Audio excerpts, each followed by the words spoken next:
to follow another breaking news story. The war of words still ramping up between President Trump and Elon Musk, the two of them going back and forth. President Trump making some statements earlier today from the Oval Office stating that Elon Musk is upset and he isn't sure exactly where the relationship stands, stating that Elon Musk was, quote, wearing thin in his social media post. Well, now, not surprisingly, Elon Musk now taking to X to share even more thoughts. And I wanted to share the very latest as this continues to be a back and forth right here. The very latest comment from Elon Musk is time to drop the really big bomb. President Trump at real Donald Trump is in the Epstein files. That is the real reason they have not been made public. Have a nice day, DJT. And earlier on in the Oval Office, President Trump foreshadowing perhaps these comments getting personal, because before President Trump did state that up until that point, when he made those previous comments, that Elon Musk did not speak about him negatively personally, but expecting that. And I wanted to share that with you right here as I pull up the exact tweet right here. But I did want to share that with you as we continue to follow this breaking news, as President Trump and Elon Musk continuing to square off and really just getting ugly with some of these comments that we are seeing from them right here.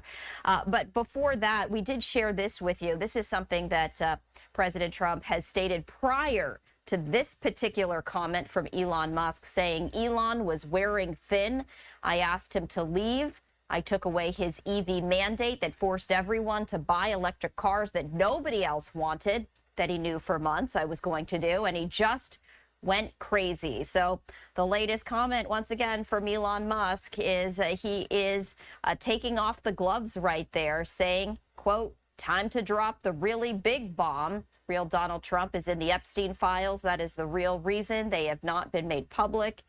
Have a nice day, DJT. So no doubt we are going to be hearing from President Trump, as he doesn't take personal attacks lightly and not known to back off. In fact, President Trump usually takes to social media to very clearly make his thoughts known right here. So we are anticipating perhaps a response from President Trump in the latest round of verbal attacks from Elon Musk right there.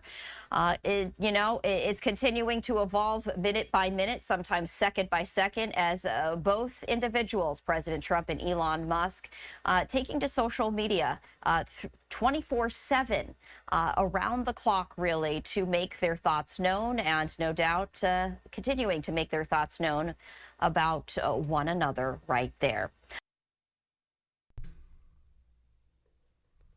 Yo, it's your boy DZ, man. You already know it's not about the setback. It's about the get back. I want to appreciate everyone that's became a member, that subscribed to the channel, and that watches the channel. I appreciate y'all. If you haven't already hit that notification bell, hit that notification bell so you can be notified every time we go live. I appreciate all of y'all that rock with me, and I hope y'all continue to rock with me. So, Elon Musk and Trump are at war. Elon say Trump is on the Epstein list. This is why they haven't released the list yet. And I want y'all to let me know, do y'all feel that that's the reason why they haven't let the list go? Because Trump is on the list? Now, we know that Trump and Elon Musk was tight. Tight now. And this is what happens, though, when you get people that got egos involved and they at a high level in any situation and you put them together. Those egos get involved and one person getting to take the power from another person, whereas though they stopping the dunk of one person. Because Trump done cut some things off on Elon, right? Not letting him flex. Trump used him. Elon was using Trump. Now, somebody ain't get their way, and this is where they at with it. You know, I want to know what y'all think about this, man. I want to know what y'all think about this. The gloves is off, and they at war. And I think it's going to get worse, in my opinion. When things like this are said, it's going to get worse. This is just the beginning. And we know Elon paid, Trump paid, but they want to see who got the biggest jock. They out there trying to flex it. They want to see who got the biggest jock. I'm going to say this, you can say that, and we going to see. And Trump is saying that he talking slick because he cut him off with the bag. But Elon done said, I think the most illest thing he could have said, that Trump was on the list. That right there was heavy. He's saying Trump is on that list, and that's the reason why it didn't come out. Man, I think it's going to get hot on this one, man. And it's going to be some dirty playing.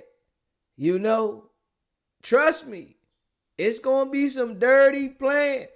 Trump going to send some henchmen legally probably after Elon.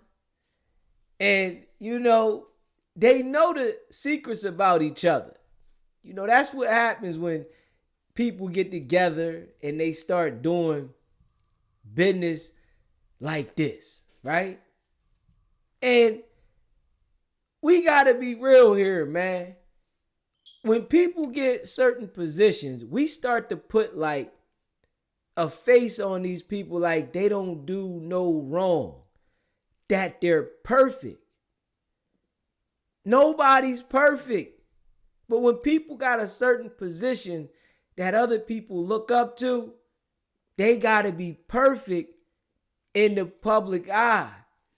And when they're not perfect and things are revealed, it's like, it's shocking. But we know Trump got things that we seen about him. Elon got things that we're eventually going to get to know because it's war now. Trump don't take light to somebody busting rounds at him. He ain't going to sit there and just sit back and let Elon bust the rounds. Trump going to come back busting his rounds now. And I think that we going to see something that's real epic. It's going to be different. This thing right here is going to go to a whole nother level because he said what he said and he can't take it back. This like a drunk person speaking their truth at the family reunion or at a big concert and they dropping something that's gonna hit hard. Because now everybody's thinking about that. Everybody's thinking about Trump being on this list. And people are not just gonna let that go. And what Trump gonna say? Man, I ain't on the list. Elon done put the videos up there of Trump out there partying with Epstein. He done literally put the videos out there of Trump partying. Shot in November with Epstein. And, you know, I need to know what y'all think about it, man. The line is open, man. I want to hear what the people think about it. I need y'all to get into this with me today. Let me hear what y'all think about it. Everybody's opinion is welcome. I need to hear what y'all think about this one, man. Because this is heavy right here. Saying that the president is on Epstein's list. And this is why it hasn't came out. Next level shit now. Because everybody been wondering why this list ain't came out yet. Why ain't nobody seen the list with Epstein? You know it gotta be some heavy names on the list. Why nobody's seen it? And I'm sure Trump and Elon Musk done had some backyard conversations. Because you know, when people get close and they doing business, most of the time, they start talking about backyard conversations and they start revealing stuff that they don't tell everybody.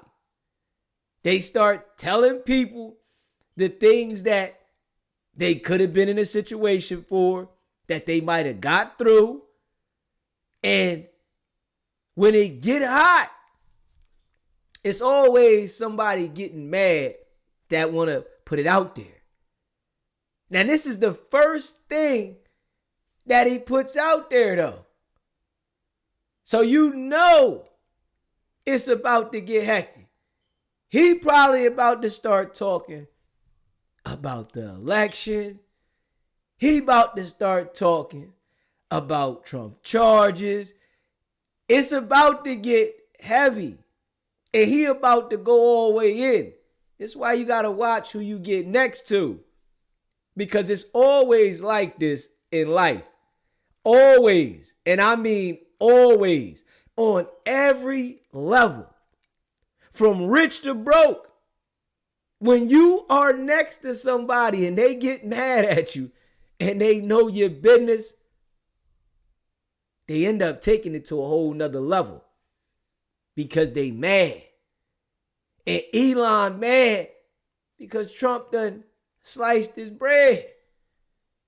Trump used Elon allegedly to win the election. This what Elon said. He like, hold on. I done bought X. I done pushed you on X real hard, making sure that you was in the light. And I'm the reason why you got elected, allegedly. And now he's saying he needed to be impeached. But he was right beside him. It was all good now. He was right beside him, next to him, riding everything Trump was talking about. But soon as something ain't go his way, Trump cut the paper off, and these dudes is talking millions and billions of dollars. They talking millions and billions of dollars. They ain't talking no peanuts. It's getting hectic. And both of them control things in the world. They at each other and they got people in their camp trying to calm it down. But you know, people like this, when they get hot-headed, you can't tell them nothing. People like Trump and Elon Musk, when they get upset, ain't no telling them nothing. You can't sit down and tell them dudes nothing because they feel like they run it. I make the world go round. That ego. And it's up. I need y'all to let me know tonight what's popping. The line is open, man. What's popping? I need y'all to let me know tonight. Where the people at that got a voice? I want to hear the people that got a voice and ain't scared to speak up. Where y'all at? Let me know. Of 1992, before Trump opened the resort as a club, shows the future president surrounded by cheerleaders for the Buffalo Bills and Miami Dolphins, capturing Trump's fun-loving bachelor lifestyle for an appearance on Faith Daniels' NBC talk show. We're going to get great ratings in your show. Trump is surrounded by women as music blares in the background. After a while, Trump goes to greet 3 new guests, among them the financier Jeffrey Epstein. Come on in. Go inside. More than a decade before his guilty plea on state prostitution charges. Later in the footage, Trump is seen talking to Epstein and another man as women are dancing in front of them. Trump alternates between dancing and pointing out women to Epstein and the other man and telling Epstein about the cameras. Though exactly what they say is difficult to understand as they discuss the women and their appearances, Trump gestures to one and appears to say to Epstein, "Look at her back there. She's hot." And then Trump says something else into Epstein's ear that makes him double over with laughter. But as the president said, Yeah. Y'all gotta let me know what y'all think about this now, man. I want to hear this. You know, and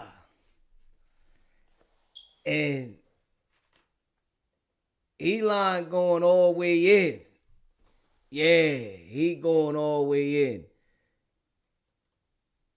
He don't care.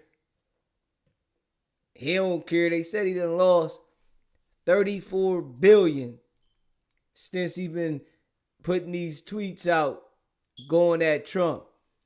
And he don't care. Money up. Don't care nothing about losing $34 billion. Don't care nothing about it now. Money up. Yeah. Don't care nothing about it now. Money up. Let me see. Hit that subscribe button to me. Hit that like button. You know I appreciate y'all. Hit that like button, man. Where the people that got that opinion at? Call in today. I want to hear something. What he is a patriot. Here's a man that I can tell you, he's a friend of mine. He's become a friend of mine. He supported me in the election. That's when I got to know him. Really, I knew him a little bit from the first term, but not much. But he's a patriot more than anything else. He's never, think of it, he has never asked me for a thing. He could have. I always say, I wonder if he's ever going to ask me for something. And that's always subject to change. And if it does change, I'll let you know about it. But Elon has never asked me for a thing. I mean, I got rid of the electric car mandate. I have no idea how that affects him, but possibly not good. I don't know.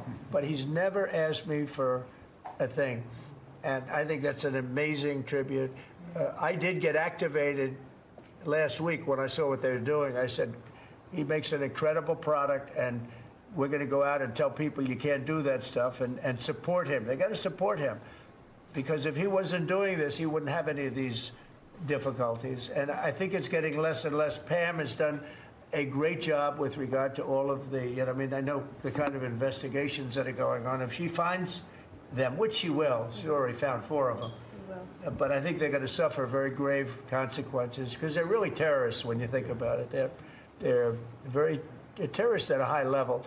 And I think the people that are financing them, they could very well be people I know, people that you write about. But those people are in big trouble, so they better cut it out. But Elon's a patriot. We want to thank you very much for the job you're doing. Thank you very much.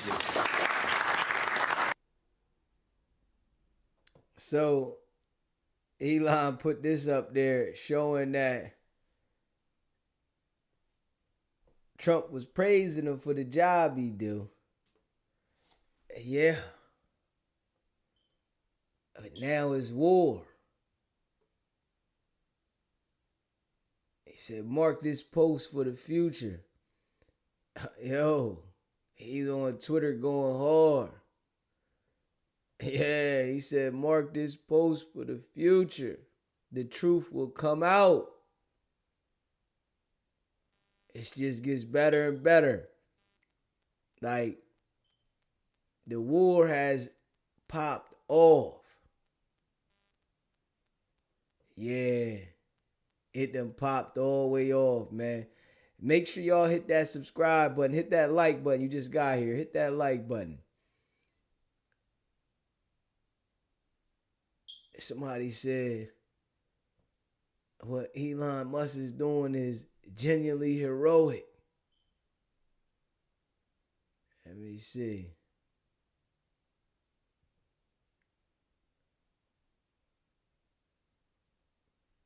And you know, he got the platform. He wide open. He wide open with it. He said our nation is deeply in debt right now.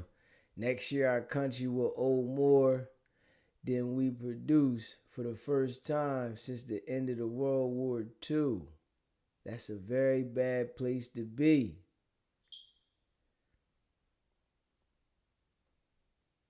Let me see. The federal debt has just topped 31.4 trillion, and the Congressional Budget Office now estimates federal spending for fiscal year 2023 will be a total of 6.221 trillion, or more than 197,000 per second. This is not sustainable. Man, he going to war. You know, he didn't cut them contracts on Elon. He said, this is me in 2021. Yeah, he going all the way in. Yeah, he going all the way in. Yeah. The beef. Elon Musk reminded President Trump of his own words. He going in. Let me see what Trump say. I can't believe the Republicans are extending the debt ceiling. I am a Republican and I am embarrassed. No member of Congress should be eligible for re-election if our country budget is not balanced.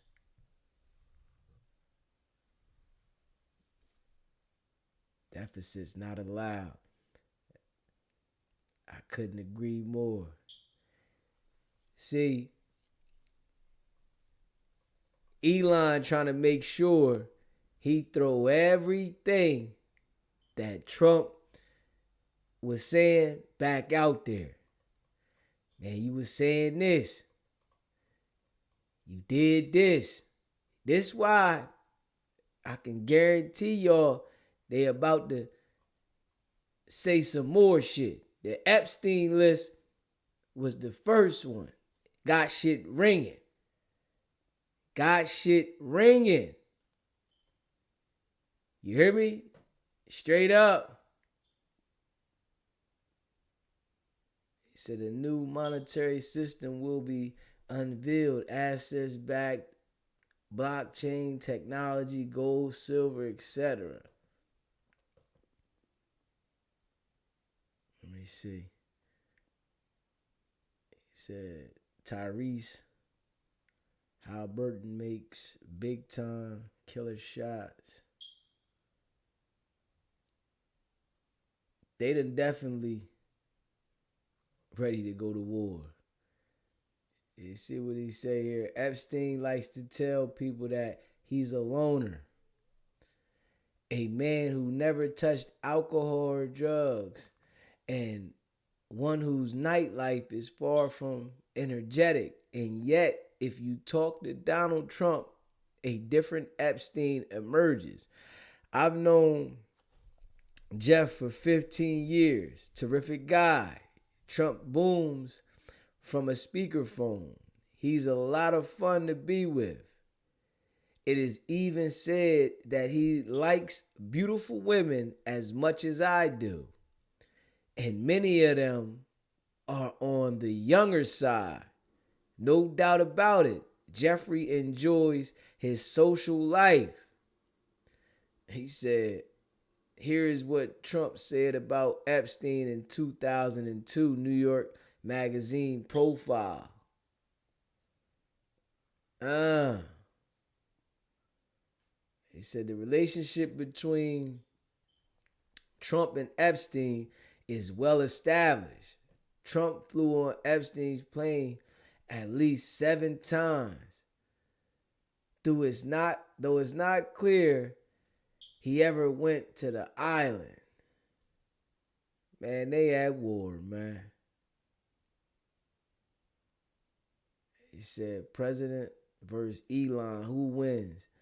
My money on Elon. Motherfuckers said they money on Elon.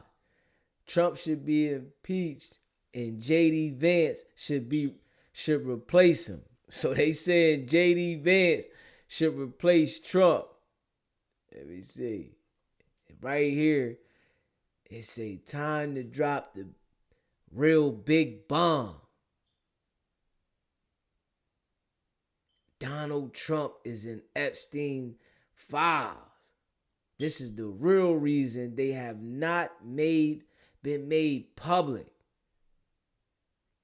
Man, mark this post for the future. The truth will come out. Hey, man, it seemed like Elon was preparing for this. This here seems like Elon Musk was preparing for this right here. It's what it seemed like now. He said the Trump tariffs will cause a recession in the second half of this year. Man, it's getting sticky, man. Trump can cut all his financial water off. We gonna see how this shit go. We got 2 rich guys going at each other, and one so happened to be the president. That right there is next level. Let me see here. Yeah, that's next level right there. Next level. Let me see here. He said if the country goes unsolvent, if all the money is just spent on paying interest and debt, there is no money left for anything. A country is no different from a person. Country overspends, country goes bankrupt. Same as a person who overspends goes bankrupt. So it's not optional. Let's see what Elon said right here, man. Because if the country goes insolvent, if all the money is just spent on paying interest on debt, there's no money left for anything. Yeah. So that's the reason I'm doing this, is because I was looking at the big picture here, and it's like, man, our debt's getting out of control. The interest payments, the interest on the national debt now exceeds the entire Defense Department budget. It's $1 trillion a year in Yes. interest. Just to carry the money that we owe is $1 trillion a year. Yes. That is unbelievable. And rising rapidly. So like, a country's no different from a person. Country overspends, country goes bankrupt. Same as a person who overspends goes bankrupt. So it's not like optional to solve these things. It's essential. So We're going to go bankrupt. yes, Yeah, we are. because He said we gonna go bankrupt. That's what he said. We gonna go bankrupt. The gloves is off, man. Do y'all think Elon Musk is telling the truth about Trump being on the Epstein list, the world is definitely at its end. We see a lot of different things going on in the world, man. Straight up. He said, bro, that guy has bread. Yeah. Elon played Trump. He said Elon played him.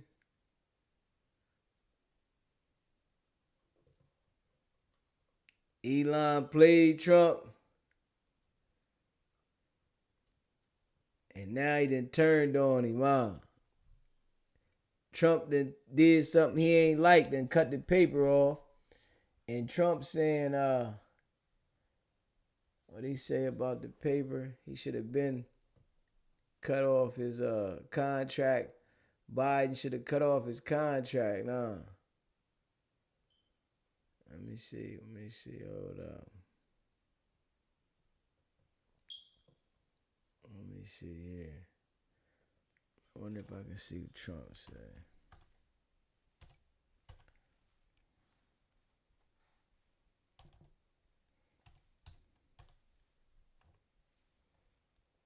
Let me see, we can see Trump joint. Hold up.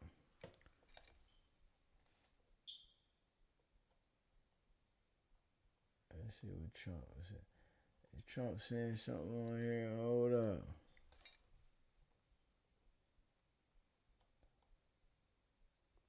Trump ain't saying nothing on here.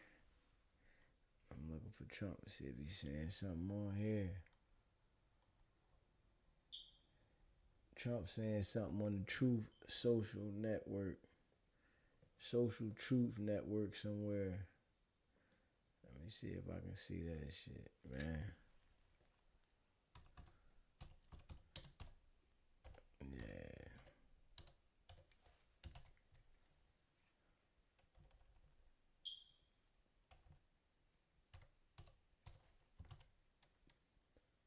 Truth Social Trump. Let me see here. Let's see if we can get something here on this Truth Social, man. He said Elon wants the NASA money too. So Trump put a block on what he was trying to do, and he decided to out him. That's basically what it looked like, huh? Yeah. He said Trump's first mistake was giving the base head from South Africa access to government data. And things done went left. He didn't gave him the access, and it done went left. Let me see. I'm trying to see if I can get Truth Social up there. Let me see. Let's see if we can get the Instagram, Trump Instagram. You might have said something on Instagram.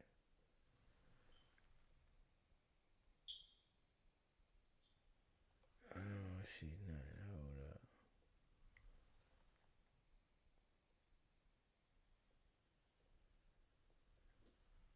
Make sure y'all hit that like button for me too. He said he already put things in the all major computers, IRS, SSA, military. He can easily shut down system with a few keystrokes.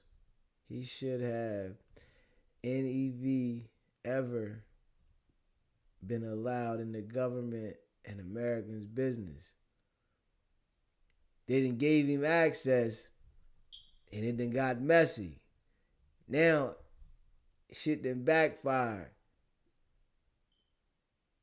Elon close with Russia and China. Man, When people get upset, you never know how they react. Now he's seeing it though. He said he wanted Trump to give EV cars owners a tax break. And Trump saying people that wasn't buying the EV cars like that. So he wasn't pushing whatever he was supposed to push to keep the funding going to him. He didn't cut some shit. He said all the public non-SpaceX stock tickers were up after the close. Laugh out loud. They went up on the comment of Trump talking about Elon's contract with the government. SpaceX stock tickers.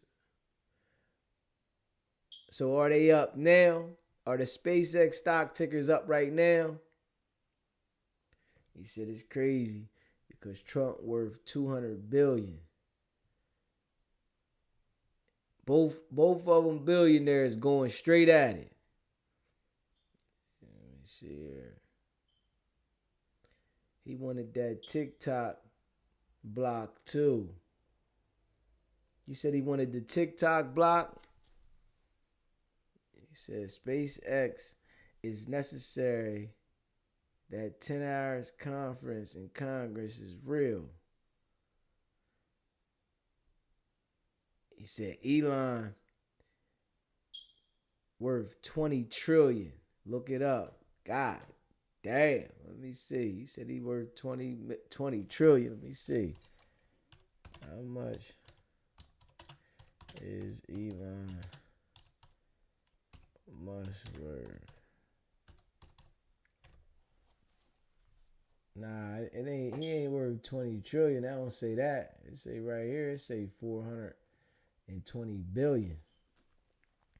It don't say 20 trillion. Nah. It said what backs Trump worth? Let me see. It say Elon worth. It say net worth 420 billion. Which I know sometimes, I think a lot of times this shit don't be correct, but it's that bag, 20 trillion and 420 billion, that shit, like, they rich. They rich. Yeah. He said Elon already talking about a new political party. And it's up. He said, bro, he made for real. Paper long, man. Money straight long.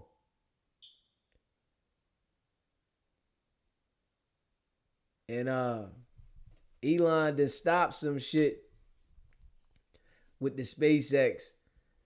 He said that he was the one that I guess helped get the two people that was stuck in space back to Earth. And now he done cut some stuff off. When people like this get upset, they start shutting stuff down. And it's going to affect some people. It's going to affect some people. The beef that they got is going to affect some people, man. You know what I mean? But the line is open. I want to hear what y'all got to talk about. Where the people at that feel like they got the intel and they understand it? I want to hear what y'all got to say about it. Do y'all think what Elon is doing is about to cause some damage? Or do y'all think Trump is about to go all the way in and shut him down? Because Trump ain't going to play fair. You better know that. Trump ain't going to play fair. He in a hell of a position. So I think it's about to get real sticky. Sticky to a whole nother level. Where we going to see the dirt.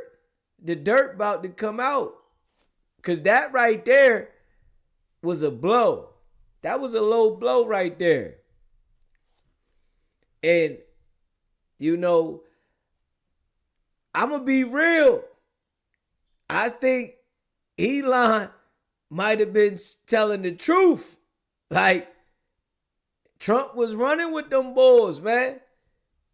People put these people in position on a whole another level, on a high pedestal when they humans, man. Them people be doing shit just like anybody else, man. They be doing shit like anybody else, man. Even though we got an expectancy of them not to do certain things, but they be doing things like anybody else, man. Straight up. You know what I mean? He said he could change the world, give everyone $1 million, and the economy would be banging. Man, you know, that sound good, but people that got that paper, they think about, man, I got it here. You got to figure out how to get it. You know, it sound good, man. But the world, it just don't work like that, man. Elon was cool with everything until he didn't get what he wanted. More government subsides and thinner government spending everywhere else. That's what it looked like happened, though. Elon was cool with whatever Trump was doing when he was able to push whatever he needed to push to get that paper. When Trump said, no, you're not doing this, I'm already president. I don't need to do this for you now. I'm the president. I don't need to do it for you. He said, we are being scammed out of life. Man, them people, they do whatever they want to benefit them. All these presidents that get in there, they do whatever they got to do to benefit themselves, man. The people that got the paper, they do what they do to benefit themselves. It's a mental thing, thinking that the people with money is supposed to reach back and help everybody. It's all mental. The people really don't be reaching back and helping people because they care about themselves. That's a selfish thing. Happy birthday, Blue Chicken. Happy birthday. Hello, all. It's my birthday. In 1 hour and 20 minutes,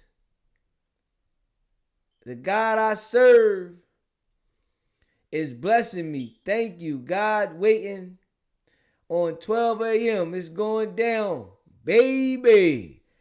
Well, it's your birthday where I'm at. So happy birthday. It's your birthday.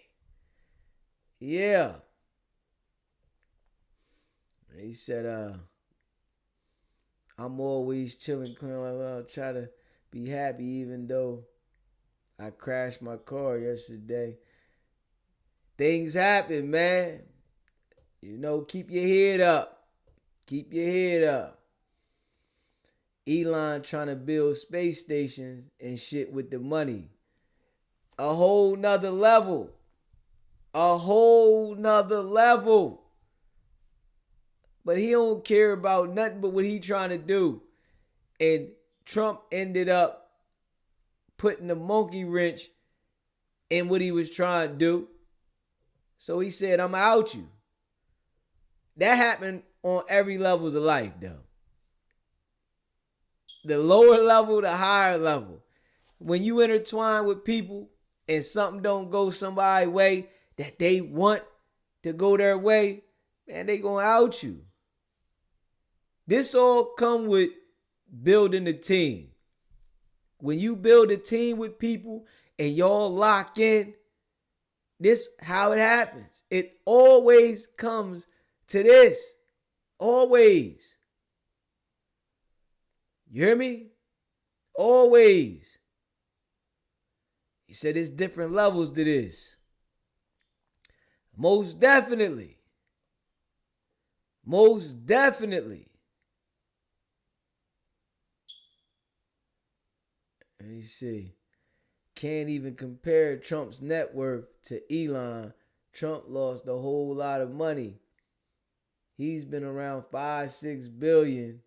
Elon inching towards that 600 billion, 700 billion. Elon definitely. Numbers. That shit right there, numbers, man. He said, yeah, Elon can say when weapons start flying, he can be up in space while we're here going boom. Positioning things for itself. You know, that's what they do, man. Positioning things for themselves. Yeah. That's all they do is position things for themselves. But the beef that they going at now, man, it's going to get messy.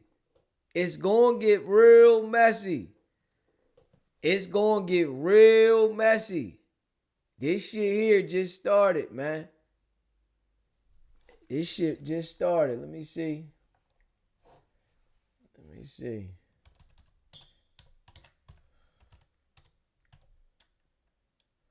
Yeah.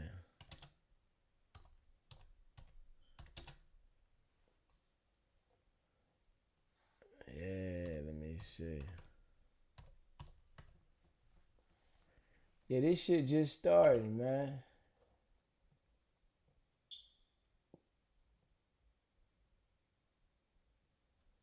Let me see. Let me see. It just started. Let me see. Let's see what Trump.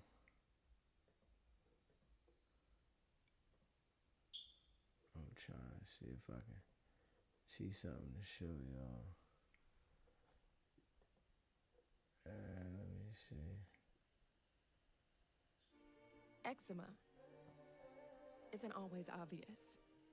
Eczema isn't always. But I'm very Let's see what Trump said right here. Let's see what Trump said. disappointed because Elon knew the inner workings of this bill better than almost anybody sitting here, better than you people. He knew everything about it. He had no problem with it. All of a sudden he had a problem, and he only developed the problem when he found out that we're going to have to cut the EV mandate, because that's billions and billions of dollars, and it really is unfair. Here they are, McCrispy strips, long, tender, juicy chicken made for dipping. Eczema. Edit.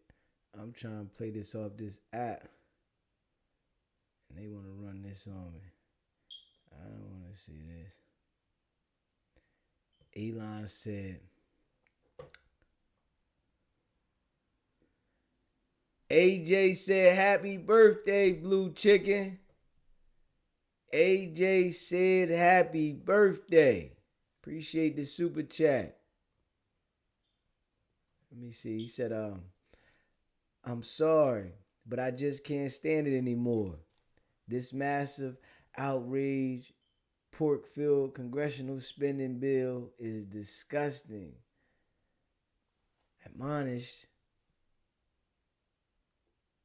It said, abomination. Shame on those who voted for it.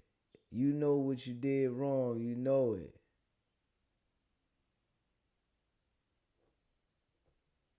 The war.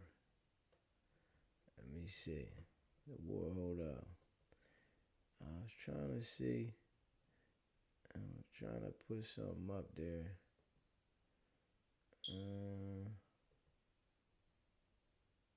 I had it up there, but you know there always be some bullshit. Always be some bullshit. Foreign visa overstayers from dangerous places all over the world, and thanks to Biden's open door. What did Trump say here? We can't have open litigation. Safely, man. Let me see. Hold up. Hit that like button. You in the building, hit that like button. You know I appreciate all y'all. It don't hurt to hit that like button. Not at all. Not 1 minute. I'm trying to see Trump. Let's see if we can get that up there, y'all. Hit that subscribe button, hit that like button. Let me see. Hold up.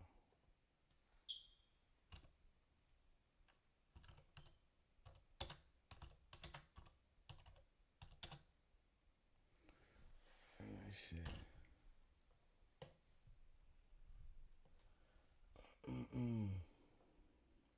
Elon goes nuclear. Trump claims the Epstein files. Let's see how the relationship unfolded.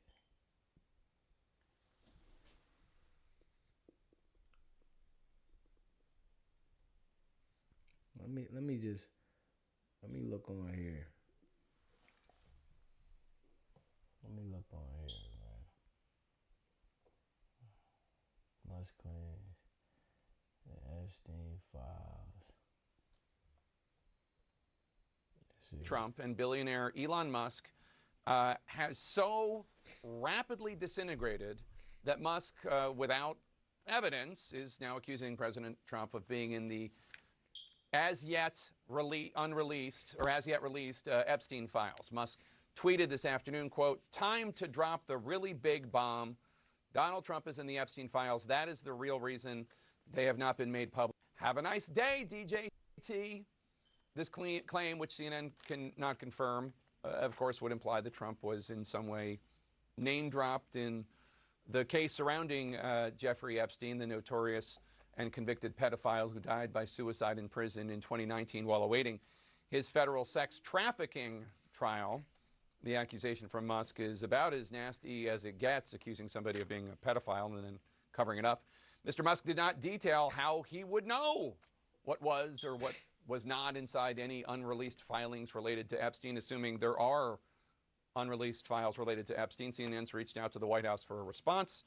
We have not got one yet. Musk also knows that for years, conservatives and right-wing figures have suggested that the U.S. government is hiding secrets, bipartisan secrets, Democrats and Republicans, relating to Jeffrey Epstein, and these supporters of Mr. Trump have long been clamoring.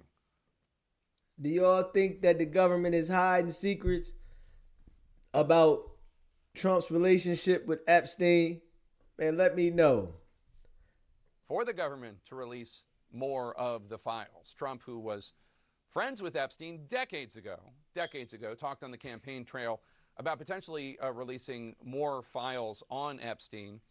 We need to back up for a moment, though, and explain how we got to this particular friendship graveyard, given that just 6 days ago, when Mr. Musk, Elon Musk, left his... He said, if Elon got what he wanted to pad his pockets, he wouldn't be on this crusade. This is all about one person, him. Hey, listen. That's how I get. Mama Love, you said no.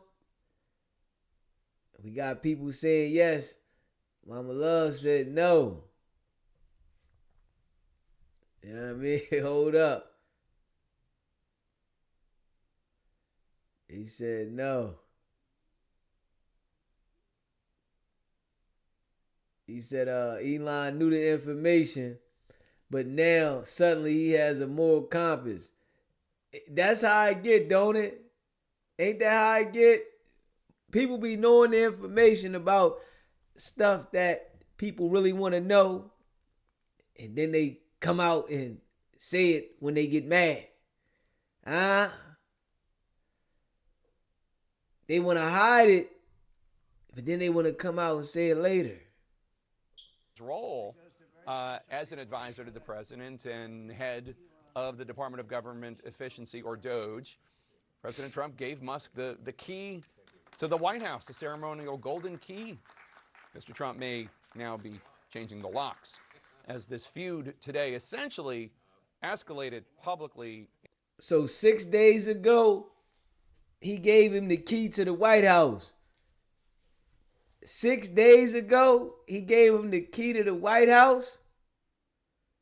And it then turned into this after 6 days?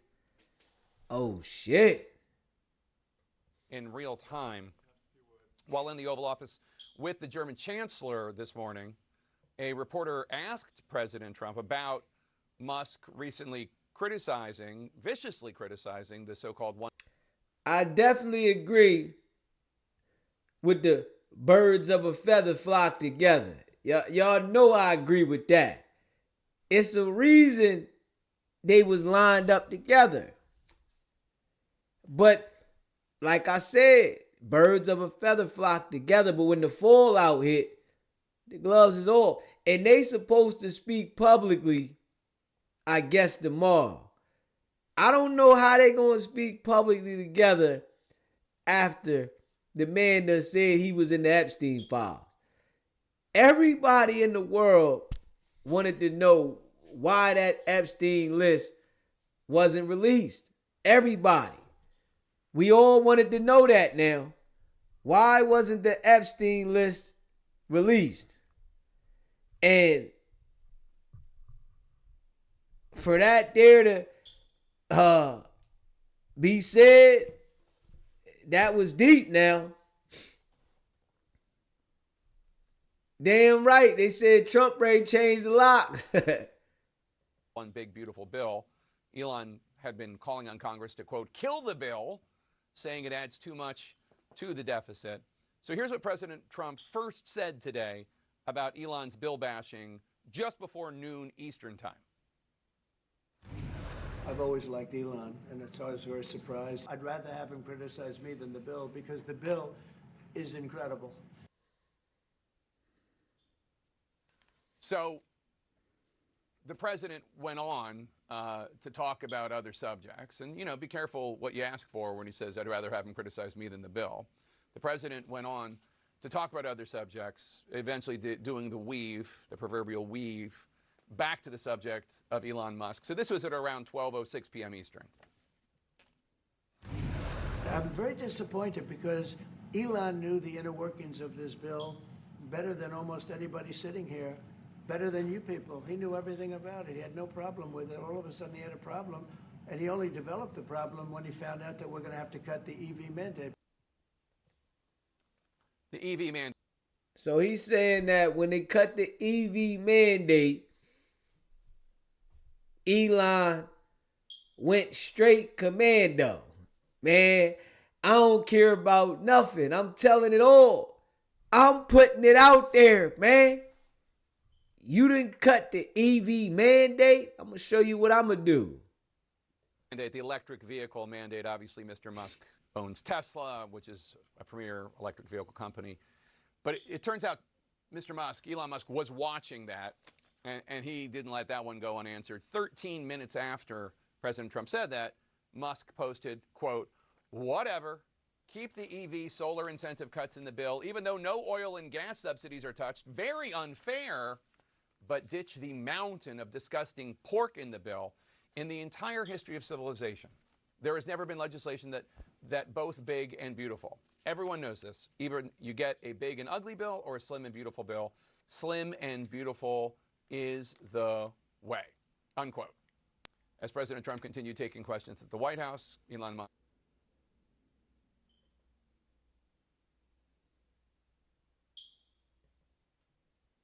goes to 12:25 p.m., the very clip where Trump says Musk only had a problem with the bill after he found out about cutting the electric vehicle mandates. And Musk writes, quote, false.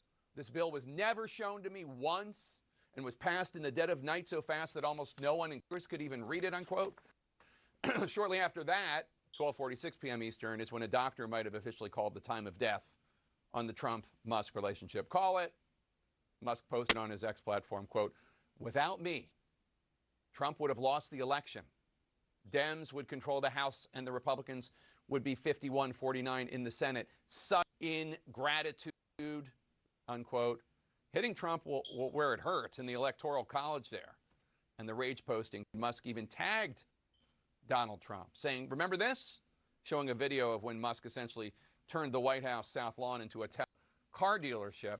And he gave Trump a Tesla, that red Tesla, which is still, according to our White House correspondent, Kristen Holmes, still parked in the White House parking lot. The gloves were off. 12:37 p.m. Eastern, President Trump takes to his own platform, Truth Social, not X, not Twitter, saying, quote, Elon was wearing thin. I asked him to leave. I took away his electric vehicle mandate that forced everyone to buy electric cars that nobody else wanted, that he knew for months I was going to do. And he just went crazy, unquote. And within the same minute, Trump fired off another post saying, quote, the easiest way to save money in our budget, billions and billions of dollars, is to terminate Elon's governmental subsidies and contracts. I was always surprised that Biden didn't do it, unquote. Oof. That blow, of course, hitting Elon where it hurts, in his wallet, especially given the Tesla chip plummeted down 14.3% as this battle heated up. The sell-off wiped about $150 billion off the market value of Tesla. And then, about 30 minutes later, there it was, Musk dropping that major unfounded accusation about Trump being in the Epstein files. The insults are still flying back and forth. Elon posting on X, quote, the Trump tariffs will cause a recession in the second half of this year. I mean, lots going on. And I don't even know what's happened in the last 7 minutes since I've been talking to you. Let's talk to our panel. Scott Jennings, first of all, does Trump, who gets you in the divorce, Trump or Elon? Let me just tell you what every Republican is doing. I have my, here's where we are today. We're literally, heads are in the garbage can right now. That's the state of everybody I know at the moment. Not going to lie, it's an ugly day. Man, I won't even get one of those electric cars, man. You know, Trump done cut some stuff out. Elon got upset about him cutting it out. Like, are y'all feeling the electric cars like that? Let me know how y'all feel about the electric car thing. I like the gas car, you know. I don't want to sit and wait for a charge. I ain't feeling the gas car thing. And that ain't my forte. But y'all can let me know about that. How y'all feel about it? You know, you hate it when your friends are fighting. I continue to believe that their partnership last year saved America. And I also continue to believe their goals are not mutually exclusive. Trump needs to pass his agenda, which this bill is his agenda. It's what he ran on. Elon wants to save America from going bankrupt, which they can also do if the Republicans in Congress and everybody works together. All of these things can happen. When fights get personal, though, it means the enemy is advancing. And in this case, it means the Democrats are laughing and advancing. So hopefully cooler heads will soon prevail and the president can get his agenda and Elon can convince the Republicans that the debt is a serious problem. But not going to lie, rough day for the Republicans. Alyssa Farrah-Griffin, Elon Musk retweeted a post from someone, and this post said, President versus Elon, who wins? My money's on Elon. Trump should be impeached, and J.D. Vance should replace him. Elon Musk reposted that and wrote, yes. So now it is the official position of Elon Musk, presumably, that Trump should be impeached and J.D. Vance should replace him. Your thoughts? I mean, listen, I've had bad breakups, but this is wild.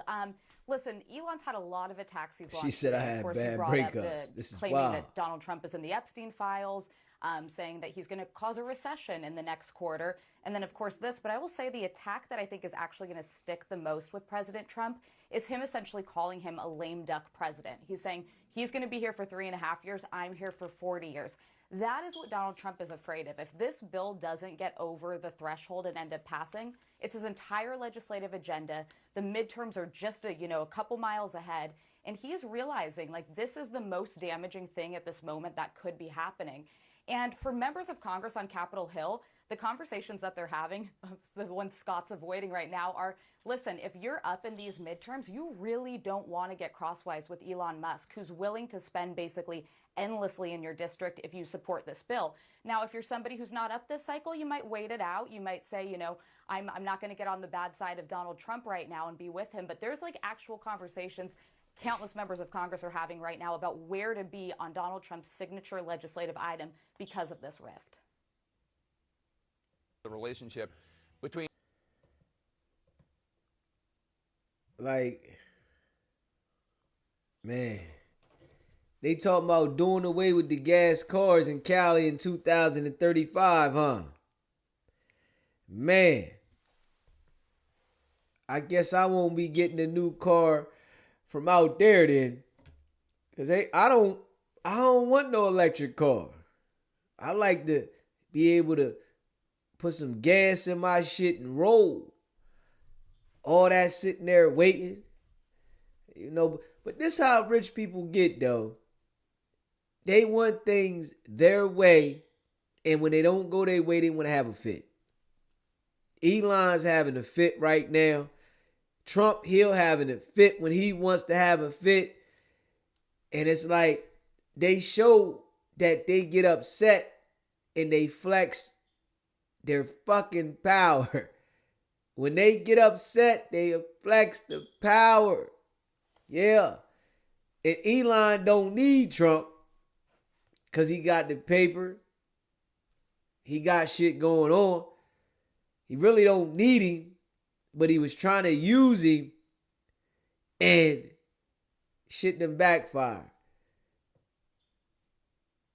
Trump used him to make sure he got the election.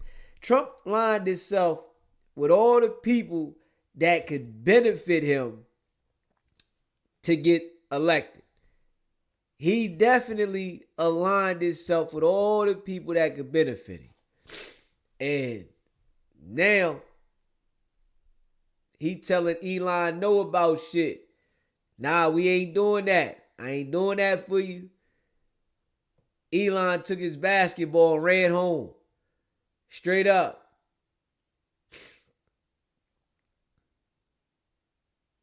Hey, AJ, you said California passed that law for no more car or gas car years ago. I had to move. I would too. Like, man, y'all ain't gonna force me to get no damn electric car. Like, hold up. Y'all not forcing me, man. I want to keep my gas car. I want to be able to shake and bake. Yeah. You want me to sit here for 20, 30 minutes, however long it take for my shit to charge up. I ain't feeling that at all. Not one bit. You know? He said I would feel like I'm riding around in a science experiment. He said Cali new governor will retract that.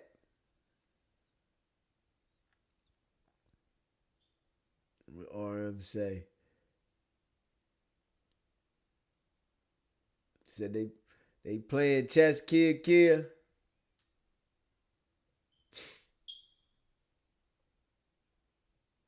said I like the freedom of America and not being forced to choose what car you want me to drive.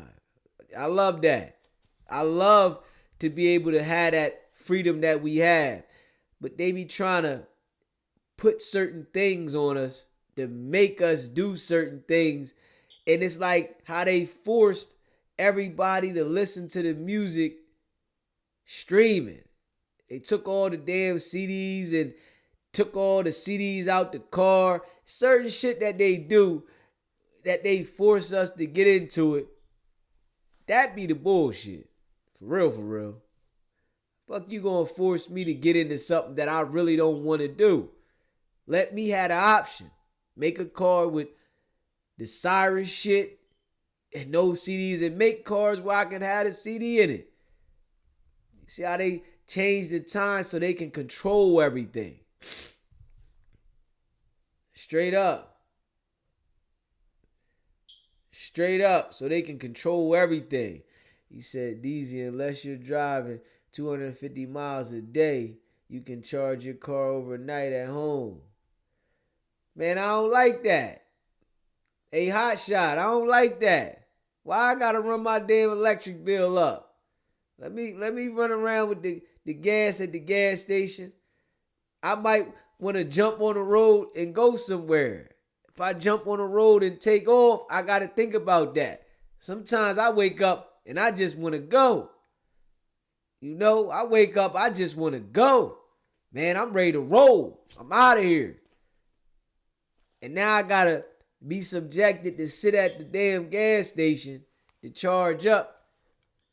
I don't like that though, man. I don't like that. I might wake up and want to just roll. You know what I mean? Shit. But y'all want to keep me to what y'all want me to do. Nah. Hit that like button too if you're in the building. Hit that like button. Hit that subscribe button. I don't like that. I'm trying to control my movement.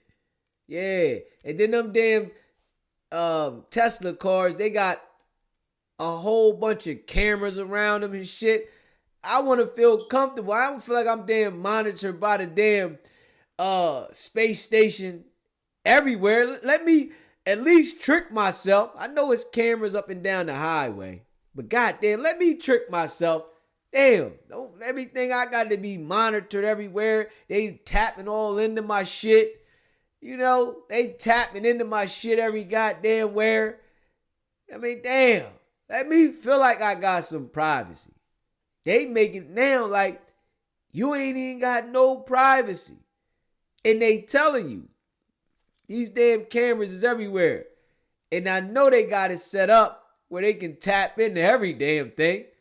They got it set up. They tapping into everything. I want to have some damn privacy. Let me ride in my damn car. At least let me lie to myself. You know, because I know it ain't no damn camera in here. But the Tesla, that shit got cameras every damn where. I can't even lie to myself. I'm like, goddamn. It's cameras everywhere. I might have an argument with myself. You know, I might get mad about something. Now I got to look back and see I'm on camera flipping out to my damn self. Like, damn, I don't want to do that. I might want to yell out the window, yo, man, get out my way. I'm on camera doing this shit. Like, I don't like that, though. But, you know, these rich dudes, they got the market cornered on whatever they want to do. And we got to go with the shit whenever they want to line it up that way. We really don't got no control. You know what I mean? But I would rather keep my gas vehicle. You know what I mean? I am not going to lie. I would rather keep my gas vehicle. I am not going to lie. You know? For sure. Hit that subscribe button. Hit that like button for me too. You know?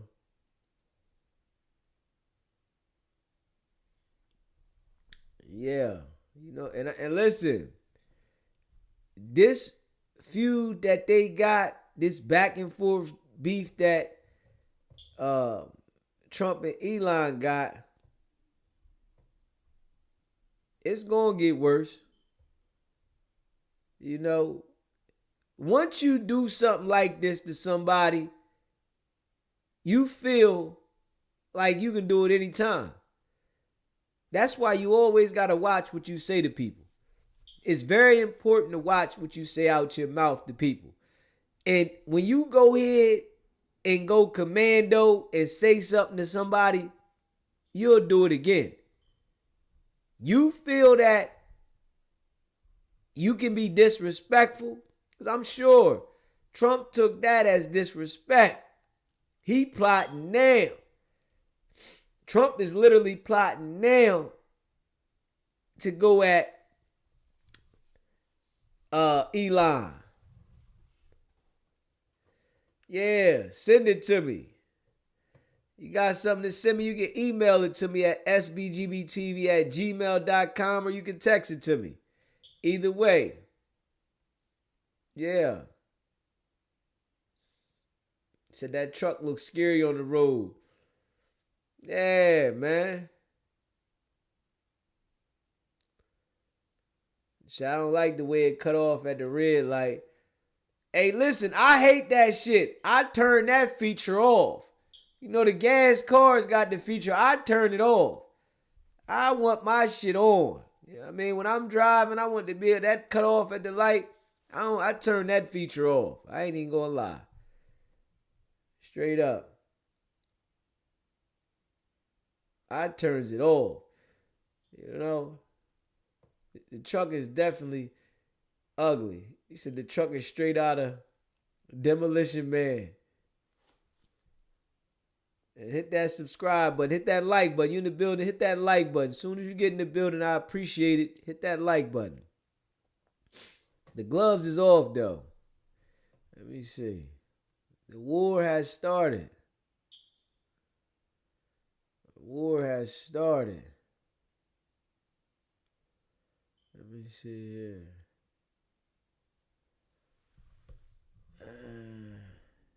The war has started. They going crazy on Trump.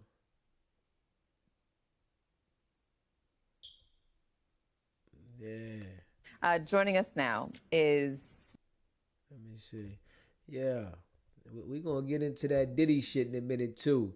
Because the judge told Diddy that he can't even look at the jury no more and don't do no nod in your head or they going to remove him from the courtroom, which I think if something like that do happen, he going to have a major appeal issue because he has the right to face his accuser.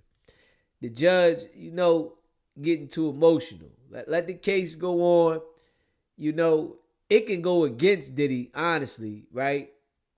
From looking at the jury and playing with the jury. It can go against him. So let it be what it's going to be. You know, I know every time I went to trial, I didn't like looking at the jury. I want to let them go ahead and, you know, view them as they see me. It can go against him because they can feel that he's trying to intimidate them. And that can go for a reason for them to say guilty. But the judge on some shit saying they're going to take him out the courtroom, you know, it's messy. NBC News White House correspondent, Kelly O'Donnell. She's with us. I'm sorry, my intros are all over the place. University of Michigan professor of economics and public policy, Justin Wolfers, and New York Times White House correspondent, Tyler Pager.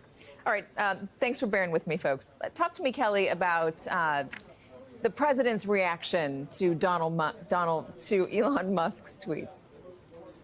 It's got a middle school quality to it that's happening here. SBGB TV, it's a live call-in show. State your name, where you calling in from. What's going on, dude? This is Mel G. Clear. What's going on, Mel G? I just want to play devil's advocate. I think Diddy gonna beat this shit. Okay. What you think? I mean, you know, I'm letting you let me tell me what you think. You know, Yes, I'm here to listen. They gave him a RICO case starting off, and he's the only person charged in the RICO. RICO didn't even involve just one person. You get what I'm trying to say? Go ahead. I'm gonna let you talk, then I'll respond. I think all this shit is like for Diddy is the fall man, but I think he know how to play the game right with the higher ups. Like they had to like make an example out of him. You get what I'm saying? Because nothing he did by law is illegal. He paid motherfuckers for their services. And morally, is it right? No, I don't agree with it. But by law, hell yeah, he ain't do shit wrong. But I'm gonna let you talk now, Sean. All right. So what Diddy did wrong, I'm gonna tell you what they was making a point of the other day. I'm listening. When that situation happened at the hotel, he contacted that was it. the security. He paid him $100,000 to get the videotape. He had people from his team contacting these people, and that there is organized crime. So by him having people from his team to contact the security, pay him $100,000, he's communicating with him, tell him he don't need his tape to come out, and then the people go testify, and these people got immunity to testify where they could have been charged for the situation. So by them getting immunity, they could have been involved in his RICO if they would have chose not to testify as being accomplice to the crime. And then Diddy tells him, don't spend this money in bulk. So he's instructing them how to spend the money so it's not detected that it came from him, and they all testified why he gave him the money. So at the end of the day, why is he the only one charged? You see what I'm saying? Now, as you listen, you gotta. I need you to be paying attention. I am busy. Listen to me, man. I ain't a dummy. What I'm saying but I is, need you to pay attention. I just told you why they didn't charge him, because they gave him all immunity to testify. What I'm saying, okay, right. By law, that's right. You are absolutely right. What I'm saying is, everyone played a part still. It's like he the fall guy. But listen, that's why they gave him immunity. So they give these people immunity to testify. They wanted Diddy for the simple fact that he challenged the liquor company. So they wanted him for that. The people that was running that company, allegedly, they pushed the line on him. So now everything start coming out on him. All the stuff from his past, because he's been running pressure on people for the last 30 years he's been in there. When you got money, you get cocky. So he's running pressure on these people. He got people doing things. And all the people that he got, that they got testifying against him, they participated to a certain extent at certain times doing things. So what they did was, listen, either you gonna come with us or we gonna come get you. Facts, man. That's what I'm saying. At the end of the day, they made that nigga the fall guy, because at the top of the mountain, the shit's still gonna keep going on. Yeah, it's always gonna keep going on. It's always gonna keep going on. So hear me out. He's the nigga. He's the nigga that got out of line. There you go. He challenged the wrong people. You know? Exactly. Like he got out of line. That's what I'm saying. It's like nothing by law. Like he's not doing shit wrong, but what he did was ruffle the wrong feathers. Nah, by law he is doing things wrong, but the thing about it is they allow these people to operate breaking the law until they challenge the wrong people. Exactly. No, you're right about that, because they definitely allow him. That's like some training day shit. Remember Alonzo off of training day? Yeah. Remember how he had to go to the higher ups, drop that bag off, and And they was like, man, we ain't fucking with you no more, man. You making us look bad. See what I'm saying? Mm-hmm. Same shit with Diddy. Like, hey, bro, you did what? You said what? You got a platform like this and you denouncing us? And you trying to build? But oh no, we got to get rid of him. You get what I'm trying to say? Yeah, when he went at them people, they just showed him that he wasn't as big as them. Diddy thought that he was equal to those people. And he is not equal. The brother's black. And they put Diddy in the position to do things. Diddy was the face of certain companies. He didn't own a lot of them companies. Facts. He was the face. So when he challenged them, they showed him that you are only the face that we put you to be the face, and we will make you nothing. Exactly. So I agree with 100% with what you said. And I appreciate this conversation. But he definitely is like, he the fall guy. Like I don't see it no other way. Like, did he break the law? Yes. Was they allowing him to break the law for 30 years? Yes. Like, you get what I'm saying? But so the nigga thought he was untouchable. There you go. There you go. Now you talking. Yeah, he thought he was untouchable, and he started whereas though going at them, but they put him there knowing all the things that he's done in his lifetime. They put him in position. And he thought that now that I got so much money, I can go at them, when he should have continued doing what he was doing, and they would have let him continue to go. Yeah, that's exactly. Yeah, see, yeah. He fucked up. He fucked up, man. So And I really think that he's cooked, whereas though he's gonna get convicted, and the best bet he can hope for is Trump to save him.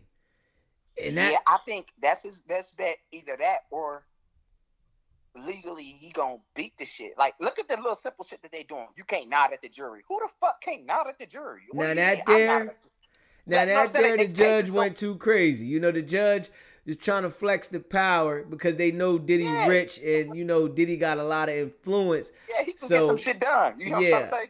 So the judge is flexing the power. Like, we gonna send you up out of here. Yeah, like, who the fuck you? What you mean? I can't nod at the witness. I can't nod at the jury. I can't look at the jury. What the fuck I'm supposed to do? I might as well not be here. And if they do remove him out the courtroom, he got some appealing issues. So I think the judge was trying to flex the power, but it would be dumb for the judge to remove him for looking at the jury. Yeah. And it would benefit him for appealing issue, and the jury is gonna make their decision regardless. I think that it hurts you more looking at the jury because they feel intimidated by you looking at them. Period. Exactly. That shit is retarded. That shit, like, bro, let me look at the jury and smile. Show them I'm a good person. Like, what the fuck do you mean? Like, that don't make sense. You know what I mean? Yeah. So it could hurt him at the same time, but the judge, they got the power in the courtroom, and they gonna flex their power. Yeah, the judge fucked up with that one. That's like the judge in the YSL case. Whatever the fuck it was, they fucked up with that shit. The dude that was talking to the what's his name? The bald head nigga, the snitch nigga, behind closed doors, and they found out about that shit. Like, they be flexing too much. Yeah, his name, Woody, whatever his name, But you be flexing too much, you gonna fuck the case up. That's why I think I think he might walk this shit, man. We gonna see how it go, man. Diddy, he's innocent until proven guilty. Exactly. But they going to war at him to try to get the conviction, and we shall see. But all he needs is somebody that's on the jury panel, one person to be on his side, whereas though the case can be a mistrial. And we'll see how it go, though, most definitely. For sure, man. I appreciate your time, dude. Appreciate you calling in, brother. For sure. Let's get the likes up. You in the building, hit that like button, man. And hit that subscribe button. Hit that like button, hit that subscribe button, man. Facts. Let me see. Let's see this. We're going to see what this little part talking about here. But then I want to play what they said about Diddy nodding at the jury and the judge putting the squeeze on him. Judge putting the straight squeeze on him. Let's see what we got on that. We're talking about two billionaires, two incredibly powerful people, and it is a spat for the ages. And it's only getting worse, and it's picking up steam. And who could have predicted, really? So what we heard from the president, that moment you described, I do think it does suggest that there is a breach here that may not be recoverable. Also notably, when it was asked of Mr. Musk in the Oval about the black eye that he talked about it being from his 5-year-old son. At that point, President Trump claimed he was just learning about it. So today he's saying he offered concealer makeup before the event. So, make of that what you will. Back and forth on their platforms, their powerful platforms that they each own, kind of ratting on each other. And it's gone to the point where now President Trump is saying, what if we cut the government spending by getting rid of the subsidies that go to Musk's companies? Well, of course, that includes SpaceX and the international efforts that he's done to help with the space station and all of that. So there may be no bounds to this bromance falling apart in front of us. And it really comes down to where are the centers of power? Clearly, the sitting president, who has enormous influence over the Republican Party, has a lot of sway, is intent on getting his piece of legislation, which includes a lot of his priorities, passed through the Senate and then back to the House and resolved and signed into law. Musk is now a free agent, it appears, no longer the special government employee. The president says he got rid of him. That was very different than what we saw in the Oval Office. The evolved Trump said, we getting him up out of here. Man, I used you for what I wanted to use you for, and that's it. See, Elon thought that he really had a permanent position next to Trump. It was no more benefit. Everything Trump used him for, it was nothing else to use him for. I did it. I'm here. I got it now. And Elon must see that. Oh, man, he used me. He used me. He here now. He don't want nothing to do with me. Trump say he was running thin. So basically he used him. And now he pushed him on out. This happens everywhere, man. This happens. And people got to understand that. This what the artists in the music industry don't understand. When they rocking with people and they sign to a label, you got to be planning your exit point. Everybody get mad at everybody when the person's not holding you down forever. You got to understand, once you start to elevate, figure out how to go on your own. Straight up. Figure out how to go on your own. You say you can't be smiling at the jury and winking when you're in a case where they talking about you beating chicks and hanging them off the balcony, laugh my ass off. That's why they shouldn't be smiling at the jury. Shit gets sticky. Yeah. And the judge is looking at that. The judge is thinking about, the way that all these women are saying certain things, and then you over there. The judge is thinking about a lot. They don't want you to have that influence. They don't want you to have that influence. We're going to get to that one in a second. Sort of assessment of where the relationship went wrong from the White House is happening in real time. And Musk retains his immense wealth and his interest in politics, and we'll see where he chooses to play. He recently, after the Wisconsin Supreme Court efforts where he put in a lot of money and didn't get his result, said he would back away from politics and focus on his businesses. So today's just one of those days that in the span of a short period of time, it's sort of like a sinkhole, a political sinkhole in a relationship that not long ago was described as co-presidents. Katie? All right, let me read a little bit of what Donald Trump posted on Truth Social. He says Elon was wearing thin. He asked him to leave. I took away his EV mandate that forced everyone to buy electric cars that nobody else wanted, that he knew for months I was going to do, and he just went crazy. Then he says the easiest way to save money in our budget, billions and billions of dollars, is to terminate Elon's governmental subsidies and contracts. I was always surprised that Biden didn't do it. Musk replied to Trump online, such an obvious lie, he says. So sad. Wow. I mean, Tyler, canceling his government subsidies and contracts would be a massive deal, obviously, for Elon Musk. But also, Elon Musk is pretty deep in a lot of national security apparatuses within this country. Yeah, Katie, it's remarkable how quickly this has escalated. What started, as Kelly just said, as a feud over this domestic policy bill has now exploded much beyond that. And for Elon Musk, a threat to the government contracts and subsidies he gets for his business could prove to be existential. So much of what his companies are doing rely on working closely with the federal government.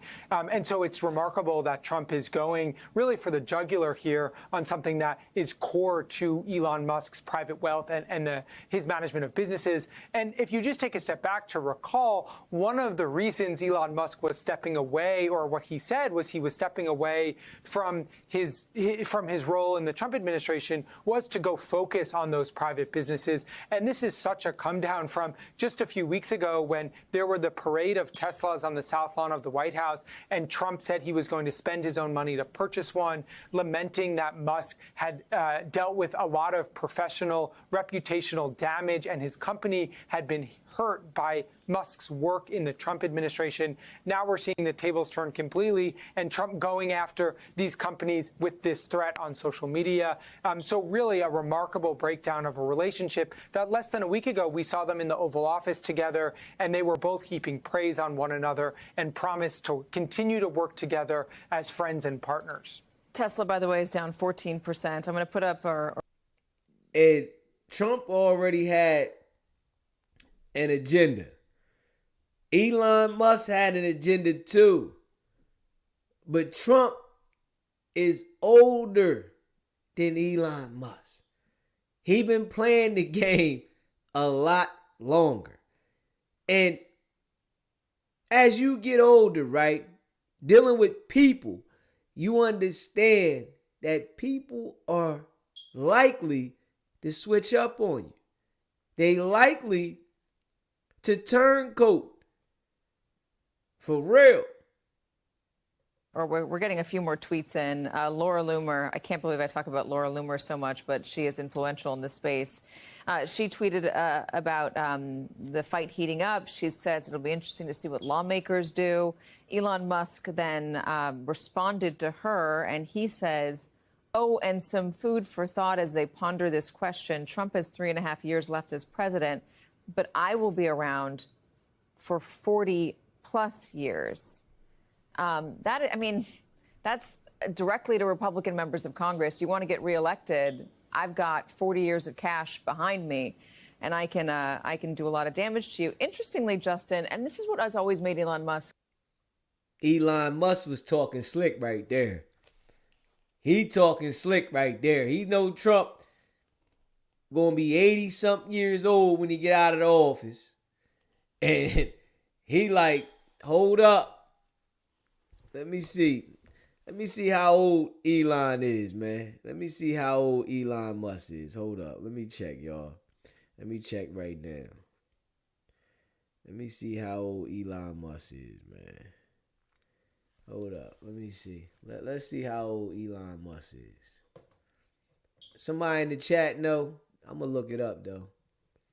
Do somebody in the chat know how old Elon Musk is, man? Let's see how old he is.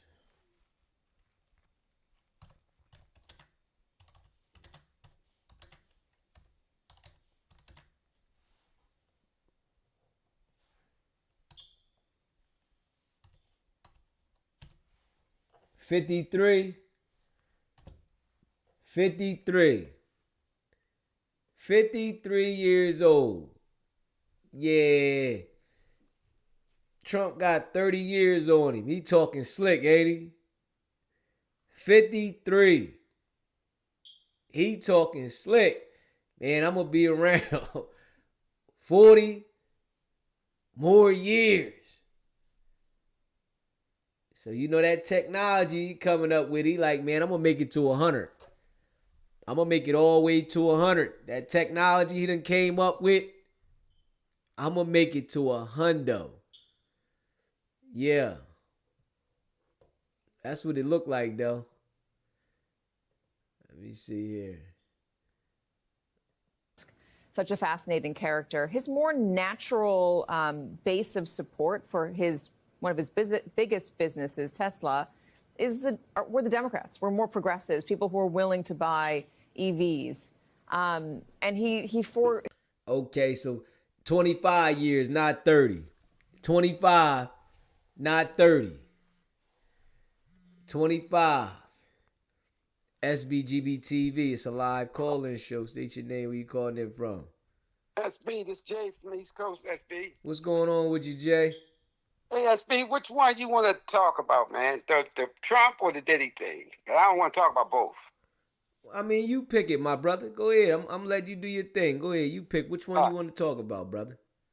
Okay, let's talk about Diddy, because it's too many moving parts to their politics and their big money. Okay. Diddy, man, Diddy had to go. Diddy got sloppy. He was getting high, drugs, and he was a gatekeeper. You know, he had to go. So you saying the people got him out of here because he was doing too much, or you saying that black people just feel like Diddy had to go? Well, that you know, it's levels to it, and the people above him felt like he had to go. Okay.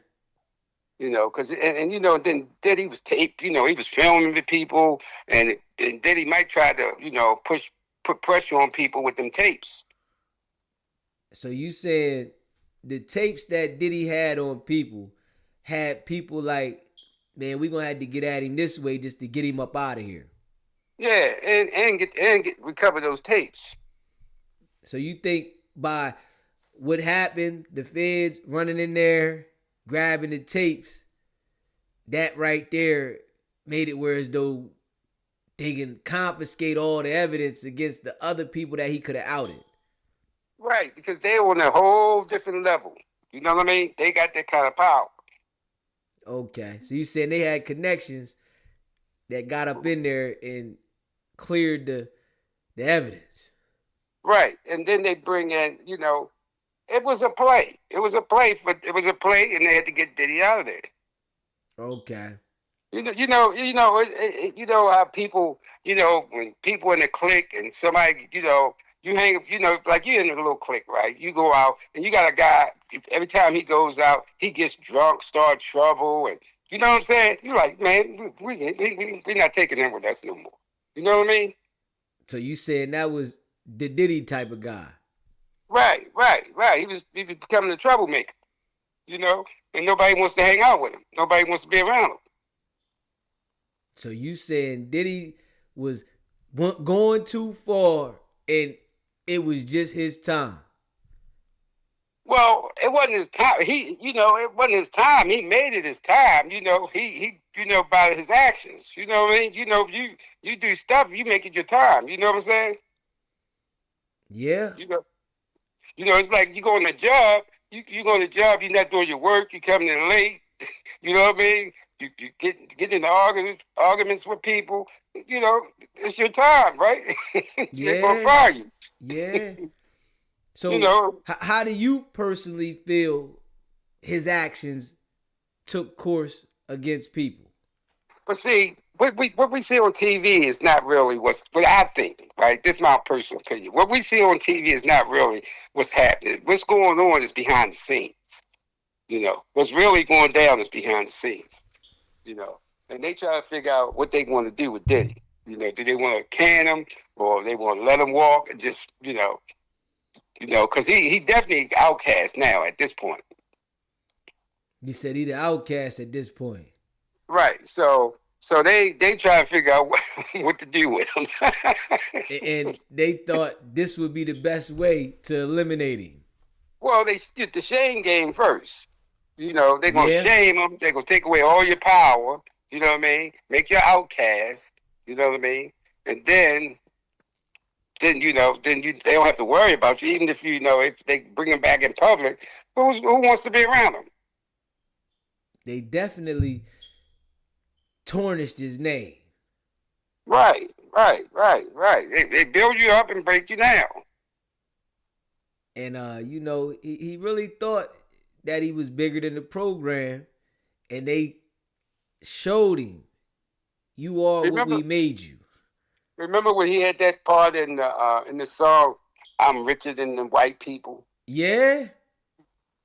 They ain't like that. They wasn't feeling that. I was like, what? You know what I'm saying? Yeah. I was like, okay, we'll see. Yeah. And I think they let Diddy do a lot of the things he was doing because they knew that it was going to come to the time where they was going to have to do him like this. He got above himself. Yeah. You know but I think Diddy shot his own self in the foot, man. He got too cocky and was getting too crazy. He was doing too much, you know. He was doing, doing all this crazy stuff from what they showing on TV. All this stuff he was doing on TV, you know. Yeah. But see, that's just the tip of the iceberg, what we see on TV. Now what really went down, we're not gonna know. Man, they talking about it in the trial though. They letting us know a lot of the stuff in the trial, what he was doing, and and they talking about he hung a girl over the balcony, and she still dealt with him after that, but she up there testifying now, saying that she want justice, but she dealt with him all the way until they picked him up. Yeah, I really couldn't hear you because that was breaking up. I couldn't really hear what you were saying. I said they had a girl that's testifying now that said Diddy hung her over the balcony. And she dealt with Diddy all the way up until they picked him up. But the whole time she really wanted him to go to jail, and she was dealing with him, and she said he hung her over the balcony. Right. But that's the name of the game. That's the same way it is on the streets. You got people. You don't want to buck on them because you know what can happen. Yeah. So you keep your mouth shut and keep it moving. Stay out the way. Get out the way. Yeah. Now you got to answer to all the people that was around him, that he was aggressive to, and he had them do certain things, and he felt he had the power. All of them done turned against him. Right, because they was waiting for payback. Ain't that how it be though in life, man? Exactly. You know the game. People will sit there and endure the pain that you conflict upon them, and then they will wait for their time and then go in without a care in the world. Hey, what's your saying, man? Talk to me. About the get back. It's not about the setback. It's about the get back. That's a fact.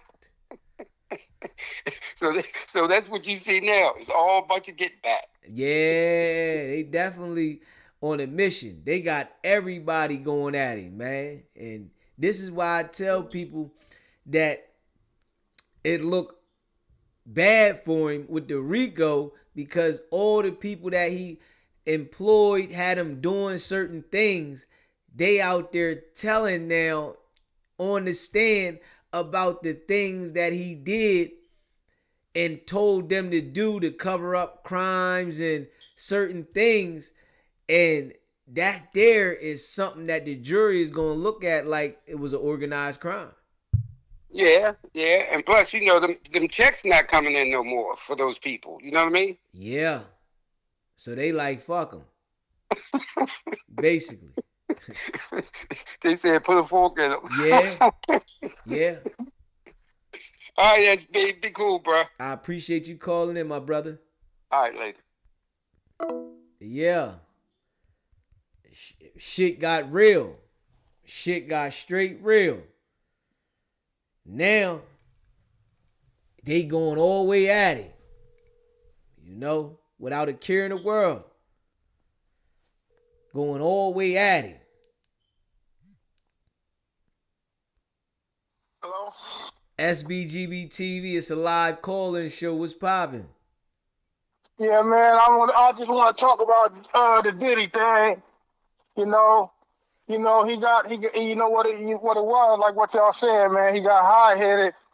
When you a black man in society and you getting the money from the white man, because that's where it comes from, man. It's a place factor. Okay. In most cases, man, when you high up like that, that's what I mean. When you high up, making that good money, it's a telling him to stay in his place. And see, the FBI already got the tape, so they already know who's who and what's what. So, and he know not to tell, man, because it's bigger than him. See, so the black folks and the higher up and things of that nature, but he ain't the gatekeeper for them country folks with the country songs and all that. He ain't the gatekeeper for them, man. And so, see, tell him to stay in his place, man. He know not to snitch because they're killing.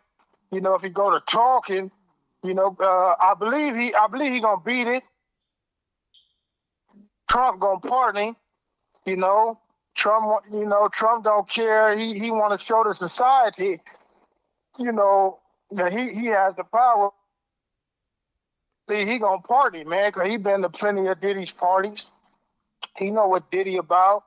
From what I'm hearing, it's alleged that he been to the parties, and so they gonna take his money.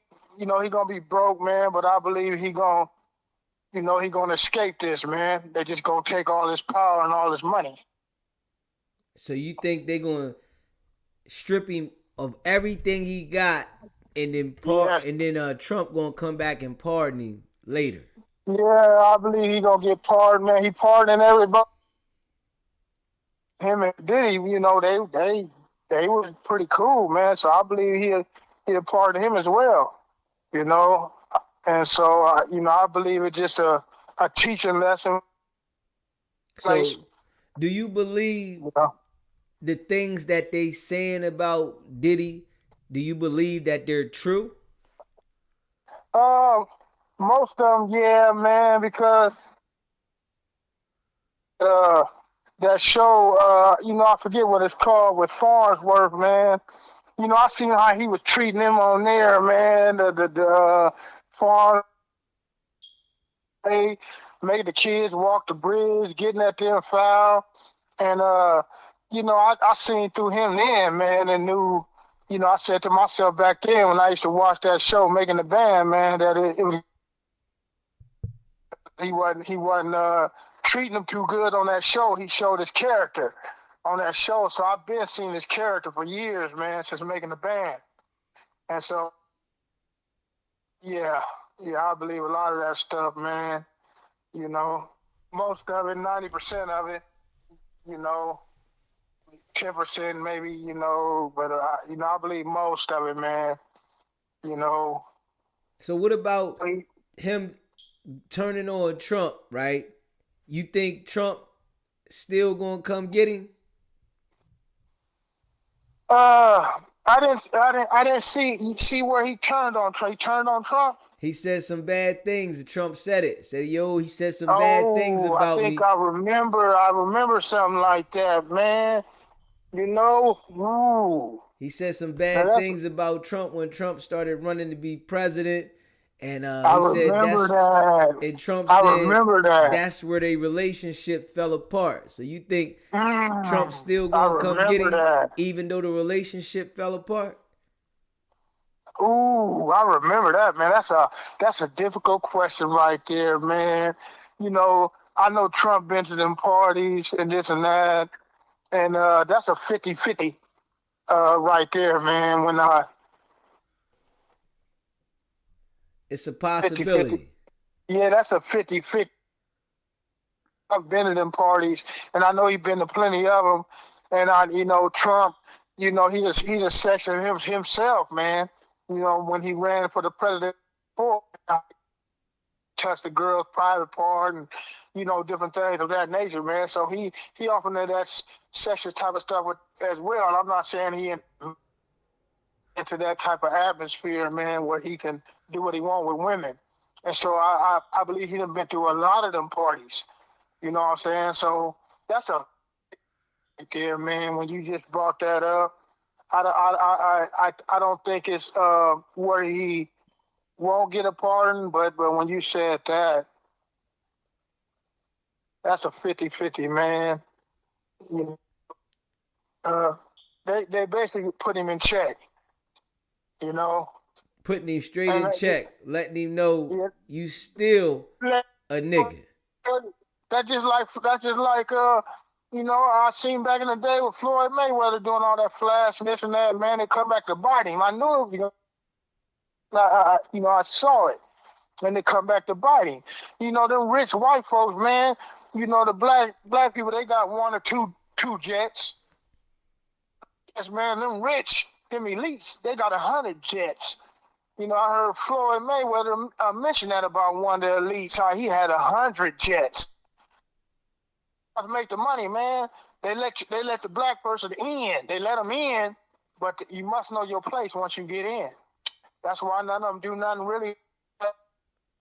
Communities, I don't see no boys clubs. I don't see different things, man, in these communities where people come from.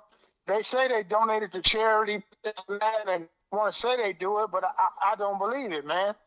You know, I believe it's, where they ain't supposed to really do nothing. You got Shaq going on by people, a wash or a dryer, doing little things. You know what I'm saying? But I'm talking about big things for the community, man. You don't see them doing nothing like that, man. It's stay in your place and know your role. You know? Yeah. That's how I feel about it, man. But I'm gonna let you go, man, and keep up with your success, man, and doing what you're doing. I appreciate you calling in, my brother. Indeed. Yeah. See, if they convict Diddy of the RICO, they definitely gonna try to seize everything. Anything that's tied to him, they gonna try to go get that. Anything. If he convicted of that RICO, they on some snatch gang shit. They want to make sure that you got to start from a baby. They don't want you to have any leverage now if they convict you of that RICO. Straight up. SB, hold up. Let me get this call here. SBGB TV, it's a live call-in show. Happy birthday. Thank you, baby. In your time zone, I got a few more minutes, but thank you so much. I appreciate you. You know what it is. What's popping? Shit, almost my damn birthday. Be up at midnight and gonna party all the way to midnight to the 6th. Okay. That's what I'm gonna do. Okay. And listen, that's the good life. And it's on a Friday. I'm going to cut up 56. I know a lot of people. I've been to a lot of funerals. A lot of my friends didn't make it this far. Shit, I didn't think I was, to be honest with you. Was out there wilding, baby. It's a blessing to make it to 56 and be able to still be mobile, doing things, and able to enjoy yourself. And that I am going to do.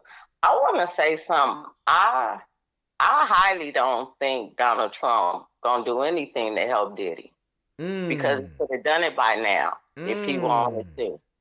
But I believe President Trump is the type of person, he don't forget when you tried to fuck over him or you fucked over him. He hold grudges.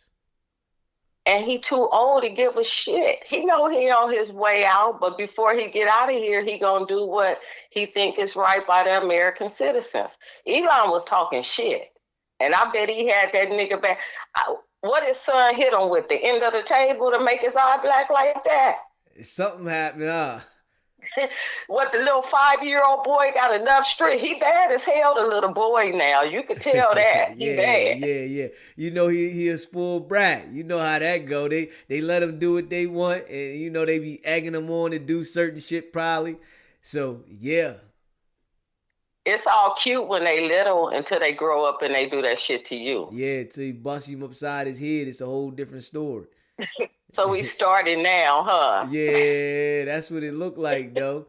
And he really got over there thinking that, he was going to run something around Trump. Trump get crazy on them people every time. Because he got a mission, he got an agenda. He truly was hurt the way they treated him. People don't understand. Trump used to give a lot of money to the Democrat Party. A lot. And when they turned on him, he came back and ran as a Republican. So do you think that, what Elon is saying about Trump, that he is on the Epstein list? You think that's true? Oh, yeah. And I'm quite sure Elon ass on there too. Everybody was on there. I'm quite sure Bill Cosby okay, before they went to Epstein Island, they was at Hugh Hefner mansion, a Playboy mansion.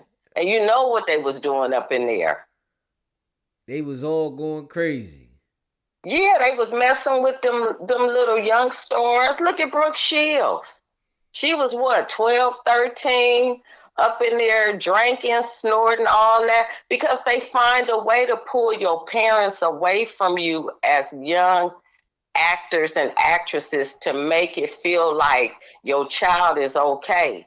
And the whole time they straight doing the most atrocious things to these young children.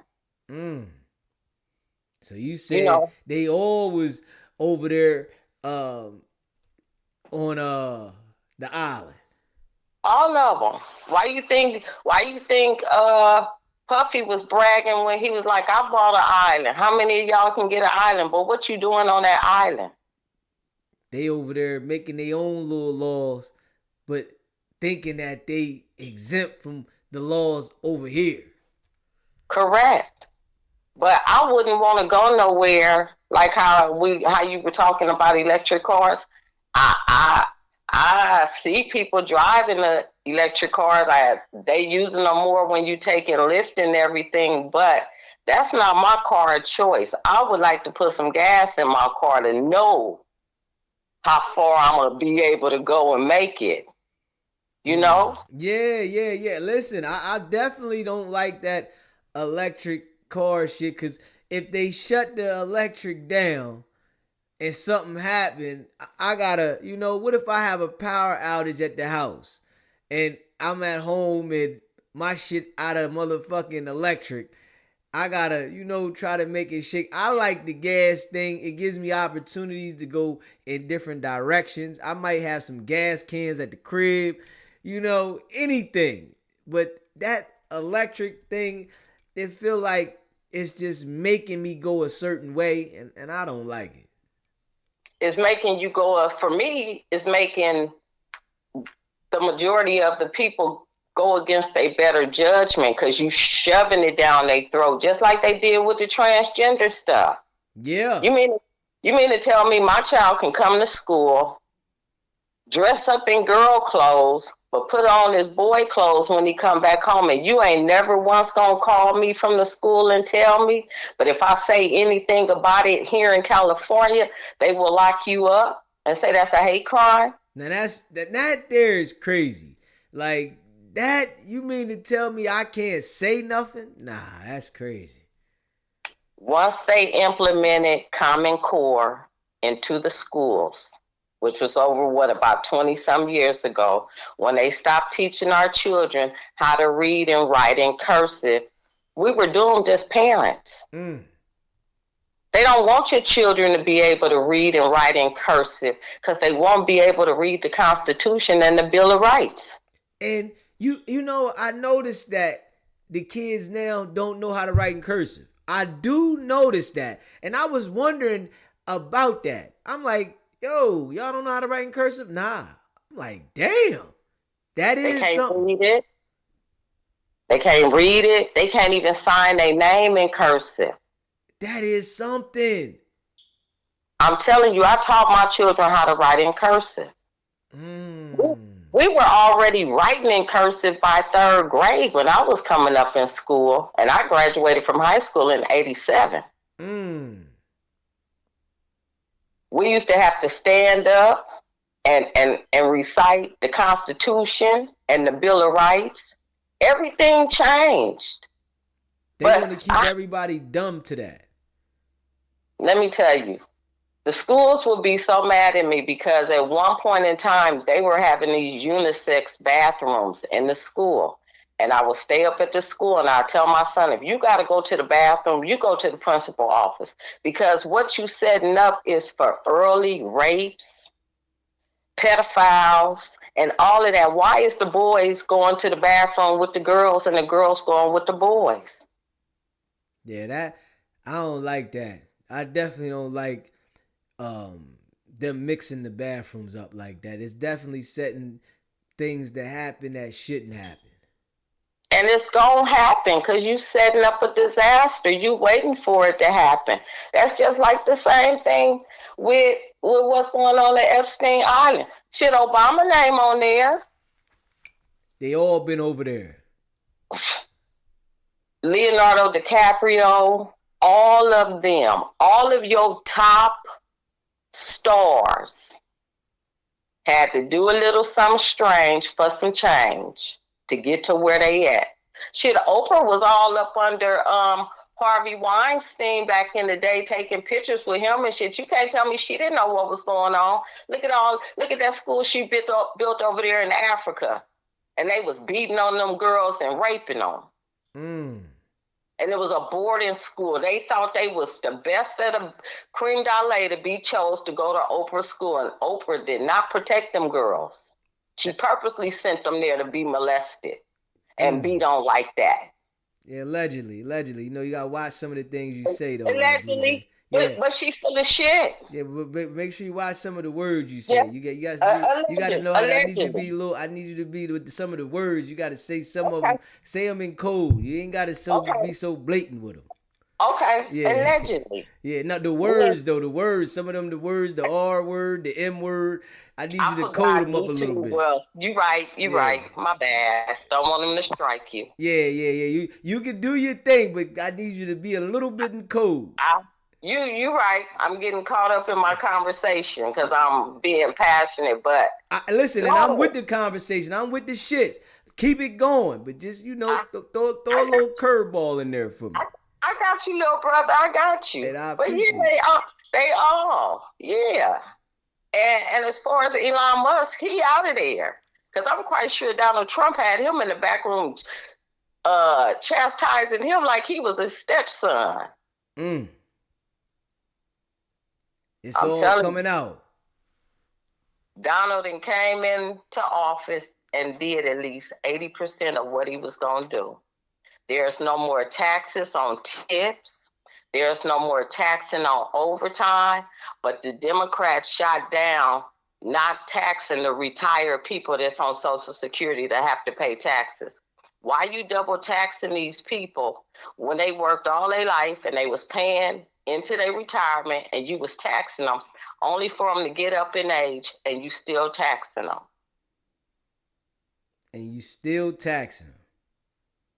Do you know how much medication is for these older people? My daddy's 74. His medication every month runs him $200, and that's with a copayment. Yeah, that's a lot too, especially for somebody that's living off a fixed income. When you're on a fixed income. Yeah. But I just wanted to call in and say thank y'all for wishing me well wishes, and I'm hoping my package get here tomorrow so I can stunt. Okay, it's coming. It's on the way. Keep the eye out. It's coming. And thank you, and keep up the good work. You're doing. You moving. What you up to now? You at 20? Not yet. We on the way to 19, but we moving down. Hey, you gonna be there. Well, I appreciate you. I love you. I respect you, and much, much love to you and everybody in the chat. Much love to you too, and I appreciate you. All right, baby. Later. Happy birthday again. Thank you, my love. All right. Yeah, man. Make sure y'all hit that like button too, man. You in the building, hit that like button, hit that subscribe button. Appreciate all y'all. And let me know how y'all feel about the Diddy situation. Let me know how y'all feel about the Diddy situation. Do y'all feel Diddy did these things that he's been accused of? Everybody then turned on him. And y'all can let me know how y'all feel about that. Everybody then turned on him. It then got sticky. Facts. Let me see here. It then got sticky. Let me see. The judge done warned Diddy. Hold up. Let me see here. The judge done warned Diddy. Hold up. And then they got let me see here. Let me see. Hold up.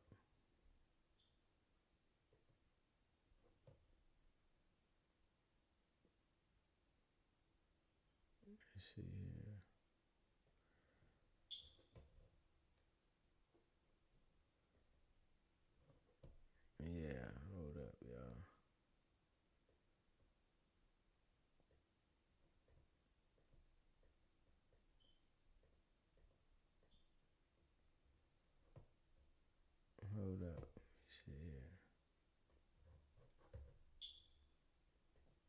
Hit that like button for me too. Hit that subscribe button.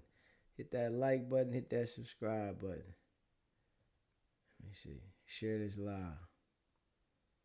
Appreciate y'all. Hold up.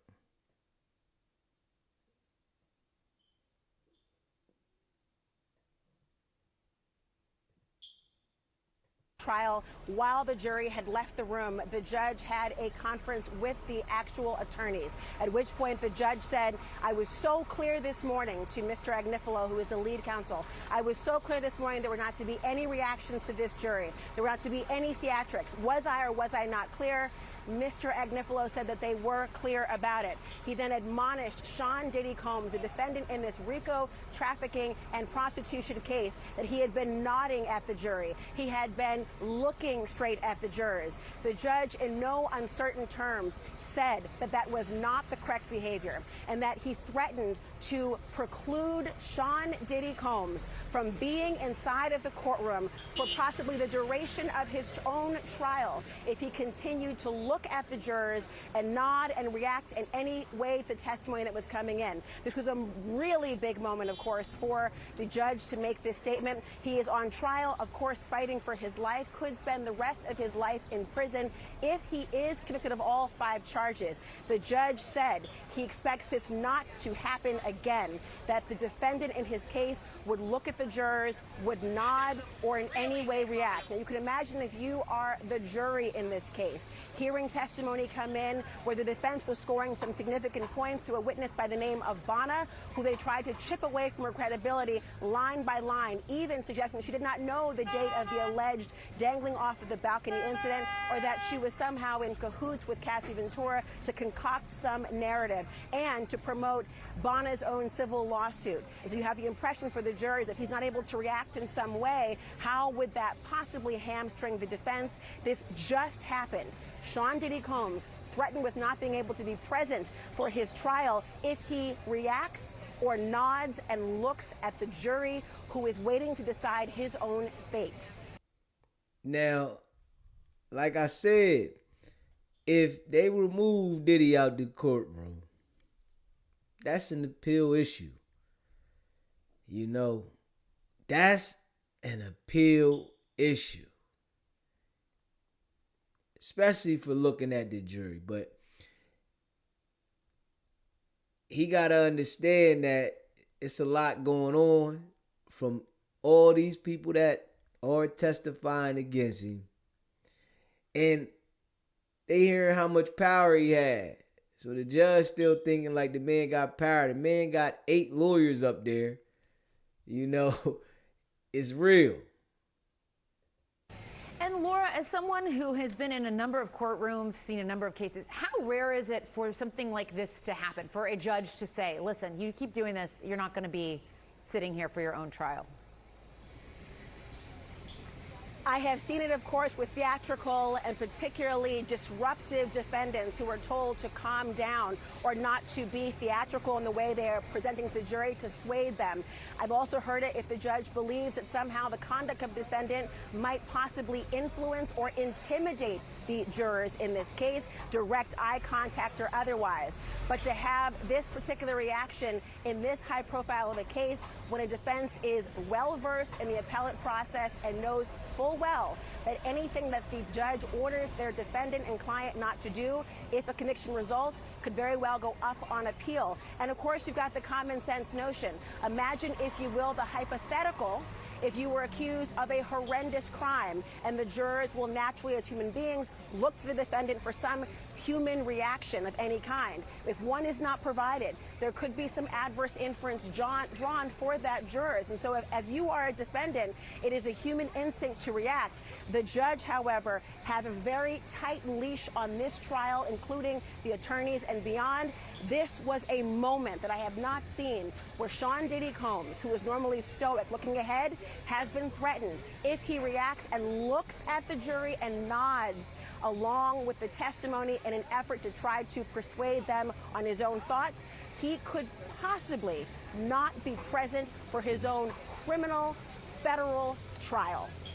In your experience, Laura, and that's a prospect, we don't know what's going to happen, but does not having the defendant present, is that a disadvantage typically for the defense? Them not having the defendant present, that there's a appeal issue. And being as though that they saying they gonna remove him for staring, it might be some people in the jury that feel like they doing too much. The government's doing too much, because it could be some people that are jurors on the case that think that they doing a lot now and feel like the man should have his right to due process. So to take his right to due process away and take him out and not allow him to face his accuser and be in court just because he looked, that could hurt the prosecution as well. It could hurt the prosecution. It could hurt the defense. It depends on how the jury members feel. They might feel like, man, y'all took him out for looking. We didn't feel offended by what he did.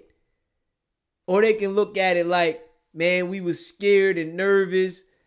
Man, everything we heard about him, and look at the story that way. So it could go either way. It depends on the people that they got up there. They might got some people that like, man, listen, we see y'all bringing witnesses up here that participated, and now they done flipped because they was scared to go to jail for their participation. Or they could be thinking they bring witnesses up there that was coerced into doing certain things. You know, you really don't know what the jury is thinking. Straight up. You don't know what the jury is thinking, because they're people that got their own mind. They listening to the evidence. You know, straight up. And I got a letter for jury duty the other day, and I'm calling them up, telling them everybody's innocent. Man, straight up. Nah, I think the system do people wrong. Y'all ain't letting the person get a fair due process. That's all I say about the system. Give people a fair due process. There are some people that are guilty of things, but being as though that they don't give a person a fair due process, that there, it just make me feel some type of way about the system. Give a person the fair due process. If y'all gonna go at them fair. Let the jury decide, and stop taking advantage because it's your playground. They want to tell a nigga, here, you can have the ball, and then take it from you. Nah, you ain't playing ball right now. All right, you can play with the ball. I'm going to take it from you. And that's what be the bullshit in my eyes on some real shit. Don't be doing that, man. It could very well be, of course, because the jurors are going to be left to try to understand why he is not present. The judge could give a curative instruction, which the judge said today, you don't want to hear the instruction I would give that jury, which led the people in the audience who were remaining. We were all getting ready to leave out. There was a break that was sustained for about a 30-minute period. I lingered behind, waiting to hear their different arguments that might be raised, and to my stunning surprise, hearing the judge give this admonishment and saying, quote, let me make my own record here. If the defendant is not present in his case, particularly in a case of this magnitude, the jury could be left to think of what they might conclude and infer. And no defense counsel wants their client's absence to be interpreted independently by a jury of his peers. And Laura, again, just for anyone joining us, we are following this breaking news that just happened in the courtroom, where the judge admonished Sean Diddy Combs and saying that he could be excluded from the courtroom if he continued to make faces at the jury. I do want to ask you, as we look ahead to the rest of the day, obviously you'll be keeping a close eye on what Combs is doing in there if he puts himself in that position to be essentially kicked out of the courtroom. But we're going to hear this testimony from an accuser using the pseudonym Jane. What are we expecting from that testimony? Well, the jury is waiting to hear information regarding the claims that the prosecution must carry its burden of proof to conclude. Remember, there are 5 felony charges that could result in a lifetime conviction for Sean Diddy Combs. And every single witness will be important in establishing the prosecution's burden of proof. RICO cases are notoriously difficult to prove because it requires the jurors to connect dots independently and alongside of a prosecution team that is trying to ensure that they will be able to connect the dots through a closing argument at the end of a trial. We were told initially this could be up to an 8 to 10 week trial. So imagine putting the pin in the status quo for the jurors. But we expect to hear further testimony in today and the days beyond, where the prosecution is going to try to enhance the credibility of prior witnesses, prior stated victims, and the allegations they've said. And this afternoon will continue to be no different. However, now we've got this added discussion where the defendant in this case, Sean Diddy Combs, is going to have to, as my parents used to say when I was acting up, fix my face to make sure that I'm not displaying anything that would be problematic. But this is a defendant. I was a kid. This is a defendant in a conviction possible. He's presumed innocent, of course, but a case that could, if convicted, lead to the rest of his life behind bars. And people in the audience were thinking to themselves, and for that, he has to have a straight face? How can that be? The stakes are very high. Laura Coates outside the courtroom there in New York. Thank you so much for that breaking news update. I definitely know they play dirty, man. I definitely know that. This is why I say everybody should have a fair trial and a right to their due process. But that's why I say with Kamala, I would never vote for a prosecutor. Straight up. I would never vote for a prosecutor to run the country because they adapt to these certain tactics and they got to do this shit day in and day out. And when you adapt to certain behaviors, you can't just change those behaviors overnight. This is their living. And they do certain things. They don't care about nothing else but a conviction. And they'll do whatever they got to do. They go to school for the law. They do slick things. And they'll do whatever for a conviction. So they definitely got the scale tilted for the purposes to weigh on their side. And they're going to do certain things to keep the scale tilted. So when you go into war with these people, you got to fight with the scale on the other side. You know what I'm saying? They up here. You like this. And you trying to get it to balance. You fighting. And a lot of times, your shit just, whoop. You know what I'm saying? Yeah. We really appreciate it. Defense attorney Misty Maris is live just outside the courthouse where this moment just took place. Misty, I wonder if you could describe the significance of this move by the judge. I mean, one, how unusual is it? But two, what effect might it have on the defense, on the trial? Right, Jim, it's very significant. And in fact, it is the most extreme course of action and curative action to remove the defendant from the courtroom. So there's a federal rule on this issue, and it says that if a defendant is disruptive in the courtroom after being warned, then one of the curative things that can happen is to actually remove the defendant from the courtroom if that conduct persists. So here, now we're hearing the warning. And again, in the commentary from the judge, with directing at the defense team, he said, did I not make this loud and clear before, that this disruptive conduct cannot continue? And if it does continue, then we... I agree with Judge Joe Brown. I agree with him. I agree with Judge Joe Brown. Prosecutors are the worst people on the planet. They heartless. They are heartless. They have a duty to get convictions. They are heartless. We may seek to remove him from the courtroom. Now, the reason that this is so significant is that a defendant has the right to face their accusers. So it is truly the most extreme form of action that the judge will take.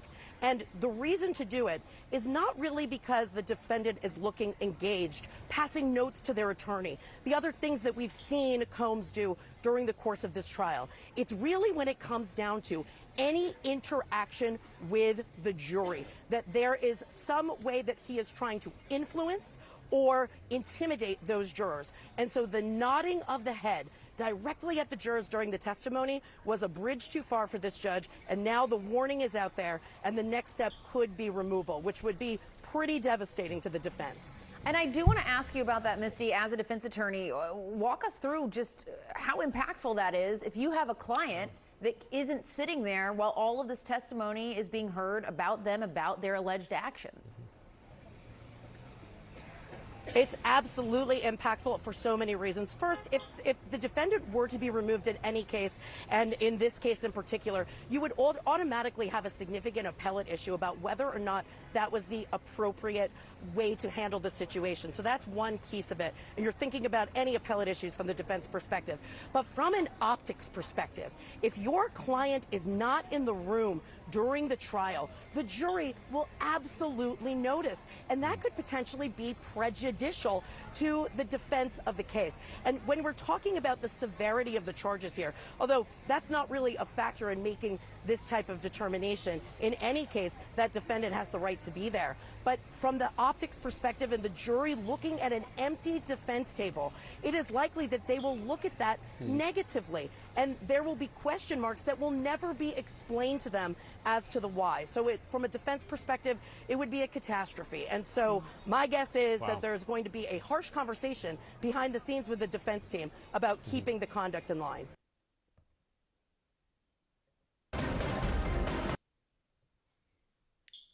It done got sticky.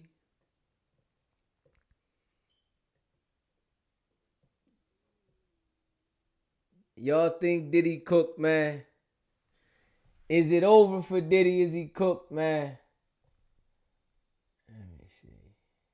Is it over? Is he cooked? Okay, welcome back, everybody. So as I... is he cooked? It done got sticky. Let me see.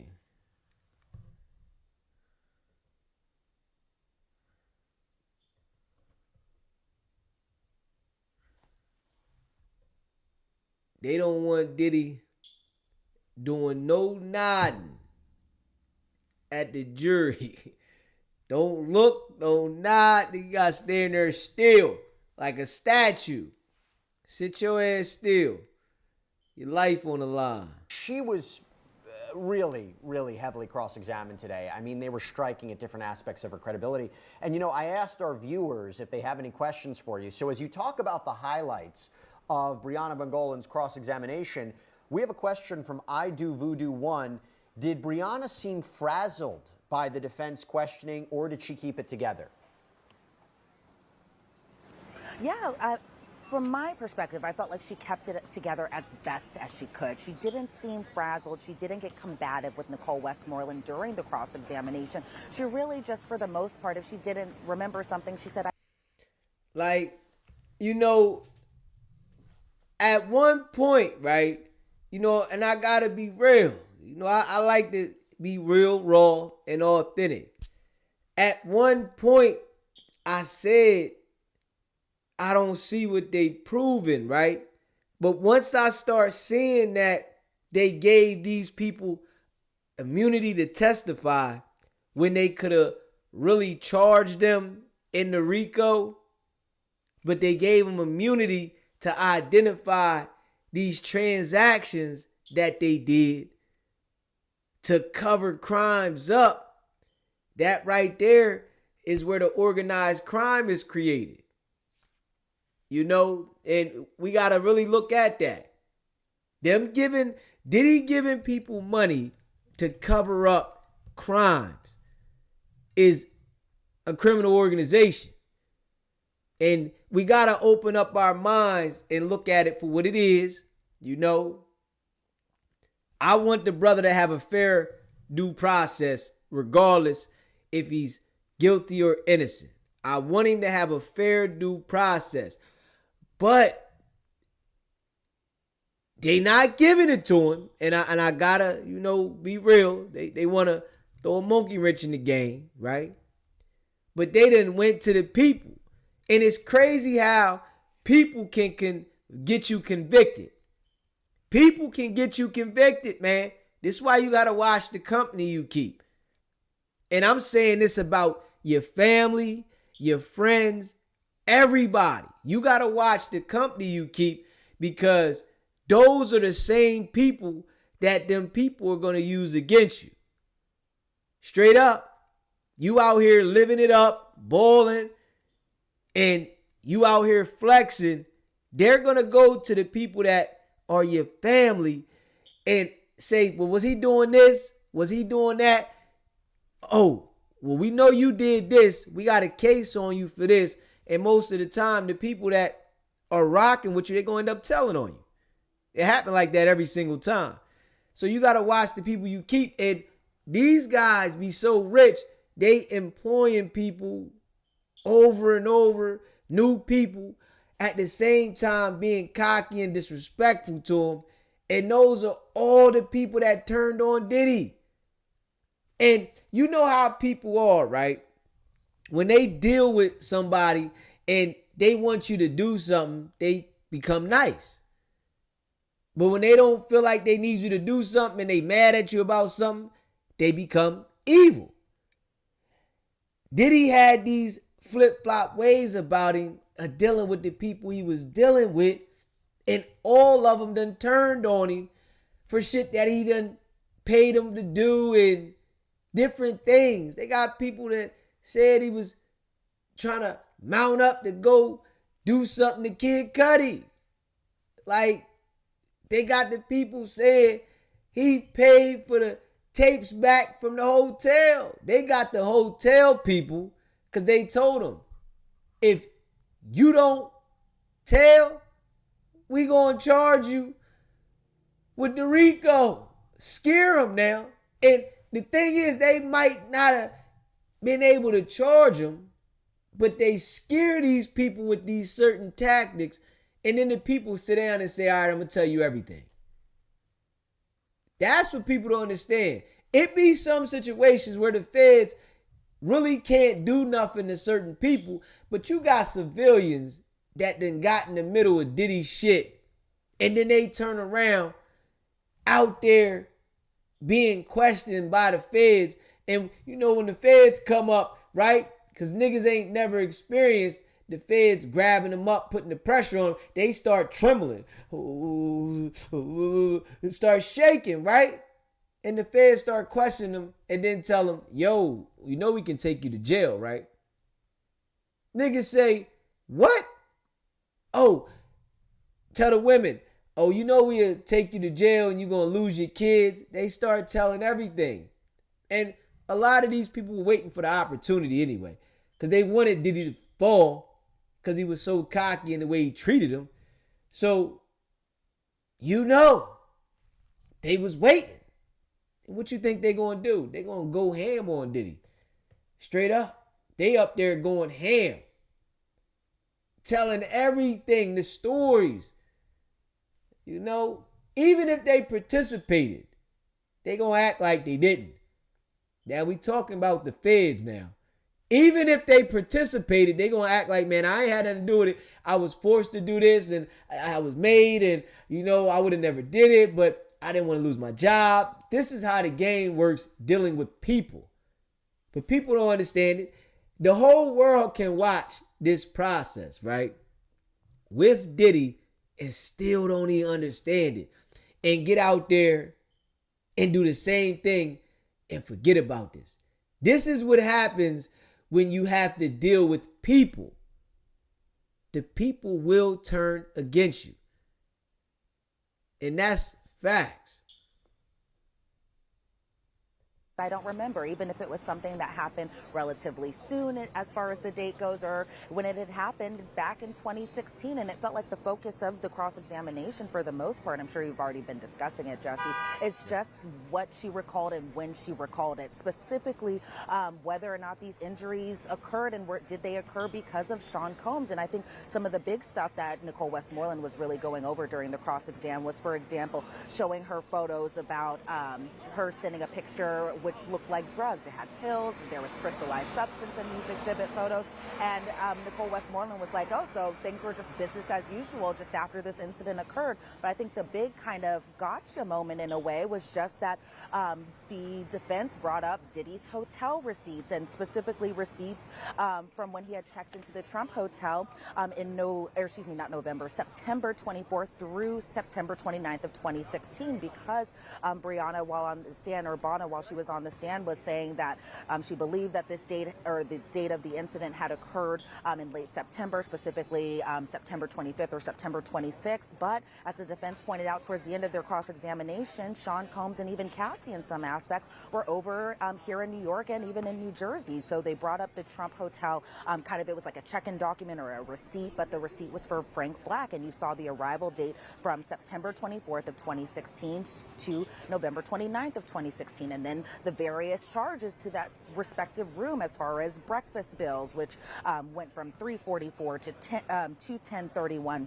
$107.84. So it really felt like they were showing just kind of that final receipt of being like, okay, you said that this happened on this date, but it shows that according to this receipt that Frank Black, aka Puffy, aka Diddy, aka Sean Combs, and even Cassandra Ventura, aka Cassie, were here in this area, here in New York, here over in Jersey doing events. And so they try to kind of bring... Hey, Carly, you said, how is the judge so worried about Diddy making head motions to the jury and he didn't even sequester the jury? They go home and hear what everyone else has to say. Not a Diddy fan, just saying, hey, that there is something.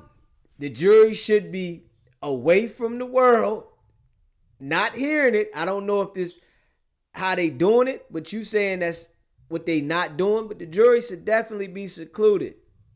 No internet, no nothing. If they going home every night and they're hearing all this shit we hearing, I don't know if that's true.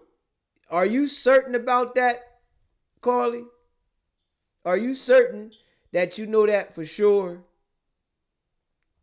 Because if that is, I think that's definitely not fair.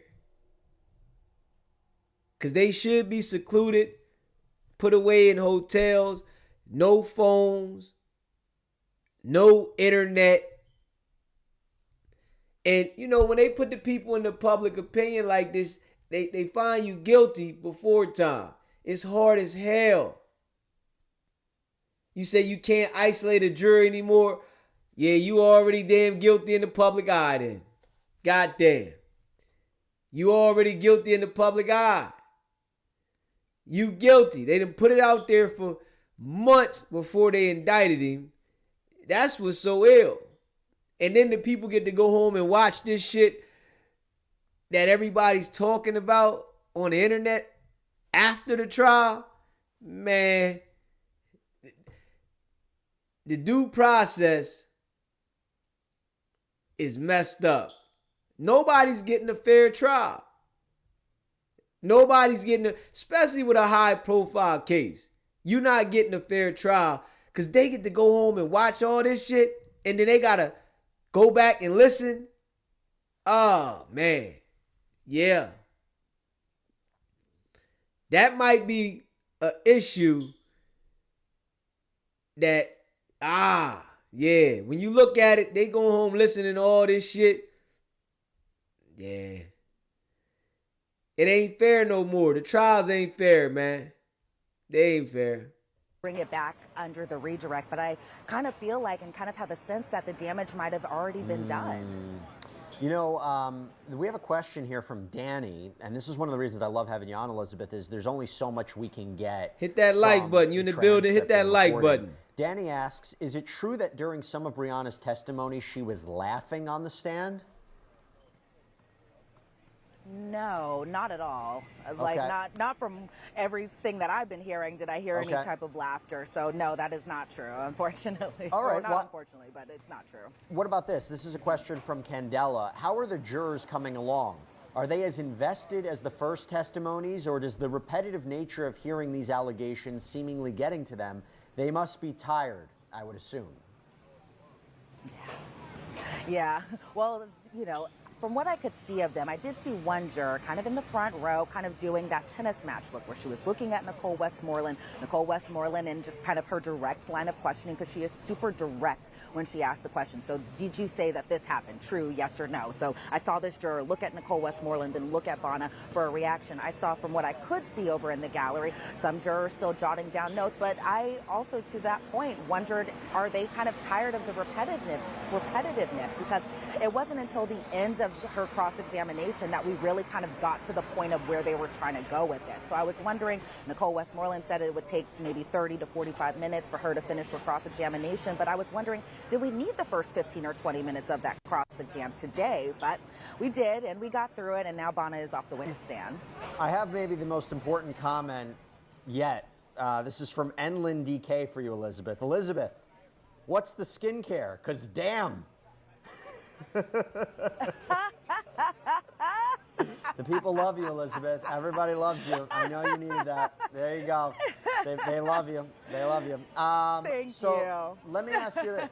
So seriously, what is the skincare? No, I will ask that a separate time. All right, I have to ask you an important question here. That's a good question, but more on point. We've been asked a lot whether or not Sean Combs is participating in his defense. If you see him talking to his attorneys, passing notes, telling them what to ask. Are you seeing any of that?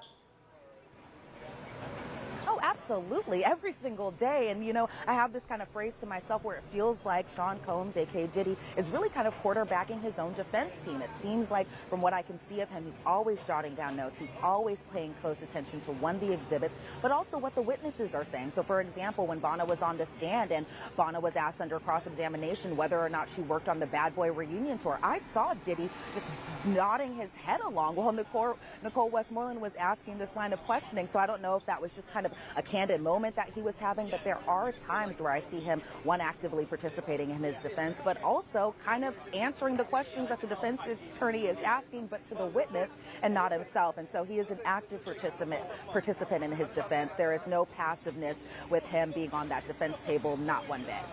Got another question for you. This is from ATX Stanley. First of all, they go, nice haircut, Jesse. Well, thank you. Nobody asked about my skincare, but thank you. I appreciate it.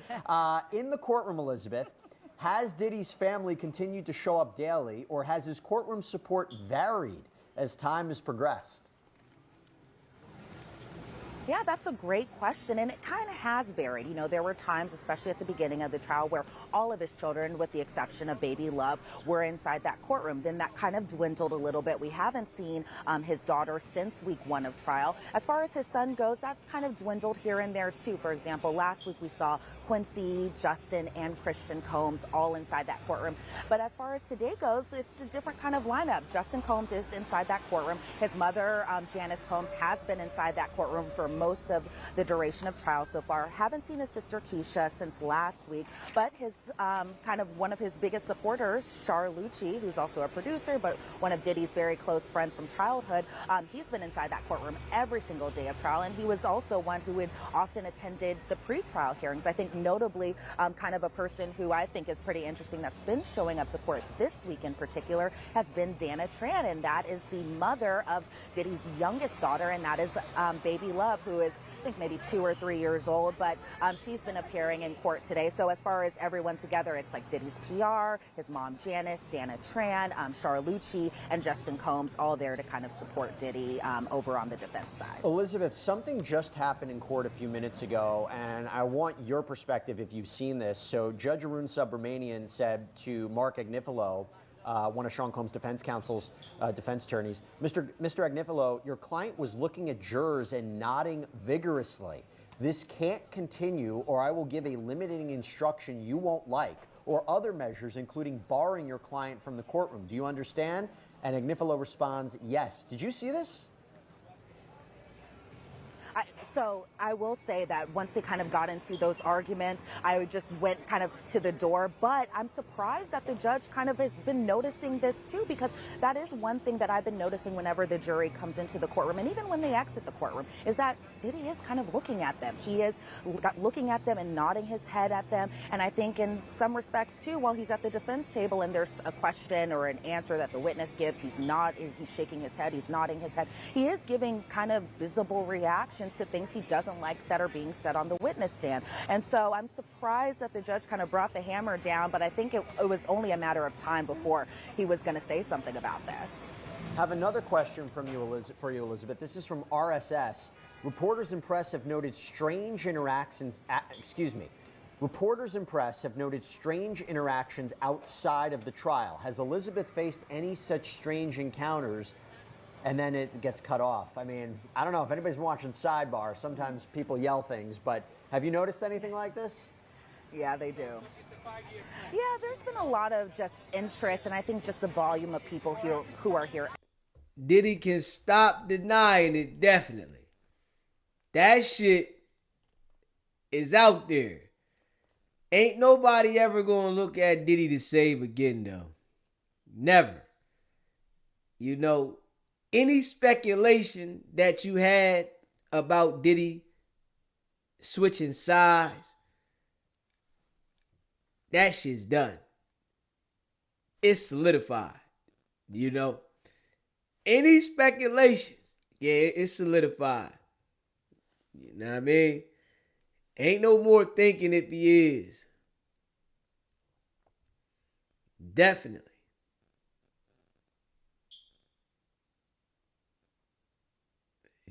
Definitely.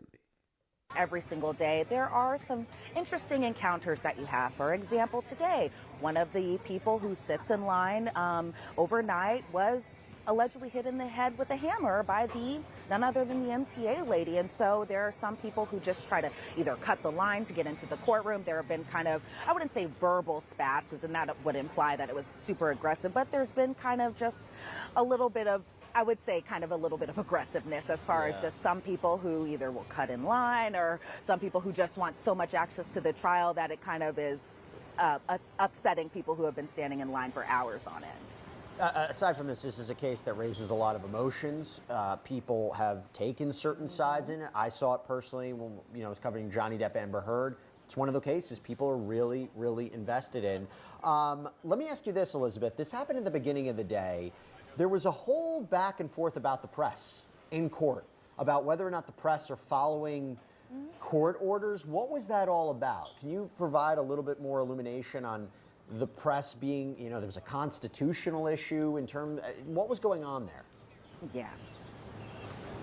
It had to do with the exhibits that Hit that Jane like will button. be testifying to when she subscribe takes the stand next, which is very soon. So they had to do with the Jane exhibits. The press, for the most part, was concerned about not getting these exhibits because, again, for our viewers who don't know, we unfortunately are not going to be able to see the exhibits, such as photographs, such as text message exhibits, in the fashion that we normally do. Why? Because the government says there's so much redaction that needs to be done. So in these text messages, they kind of show Jane's personal information as far as concerning her family members, and as far as concerning what could be identifiable information that could possibly help release her name out into the public. And they definitely don't want that, especially after what had happened to Mia. And so the government was saying that they can release the photos and the videos that don't depict Jane, and they can easily be released, possibly even the same day. But as far as her text and those photos that do show her face, do show identifiable features, those will take a little bit more, or take a little bit longer of a time to just redact those. And so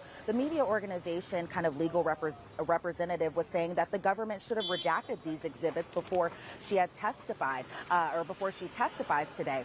The media organization also saying that the press has a right and needs to see these exhibits, and delayed access is not effective access. And so what the judge ended up ruling is that he did end up siding with the government in this part, and that the media application to see these exhibits, even if it was just certain members of the press to see these exhibits, that application was denied. I get it. I get it. I completely understand. This is one of those cases. There is an extra sensitivity. I mean, you are having witnesses who are even testifying under pseudonyms. It's. I mean, even when we show the clip, the B-roll, the courtroom sketches, we're blocking out the face. You're blocking out the face of Mia, so it's a problem. Elizabeth Milner, thank you so much for the great reporting. I know you have to jump back inside. Really appreciate it. And I'll see you on Sidebar later today as we do a full court recap. Thanks, Jesse. All right. So I'm back here with Barrett Berger, Tyler Bailey, Rich Schoenstein. Tyler, I'll start with you. Combs allegedly signaling to the jury, nodding to the jury. Why is that such a no-no? You can't do anything as a defendant that could be showing like you're trying to influence the jury, intimidate the jury, draw empathy from the jury. Defense lawyers, we always tell our clients to not be fazed, whether it's good testimony that's coming out or bad testimony that's coming out. We also hear that the judge said that he seems to be nodding his head pretty vigorously at witnesses when they're saying certain things. That could be interpreted different ways. It could be that he's in agreement or that he's trying to possibly intimidate these witnesses, nodding his head as if, okay, we'll see about that. Because, he's in jail, but he still has connections. He's a known figure. If he is this big, powerful person that the government is making him out to be, him intimidating witnesses could go a long way and influence future testimony that's going to be elicited in this trial. So we're going to take your questions, your continued questions for the next 25 minutes or so. So get them in. We'll try to answer as best as we can. We also have a poll up. So Rich, listen to this. The poll we had up was, do you think Diddy and his team should sue CNN for the 2016 hotel video leak? 80% say no, 19% say yes. What do you think about that? Well, I'm with the 80%, but mostly because it would be a fruitless endeavor to try to sue CNN for that. I don't see any basis for it. Well, actually, we have a question that just kind of jumped on that. This is from Illy Gazarian. Can Diddy also sue the hotel for providing the video to CNN, assuming that's what happened, since they told him there's no copies? Can he sue the hotel or the staff? Well, that's an interesting question, right? So he bribes the hotel to buy the video. Can he then sue the hotel because they kept a copy? He didn't really pay the hotel for the video, right? He paid a guy at the hotel. That split it with two others. Right, to surreptitiously get the video to him. So I don't know how he could sue the hotel. I guess he could sue the guy, but I don't know. I don't think that's going anywhere. Well, couldn't you sue the hotel and be like, this is who you employ? How dare you employ people that I couldn't properly bribe? Right. Why can't I beat up my girlfriend in your hallway in private? And pay it off the right way. Yeah. We're making light of it. It's a serious argument, but I hear what you're saying. Okay, Barrett, I want to go to you. This is from Fet Leon. Could it be tactics from the prosecution to bring in anonymous witnesses to emphasize how much of an impact the treatment by Diddy had on them? That's an interesting question because the jury seems to be they're testifying under a pseudonym, right? Yeah, it's an interesting question, but the short answer is no, it's not. And I know that because it's a really high bar to be able to get a witness to testify under a pseudonym. So in federal court, and actually in all courts in our country, there is a presumption that the courts will be open, that the public has a right to see what happens in a public trial. So anytime you want to take a measure to sort of limit the public's access to any portion of a trial, there's a pretty high bar for that. So if you want to close the courtroom for certain motions, you have to satisfy certain, legal thresholds. Same with getting a witness to testify under a pseudonym. It's not something that's granted easily, and it's not something that's granted often. So no, I don't think it is something that the prosecutors are doing at a whim. My guess is if they have been able to convince the judge that this is appropriate, then there is evidence that there is some sort of a real threat. This is from Hampton Boyce. Hi, Jesse. Why the prosecutor? Let me see. Hold up.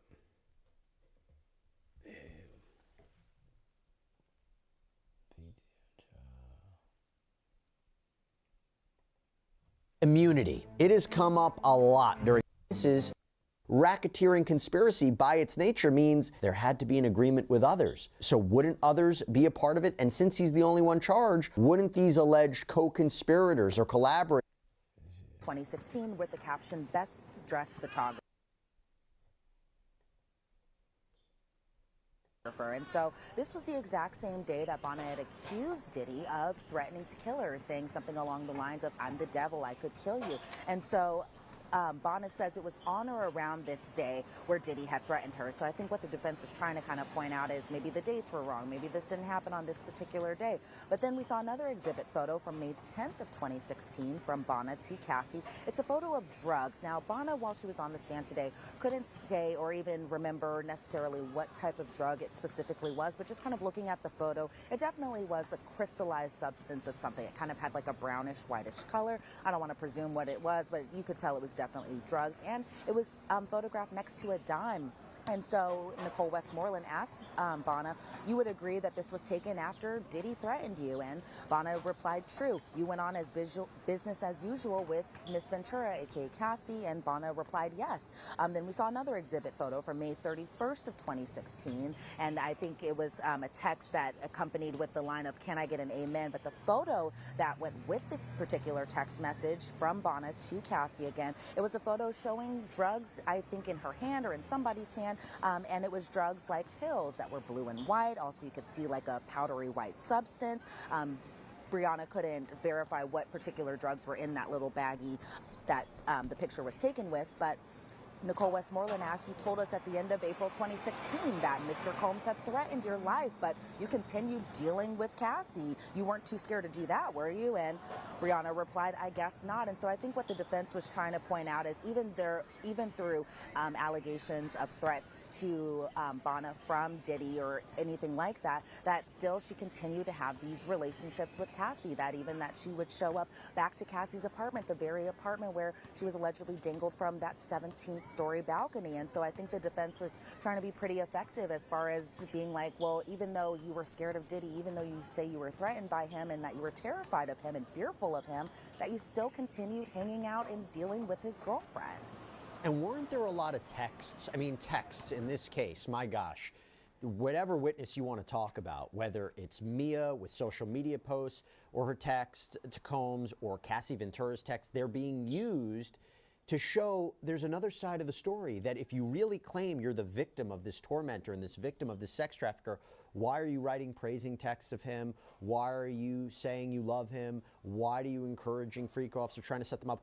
What were the text messages that Ms. Bongolan was confronted with today?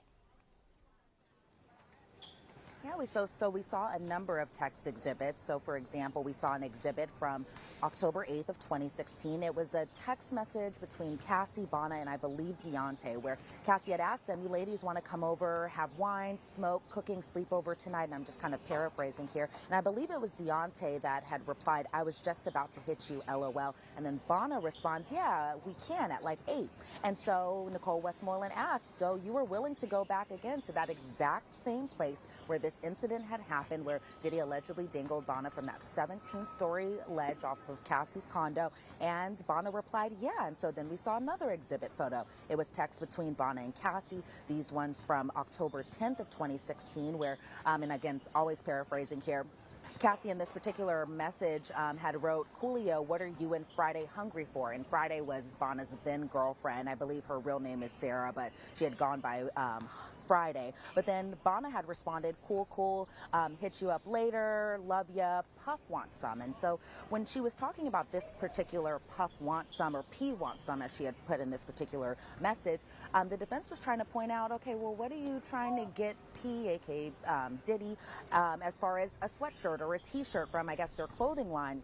And so Nicole Westmoreland was like, "So you're asking if he wants a t-shirt or a sweatshirt?" And then Bonna replied, "Well, we had that FaceTime call after the incident. I was trying to be cool." And then Nicole Westmoreland is like, "Well, didn't you tell the government during the FaceTime call that you didn't talk about the balcony incident?" And then Bonna responds that she doesn't remember. So then we saw an exhibit photo from October 15th of 2016. So just a couple days after Cassie and Bonna had talked, and Bonna was asking if Puff wanted a t-shirt or a sweatshirt, Diddy actually messaged Bonna. And again, paraphrasing here because those text messages go pretty quick, where Diddy said something along the lines of, when friends get high with each other, they're not supposed to let friends F up. And then he had said something like, that's real whack.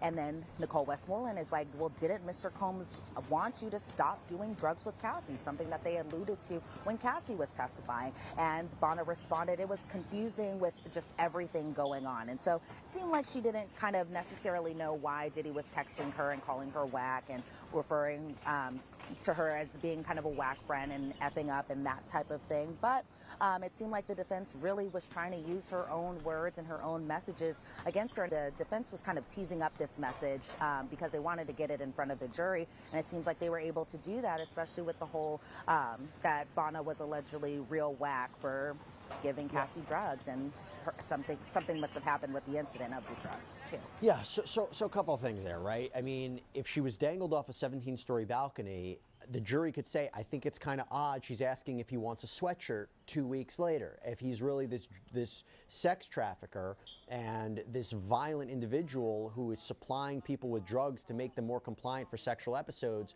why the concern? Why the concern about the drug use here? And this is what makes this not a clean prosecution. And I understand that was only the beginning, because Elizabeth, didn't they also really grill her about her lawsuit, the civil suit that she filed against Sean Combs? And it really concerned also the lawyer that she had at one point, who apparently she fired and then retained new counsel, which goes into this whole complexity of, was she making legitimate allegations, or were legitimate allegations being made on her behalf? What did they talk about with the lawsuit? So the lawsuit, which I have read, I've covered this story when it was first filed just last year. And so the defense really kind of got into it with Bonna about this. And so Nicole Westmoreland was like, so you aren't saying that Cassie saw this? And then Bonna is like, well, I don't know. You have to ask her, but I heard her voice. Nicole Westmoreland is like, well, you said you hurt your leg and your neck and your back and you have nightmares and night terrors. You said the injuries in your demand letter weren't accurate. You said that Mr. Combs groped your breast. That was in your letter sent by Tyrone Blackburn, who again, Bonna said that she fired after he was getting information wrong that was sent in the demand letter, but also notably, he's an attorney who represents Little Rod Jones, who also is suing Diddy too. But as far as Nicole Westmoreland, during her line of questioning, she was like, well, is this true or not? And Bonna responds, that's incorrect, about her breasts being groped to the point that it had left bruises on her body. She's asked, you reviewed your lawsuit. Your new civil lawyer said the exact same thing. And Bonna responds, I'm aware. Well, you told the government that Diddy or Puffy grabbed your breast. And then Breonna said, well, I told them where he placed his hands. Then Nicole Westmoreland is like, well, on January 18th of 2024, during your first meeting with the government, you never mentioned that Mr. Combs grabbed your breasts. And then Breonna responds, I don't remember. Nicole Westmoreland asks, well, isn't it true your lawyer, that being Tyrone Blackburn at the time, started that rumor and that wasn't true, but you still continued knowing that it wasn't true and you kept on repeating it, even though you knew it wasn't true? And Bonna responds, I can't speak for him, so I'm having a hard time answering. And she was really kind of struggling this morning to kind of answer the questions, to the point where Nicole Westmoreland really kind of had to ask her the same questions in just different forms and fashions. And there were lots of responses of just long pauses, or I can't really speak for this particular person, or I'm having a hard time answering. And then she would ask kind of multiple times, can you re-say it? Can you rephrase this question?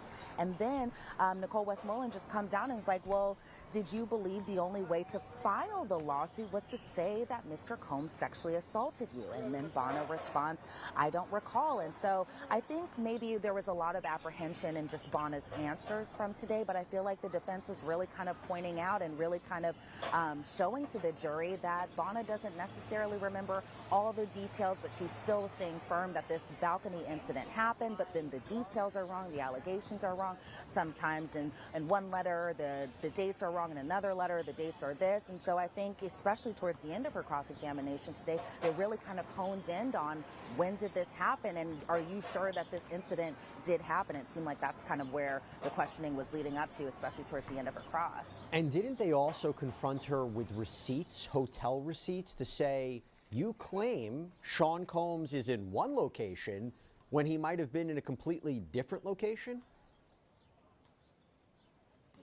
And so I am myself a receipts-proof timeline type of girl, and that's kind of an ode to Real Housewives. But they did kind of confront Bonna with the receipts and the proof. And so Bonna was alleging that this incident happened on September 26th or 25th of 2016. However, we see one exhibit photo. It's from the Trump Hotel. It's kind of a receipt from a hotel stay, and it was for Frank Black, who we now know was an alias that Diddy was using. And the arrival shows on this particular document that the arrival of Sean Combs, aka Frank Black, was on September 24th of 2016, and he stayed all the way until September 29th of 2016. And so even prior to us seeing this particular exhibit and this particular document, Nicole Westmoreland was asking Brianna, you worked on the Bad Boy tour. Do you remember Cassie and Diddy schedule during this time? Did you know that Mr. Combs was performing on September 25th of 2016? And that even he and Miss Ventura, who we know as Cassie, were in New Jersey at certain parts of this. And then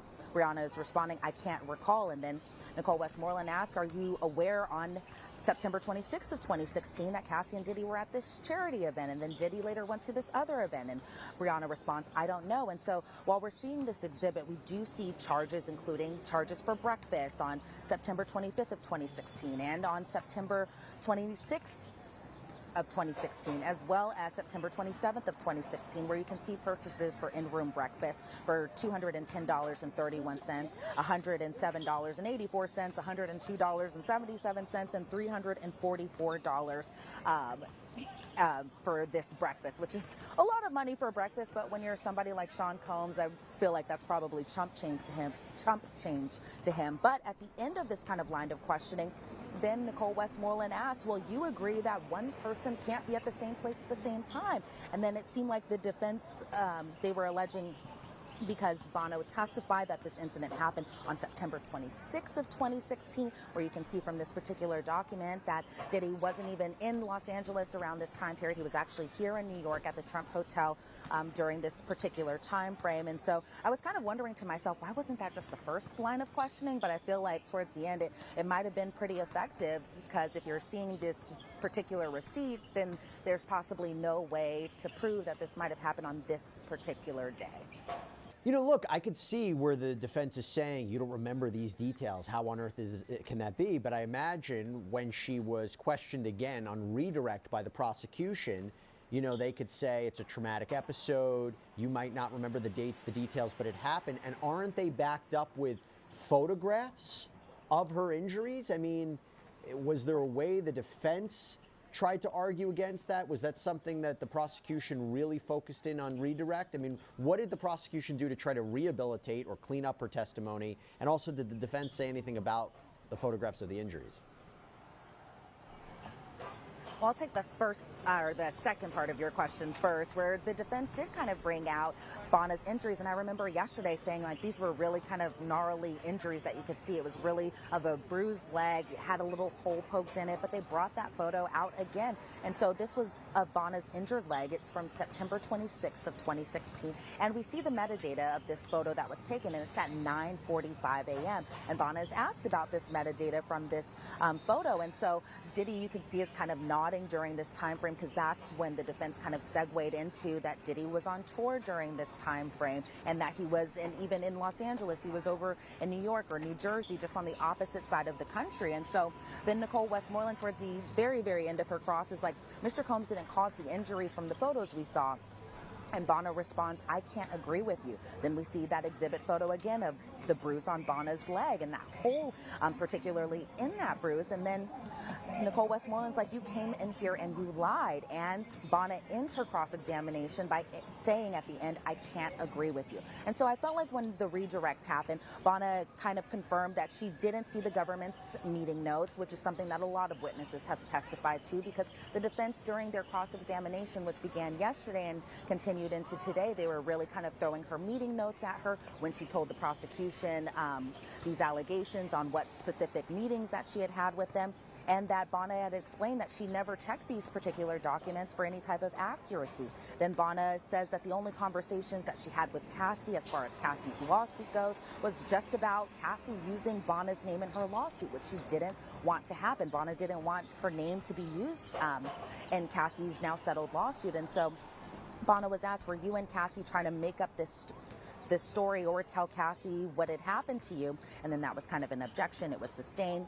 Then Bona is asked by the prosecution, do you have any doubts that Mr. Combs held you up on the balcony? And Bona responds, I have no doubts. She is asked, did you tell Cassie that you were going to file a lawsuit? Bona says no. Are you getting money today to testify? And why are you here today? Bona says no, and she's here today, testifying today and even yesterday, to get justice, something that she had said a couple times during her testimony. Then she's asked by the prosecution, do you remember every single detail from the balcony incident? Bona says no. How did you feel when he held you on the balcony? I was terrified, she says. Bona confirms that the balcony incident did happen, and she spoke about this during every government meeting. And so it seemed that from her perspective, she was really adamant that this particular incident did happen, but she just wasn't clear about what date it had actually happened. So I think the jury might have a field day trying to make sense of that testimony. I don't think it's arguably the strongest witness for the prosecution. And then we go into when she leaves the stand, wasn't an exhibit put up that caused a little bit of a stir? Yeah, there was. And so this was an exhibit from March 25th of 2024. It was kind of one of those stipulations between the parties about the Okalaka airport, but it was about the particular data that was extracted, this one particularly from Christina Quorum's phone. And so you see these text messages between Cassie and Christina Quorum, and Cassie says, hey, I just found out something crazy. He came into my house while my friends were here. We were sleeping. He went to Bona, choked her, and dangled her feet off the balcony. Christina Quorum responds, what? And Cassie says, I have to stay away. And so the government really wanted to introduce this piece of evidence because I think that they might be kind of feeling some type of way in a sense that all of their witnesses, they can't recall these certain dates. But for this particular message, this was sent on September 30th of 2016. And so as far as just when this incident or alleged incident may have occurred, it might have occurred on September 30th, or it could have occurred on September 29th if you're interpreting it that way. Because again, Bona didn't recall what particular date this happened, but she's been adamant throughout her testimony that this did happen. So I think the government really wanted to introduce this piece of evidence because the defense was implying that Bona was lying. And so they wanted to show, okay, well, somebody told Cassie that this had happened. Cassie is talking to Christina Quorum about this. And so that message will go back to the jury when they do deliberate on this case soon, or eventually, I should say. And it does become a question whether or not Christina Quorum is going to be called as a witness and maybe can testify about that message. Okay, now, before we move into the next witness, there was something that happened that wasn't good for Sean Combs' side. My understanding was the judge was not too happy about Sean Combs' behavior, and he made it known after the jurors left the room, right? Yeah, he did. So unfortunately, this was a moment where every time there's arguments outside the presence of the jury, right before we get to the lunch break, I'm always like, okay, should I go now? Should I leave? What is it? And so unfortunately for today, I wasn't there when the judge kind of really got into Diddy about this, but notably, he was doing this. This was something that even I, sitting in the gallery, was noticing this. For example, when Bona was testifying about whether or not she had worked on the Bad Boy reunion tour, you could see Diddy over at his seat just really nodding. Sometimes when the jury comes in, yes, we're all looking at the jury come in, taking their seats, but there are times you do see him peeking over at their side, maybe possibly seeing how they're responding. And it also could be interpreted that maybe he's looking at the prosecution or whatever attorney is doing this type of questioning. But I feel like it was only a matter of time for the judge to say something, because it's something that a lot of us have noticed even as this trial was beginning, I should say. Yeah, you can't look at the jurors and start nodding to them. You can't influence the jurors in any improper way. That's a big no-no, could potentially get kicked out of court for doing that. Okay, then we moved on to Enrique Santos. So he worked at the Southern District of New York, right? He's done cell phone extractions. What did he testify to? I saw something about a screenshot. Yeah, so he was really testifying just about the analysis that he had done on Cassie's devices. So he extracted 3 iPhones in this case, and the source of the devices were Cassandra Ventura, aka Cassie. And Enrique Santos was saying that there were no errors that he is aware of happening, but he did note that one of the devices had previously been repaired. And so he said that they recorded several deleted data points, which is kind of a good portion of the message. So all the deleted data that I guess when somebody has their phone up, they think that a text message is deleted. They ended up actually recovering a good portion of that. And so we see an exhibit, and that being the Cellbrite Reader Report. So you see a text message from Cassie to Garen, who notably is the contact that Cassie had for Cowboys for Angels from February 14th of 2017, which is Valentine's Day. And then you see Cassie just say one simple message, hey.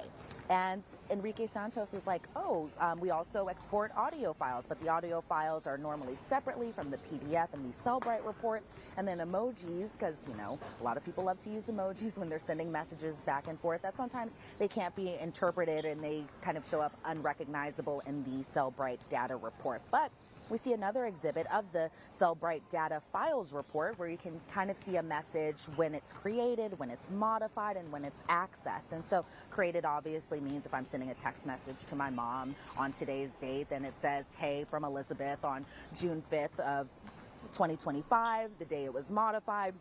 And then the day it's accessed by the U.S. attorneys or whoever is respectively analyzing this particular piece of data. And so even during the cross-examination, I was kind of like, okay, well, what kind of cross is there really going to be? And it seemed like the cross, which was conducted by Tinny Garagos, it really kind of focused on the deleted messages. For example, Tinny Garagos asked, is it true that there were many deleted messages, like 2/3 of them were deleted? And Enrique Santos responds, yes. How are you able to recover these types of messages? Enrique Santos says, it doesn't mean it goes away all of a sudden. Although they aren't accessible to the user, it's still in the phone's operating system. So again, everyone, even if you delete all your text messages, all your photos, they still show up some way, somehow, just within the system.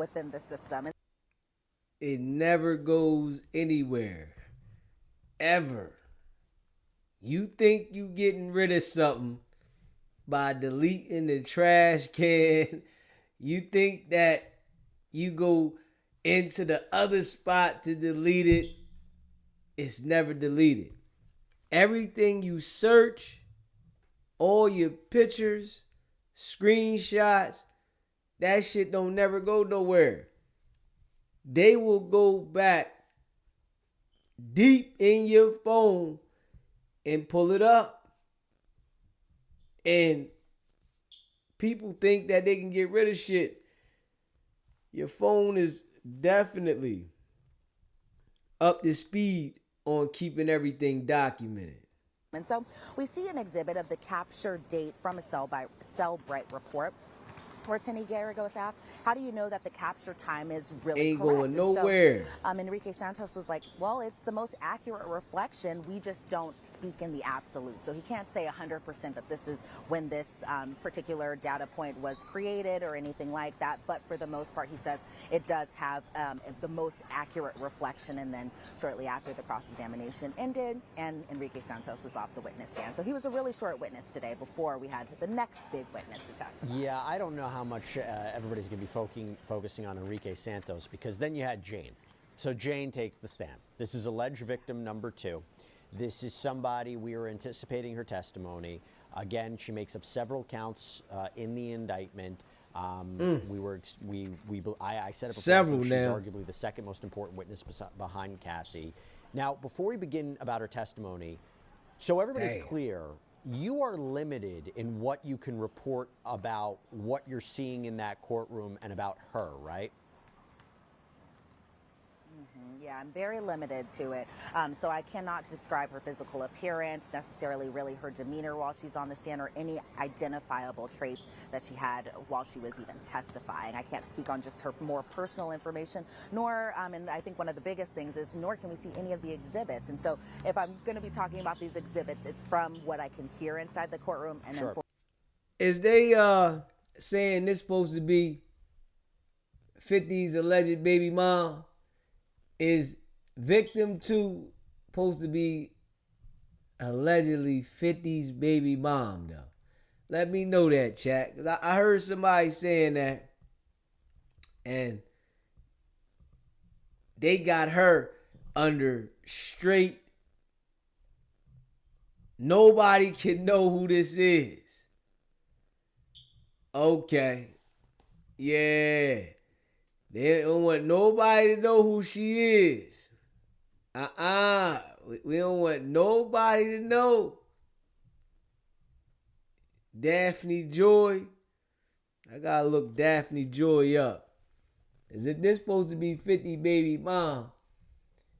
This why 50 going so hard.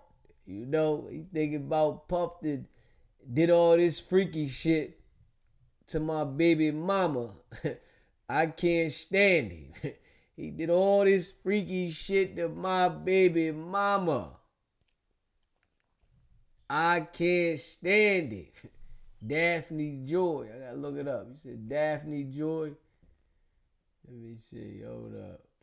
Fortunately, it's not from what I can see inside the courtroom this time around. By the way, there was also another issue regarding reporters, right? And whether or not they're following the court orders in terms of what they can report. Real quick, if you can break down what that's about before we get into... She was already on Tasha K. Absolutely. You said so you it heard started Gina. This morning, Gina bright and who? early. It's one of the first things the judge had kind of told us, where he felt like he was kind of lecturing us, but he said it in a very nice tone. So it seemed like he was just kind of reminding us, not even just in the main courtroom, but also in the overflow rooms, which he says is an extension of the main courtroom. And he said to pretend, if you're in the overflow room, that pretend just like as if he's on the bench in there, and just again, it's an extension of the courtroom. And so he reminded us today that we are not to document Jane and her appearance. We're very limited in what we can really say about her. And even as far as the court sketches you guys are going to see of Jane in particular, you cannot see her face or anything like that. Really, this court sketch artist kind of just draws just a faceless face, if that makes sense. Okay, so now with that in mind, let's take it a little piece by piece. She started by talking about her background and how she began her relationship with Sean Combs. And at the start of it, it seemed nice. So talk to us about what we learned about her background, when she met Combs. Let's hear what they say about the beginning her. of the relationship. You know. Yeah, Let's so hear as what far they as her say about background her. goes, first, they start with an exhibit photo. Again, that exhibit photo is private, but it's to confirm that Jane is who she really is. And so they show this particular exhibit just to the jury only, so we cannot see it in the gallery, but we do.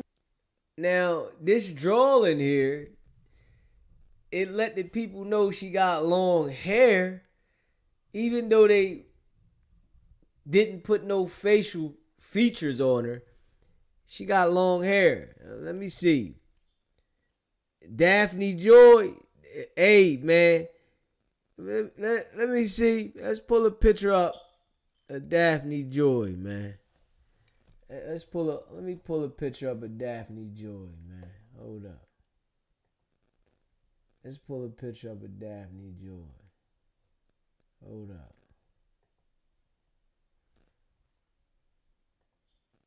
Let me see, hold up.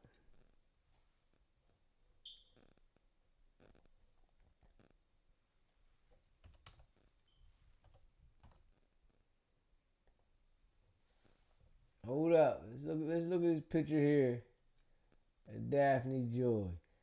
She got that hair slapped over just like that. Y'all see that?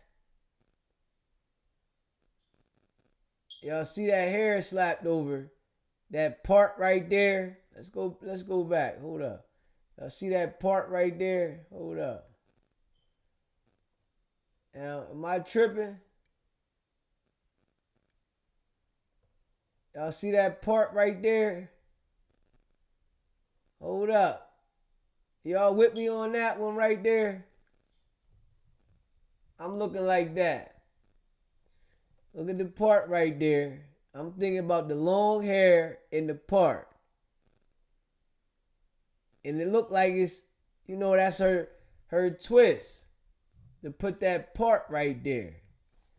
Y'all gotta let me know that one. How y'all feel about that? Let me see, hold on. Let's see if we can get a zoom in on Daphne. Can we get a zoom in on Daphne?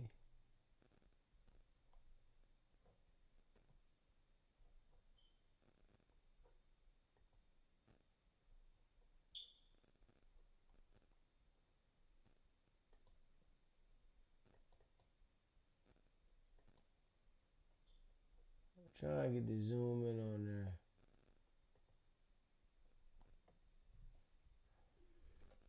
Man, got that part, man. That might be her, man.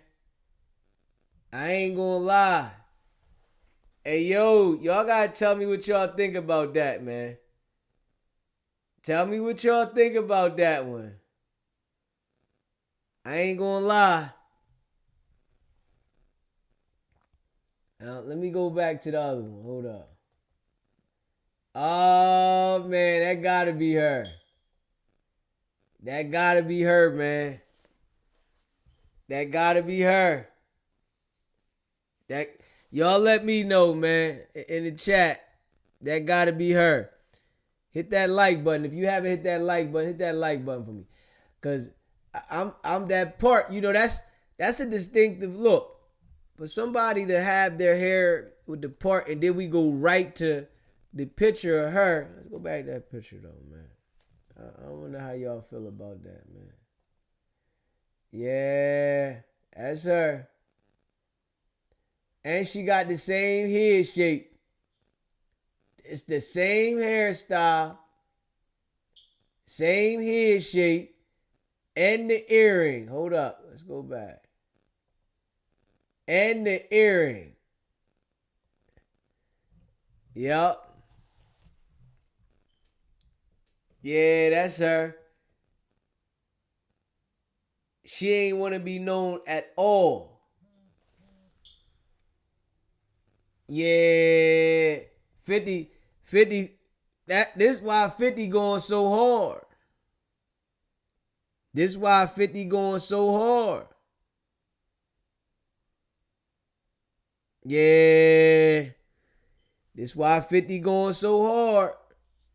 Cause he done had the man baby mom doing all this freaky stuff that he into. And yeah, that's what it is, chat. Yeah. Yeah. That's why he been going so hard. You look at that picture right there. Yeah.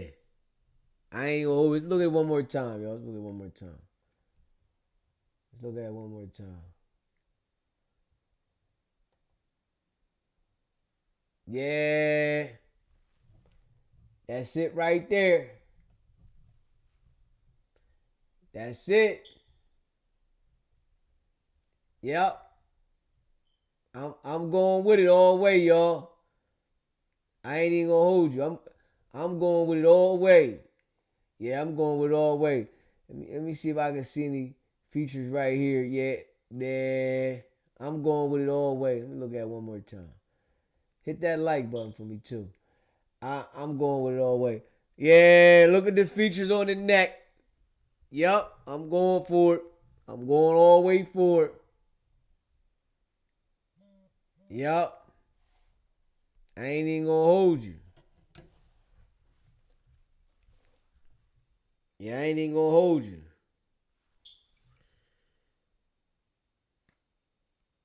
Puff already knew she was gonna testify. He knew it, man.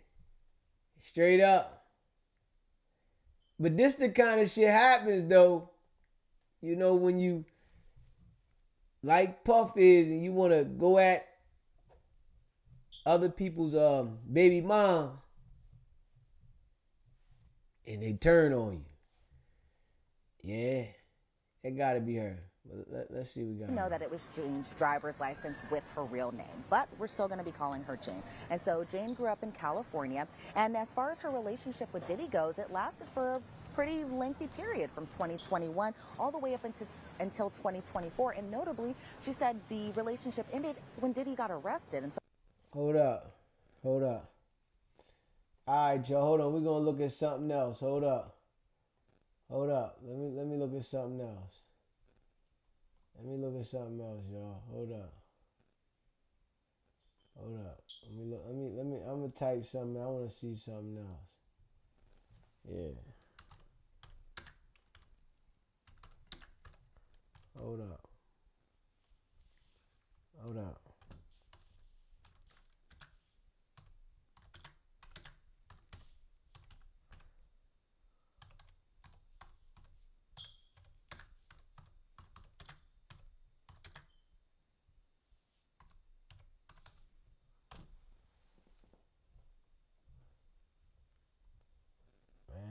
come the fuck up? Hold up. Hold up.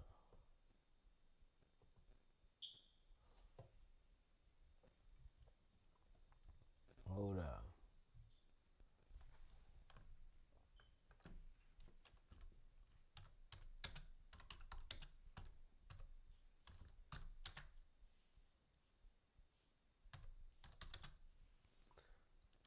Hold up. Let me see how to type it in again.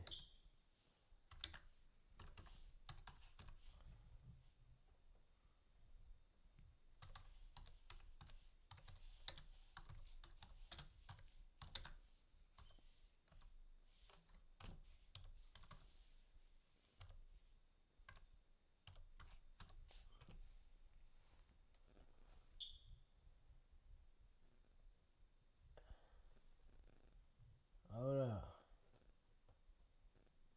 Let me see.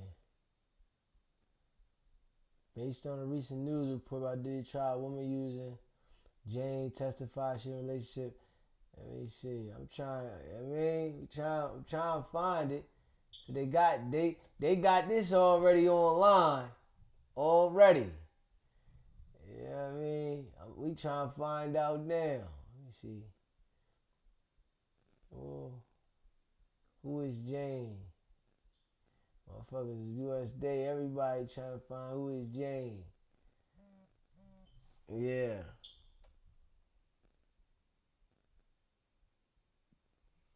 Let me see, hold up.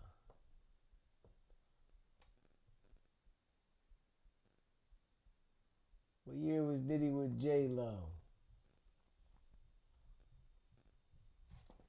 Yeah. Let me see.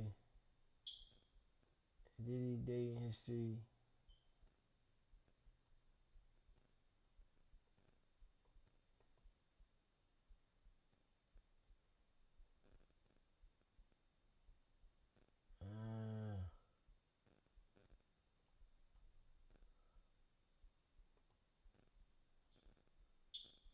Daphne Jordan relationship. 50 Cent. 212. I'm trying to see here. Man.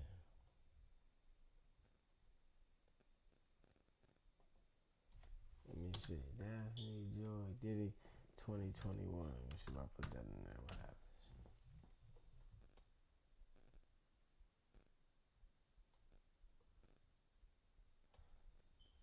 Man. It's like they put a block on that motherfucker on the internet. You hear me? Daphne Joy was named. Let me see. Hold up. Let's see here. Yeah, man, that's her. That's her, though. Let me see. Hold up. Yeah, that's her, man. That's her. I'm calling that's her. Let me see. Hold up. I'm calling that's her, man. Yeah, straight up. Hold up.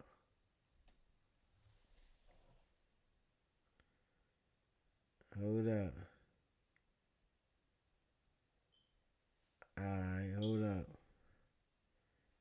Let me see here. Y'all know we in there searching. And we got some here too though.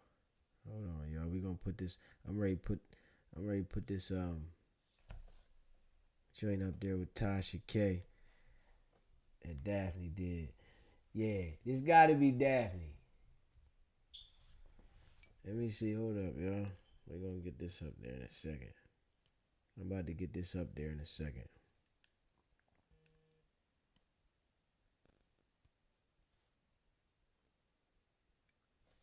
Yeah.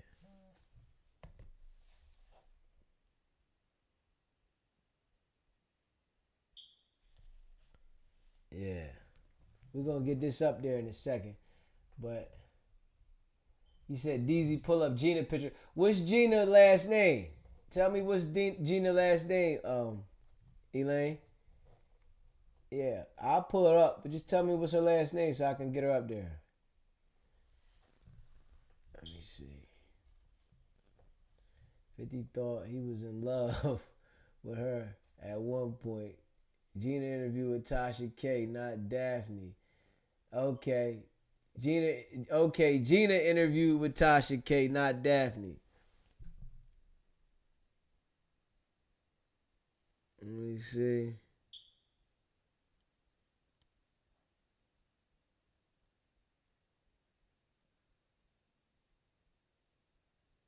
We're going to pull that one up. Let me see.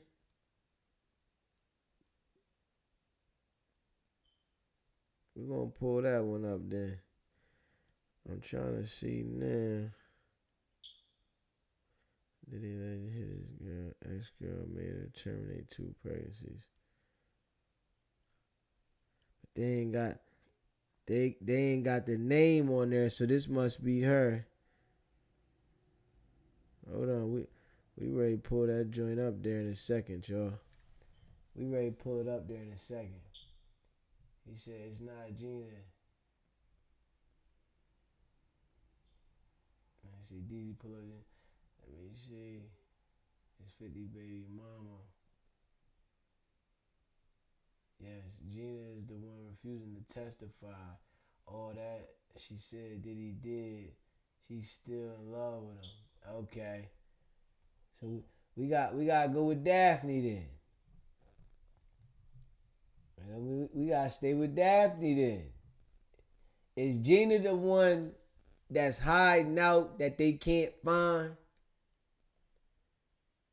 You know what I mean? He said, I got you. Can I come up, drop the link on that? You can send it to me. Send it to my phone. Send it to my phone. Yeah. So yeah, Gina's the one they can't find. This is the one that we seeing that's testifying. I'm going with this one, y'all. I'm going with Daphne. I ain't even gonna hold y'all. I'm gonna go with Daphne on this one. From where I see this part in the head, it lets me know she's always wearing this part. Y'all see the part that I see. You know what I mean? I see it's the same part. I'm going with this one right here. No cap.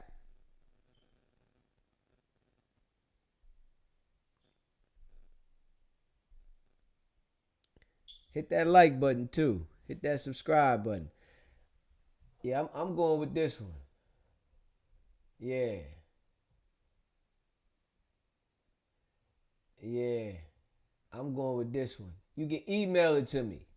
If you want to email me something, email it. sbgbtv@gmail.com. Email work just fine. I get it ASAP. Yeah, if you want to send me some email, you can send it to my phone or email it to me. Yeah, so I'm going with this one. Yeah. Yeah. Yeah, I'm going with this one right here, man.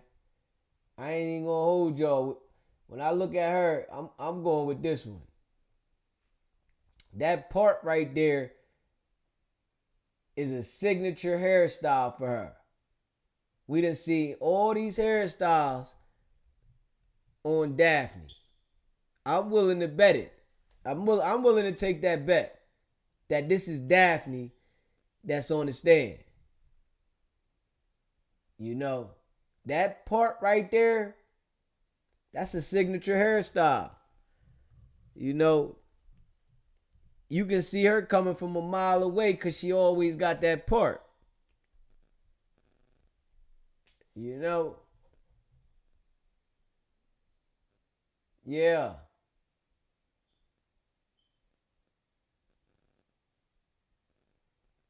He said, Gina has a trust and a kid with Puff. She MIA. But we going to finish seeing what they saying. Because I was trying to see if she was with Puff. Yeah, I mean, he said the drama between Joy and that 50 lawsuit, boom. P. Diddy, the rumors it was dating according to Complex. I was trying to see if I seen some shit. It said then in 2022, which was several years the couple stopped dating, it became clear that 50 and Daphne had trouble getting along.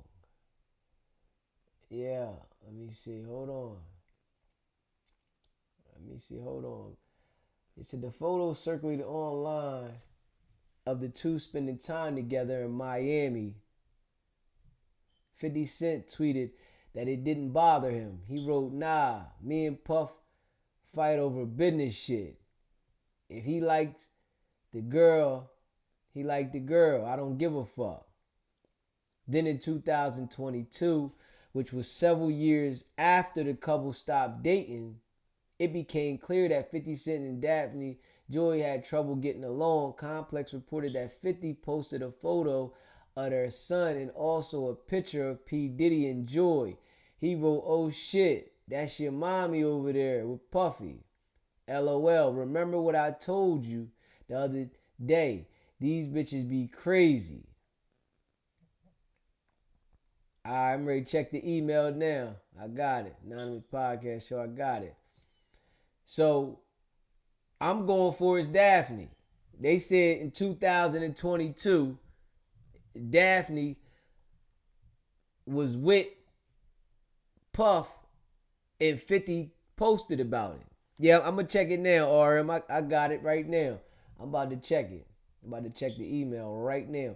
But I'm going, I was just reading through this. I'm going with Daphne. Let me see here. According to People, Joy alleged that she was assaulted by 50 at the end of March 2024. Joy posted on Instagram that 50 physically hurt her and SA'd her. Wow. Let me see. That's probably when Puff cut her off. Yeah. Let me see here. Hold up. Yeah, I'm going with Daphne. I think we broke that down right there. Yeah, I'm going with Daphne. That's my story. I'm sticking to that one. Yeah. Yeah, I'm sticking to that. No cap. All right, we're going to check the email in a second. Let me check the email. That's my story, and I'm sticking to that one. No cap.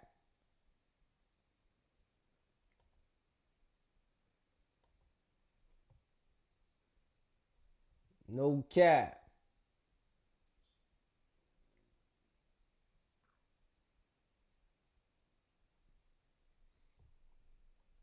All right. Let me see. Hold up. Let's see what we got. I'm going to pull this up, y'all. Yeah, that's my story. I'm sticking to it.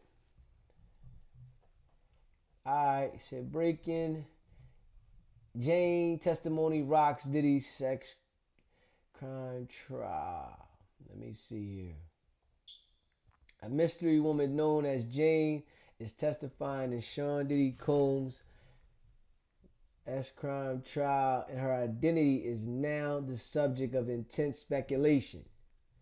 On Thursday, Jane took the stand in New York City detailing her relationship with Diddy, including claims of the use and other explicit acts. Social media is buzzing with theories that Jane could be Daphne Joy, who is also 50 Cent's child's mother.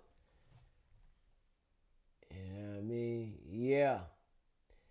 You know what I mean? That's what I'm going with, though. The breakdown of the part and the facial structure let me know. They drew her face. They ain't want to put the features, but the structure, then the earring, all that gave it up. You know what I mean?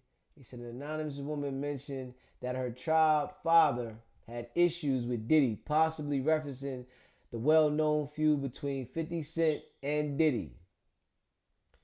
Online sleuths are comparing timelines of Jane's relationship with Diddy to what is publicly known about Daphne Joy's past with him.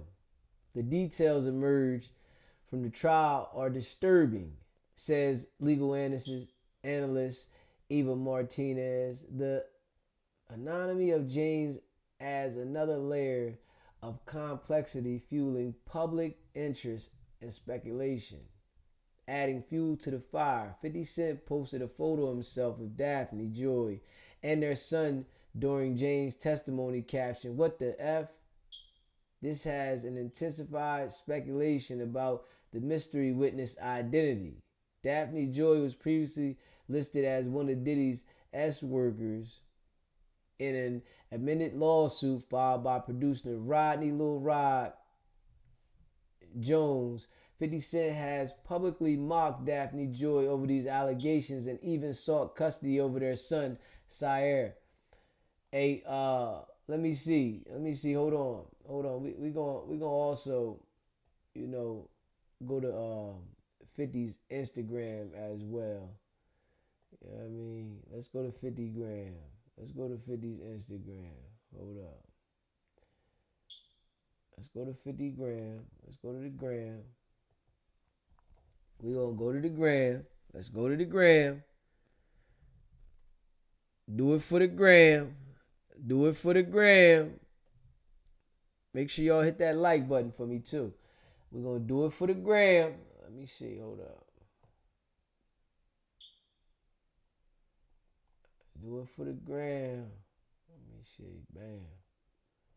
Alright, let's pull 50 joint out. It's 50 gram right here.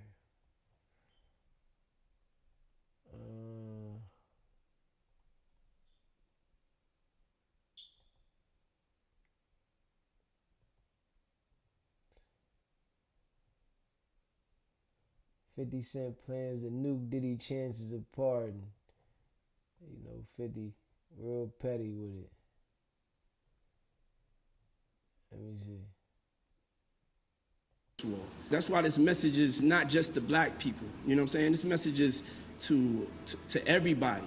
This man is really trying to turn us against each other and put us in a situation. America messed up. If Trump gets elected, I really do believe in my heart there'll be a race war. That's why this message is not just to black people. You know what I'm saying? This message is to everybody. This man is really trying to turn us against each other and put us in a situation. America messed up. If Trump gets elected, I really do believe in my heart there'll be a race war. That's why this message is not just to black people. You know what I'm saying? This message is to everybody. This man is really trying to turn us against each other and put us in a situation. America messed up.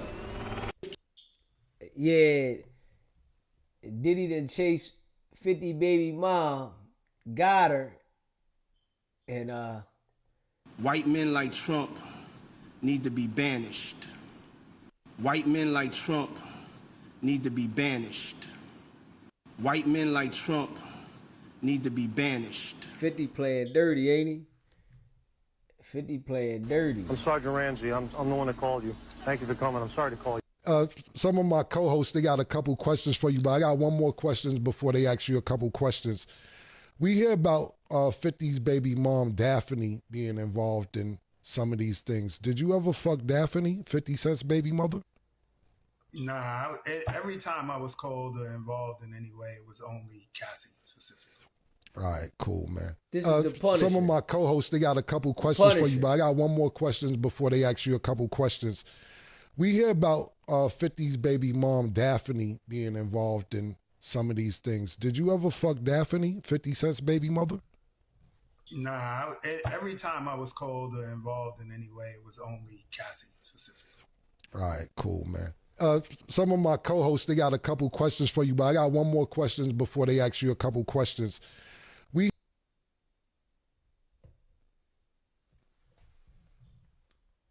50 super petty. 50 super petty, boy. Joe Tacopina. He previously represented President Donald Trump in the civil lawsuit brought by E. Jean Carroll and recently successfully represented A$AP Rocky when he was acquitted on felony gun charges back in February. Joe, thanks so much for being with us. President Trump not ruling out a pardon for Diddy if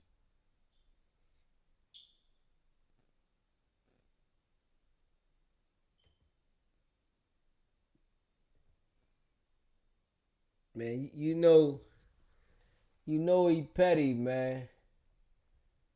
He definitely petty. Let me see. Yeah, he petty. Now, let's see what they say right here, though. Let's see what they say. So I thought that was kind of an interesting point. I didn't realize the relationship had lasted that long. And so she was explaining that during the relationship with Diddy, she called him just kind of cutesy names in a way. She would call him Sean, which is his real name. She would call him Ernie. And as far as Ernie, yes, it's like Ernie from Sesame Street because she would be going by Bert, and so the two would be Bert and Ernie together. But she also said she called him things like Schnookums and Baby. And so she said that the two first met like for real on a girls trip to Miami because actually her friend at the time, or the friend that she still has, was dating him around this time period. But she says she's met him before at a Father's Day celebration kind of in passing. And so she explained even in 2020 that she was drawn to him instantly. She said very nice things about him, that he was really sweet. They went on a yacht, they had drinks, they were flirty together. And then when the two exchanged numbers, that's when the two began calling each other Bert and Ernie. And so even while she's on the stand describing her relationship with Sean Combs, she really seemed kind of like, oh, I was head over heels in love with him. We said love you very quickly in the relationship. And she was saying that their relationship, for the most part, was pretty private, and even as far as her posting him on social media, that she only posted him about maybe once. But I thought what was also interesting is that Diddy had notably given her a lot of money at times, and so money to either pay for her rent, money to fly out to go see him, just a lot of money that was that she was getting from Sean Combs. Jane had explained that Diddy was larger than life. He was super charming. He was immediately immersed in conversations with her, and that their first date lasted a long period of time. It lasted 5 days. She said on that first date she had told Diddy about the relationship she was in with someone who was close to Diddy, and also kind of explained her child's father's relationship and that the two don't necessarily get along, and Diddy said that he didn't mind that. And she said on their first date together that they made lots of love. That's how she described it. And she said after leaving Miami at this time period, because she was living kind of in the northern East Coast area, she said that she was head over heels for him, and that Diddy ended up taking her to Turks and Caicos. She said it was amazing, and that she flew to Miami, and then they took his plane because he is a very rich man, and of course he has his own private plane to take him on trips. And on those trips were people including Christina Coram, the chef, the butler too. And so you see we see an exhibit, but an exhibit is shown of Christina Coram. It's privately shown. And then Jane was explaining from Turks, they went to the Bahamas, and that they had a lot of time connecting together and just a lot of time together. So then another exhibit is privately shown, and you could hear the audio of this. They're at a villa at Turks and Caicos over by the pool. You can hear the video. It's kind of some music playing, and you can't see it. But the prosecution asked who also appeared in this video, and Jane had verified that it was Sean. They were at the pool together, and she was explaining that she had told Diddy about the work that she did, that she was a content creator, but also a single mom, and that Diddy gave her a love bracelet and told her that he would send her money at the end of the trip, and not just any money, not a couple like $50 or $100, maybe even $1,000. No, it was a lot of money. It was $10,000 that he said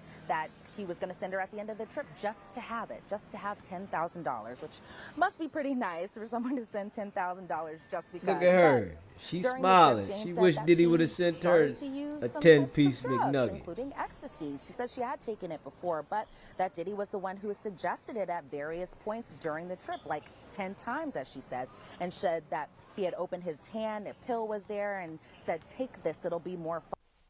Hey, listen. Shit got messy. SBGB TV, it's a live call-in show. State your name, where you calling in from. What's up, DZ? This is David from Baltimore again, man. Nice to hear your voice again, man. What's going on, my brother? Not too much, man. I was just relating to some of the things y'all said back talking about, man. Everybody got to realize, man, Elon Musk is the devil. And people don't even really recognize it. You got to realize Trump talk about Jesus. Trump talk about godly things. Elon Musk is all about the devil. The devil is trying to set his plan in effect. That's why everything about AI, changing this, you know what I'm saying, doing the things he's doing. You know what I'm saying? Elon couldn't control him the way he wanted to control him. You know what I'm saying? And that's all it is. I don't know what's right or wrong, or what's up or down, what's left or right. All I know is when I researched him and what his grandmother said about him and things that I started to understand, even with these Africans that they bring over here from where he from. You know what I mean? I guess you can call them African Americans, I guess, but they white. You know what I'm saying? But they his people. If you go research Elon Musk's ancestry, it's nothing but the devil. And you see what happens when somebody who really stand on what they stand on that he can't control. I hope Trump don't even break for him. I ain't even saying Trump for us, Deezy. You see what I'm saying? Trump for whatever he stands for. Far as I know Trump, when I was coming up, Deezy, every black person loved that man. Every black person loved that man. There's not one black person I seen celebrity to somebody on the street that I never seen this man deal with. You know, we can say he racist. We can say all we want to say about him. You know what I'm saying? But, you know what I mean? For sometimes people had their opinions. And sometimes we all do judge certain situations. In certain situations, he did jump the gun. He did judge things wrong. You know what I mean? Nobody not perfect. But at the end of the day, man, it's something going to go down. You know what I'm saying? I really believe it's the end of times, but I believe Elon's the devil. And he mad because Trump is not doing exactly what he thought he was going to do. That's just my opinion. Anybody else got their own opinion. But let's look how Elon current it. You know what I mean? Now all this stuff they've been through, you publicly outright start blasting the man. Now what he doing is wrong because they ain't put what you wanted to do in there. It's not even up to him. It's up to Congress to do that. They taking what they want to take out. They putting what they want to put in here. He ain't got no control over what they doing. You know what I'm saying? But other than that, man, how your day going? It's all good. How you feel about the Diddy situation, though? You know. I mean, well, Diddy's been guilty since Pac been talking about him. Since anybody been talking about him. You know what I mean? I always knew Diddy was a sly dog, whatever. But you know what I mean? Some people say he guilty. Some people say he not guilty. But at the end of the day, you know what I mean? The type of things that people, what gets me is, it's like a ball effect. Once one person say something, everybody else want to say something. You know what I mean? But if it's something happened to you during that time, you know what I mean? They should have said something. Don't wait to somebody else open their mouth. You know what I'm saying? You the type of person, you know what I'm saying? You're your own man. If something happens, you gonna say it when it happens. You gonna pull that card. You know what I mean? But now everybody seems like everybody want to tell something, especially the Gene Deal dude. You know what I'm saying? You've been with this guy the whole time. You done witnessed a whole bunch of things. If you was a stand-up type dude, you'd have pulled this card right there. Evidently, you know what I'm saying? The money fed you too, man. The money made you too. When he cut you off and said you tried to store Diddy, and then you start telling all the secrets. If you was a stand-up man, you would have told it from the beginning. So you know what I'm saying? Wrong is wrong and right is right. So you saying that these people only came out after the water got cut off? Yeah, the water got cut off. And you know what I'm saying? Diddy type of dude like, man, shoot, I ain't giving you nothing. I don't care what you know or you don't know. You ain't nothing you can prove. See, but now, you know what I'm saying? The industry done turned against him. I'm telling you, man, I guarantee you, watch, if Diddy found guilty, I guarantee you Trump pardoned him. I can see that happening. Big as a game. I can see that happening. You know, that's why 50's trying to make sure he put it out there, the negative things that Diddy said about Trump, so that he could persuade Trump not to do it. Look, and you gotta look at it like this, Deezy. You know what I'm saying? Everybody's talking about in the industry had to compromise themselves in some way, form, or fashion to get where he at. What form of fashion did 50 compromise himself at? He had to do something to get where he at. He had to do something. You know what I'm saying? Okay. Like anybody that I heard about in the industry had to do something to get to a certain level. And 50 don't reach the high. I don't care how many records you sold. I don't care what you did. He had to compromise himself in some way, form, or fashion to get where he at. And I ain't trying to accuse the man of nothing. But sooner or later, you're going to find out Jaguar Wright knows something about him. You know what I mean? He did something to get where he at. everybody got to compromise something to get where he at. Like me and then people like you, know what I'm saying, we'll get to a certain level, we can be content with it. But when you being greedy, look at all the people he cut off. He cut off his whole team. Same thing all the other record labels, all the big people do. You do the same, cut off all your people, cut off all your artists. Don't care about them no more. Once you get to a certain level, you know what I mean? He done compromise himself in some manner, some form of fashion. It just who's who out here that he did it for. That's all. Everybody got handlers, they say. You don't think he got no handler? You think he just out here running loosey-goosey? You know what I'm saying? He just good at trolling. He good at doing things like I ain't even like how he did with Herb Gotti. Okay, yeah, we had the beef. Yeah, days went down. If it was that personal, he would have took care of the problem. You know what I'm saying? You know, why you wait till the man passed away and still, I mean, like, come on, man. I mean, the gangsters don't even do that. They still, capos go pay respect to a fallen soldier. Yeah, he don't pay no respects to nothing. That's how you know that it's something behind what he doing and what he getting into. You know what I'm saying? I might not like you today, man. Or I might not like you tomorrow. We might have had ours. You know what I'm saying? We might have lost some soldiers in the field along the way. You know what I'm saying? But at the end of the day, you might pass away. I'd be like, man, that was a real nigga. Still what he stood on.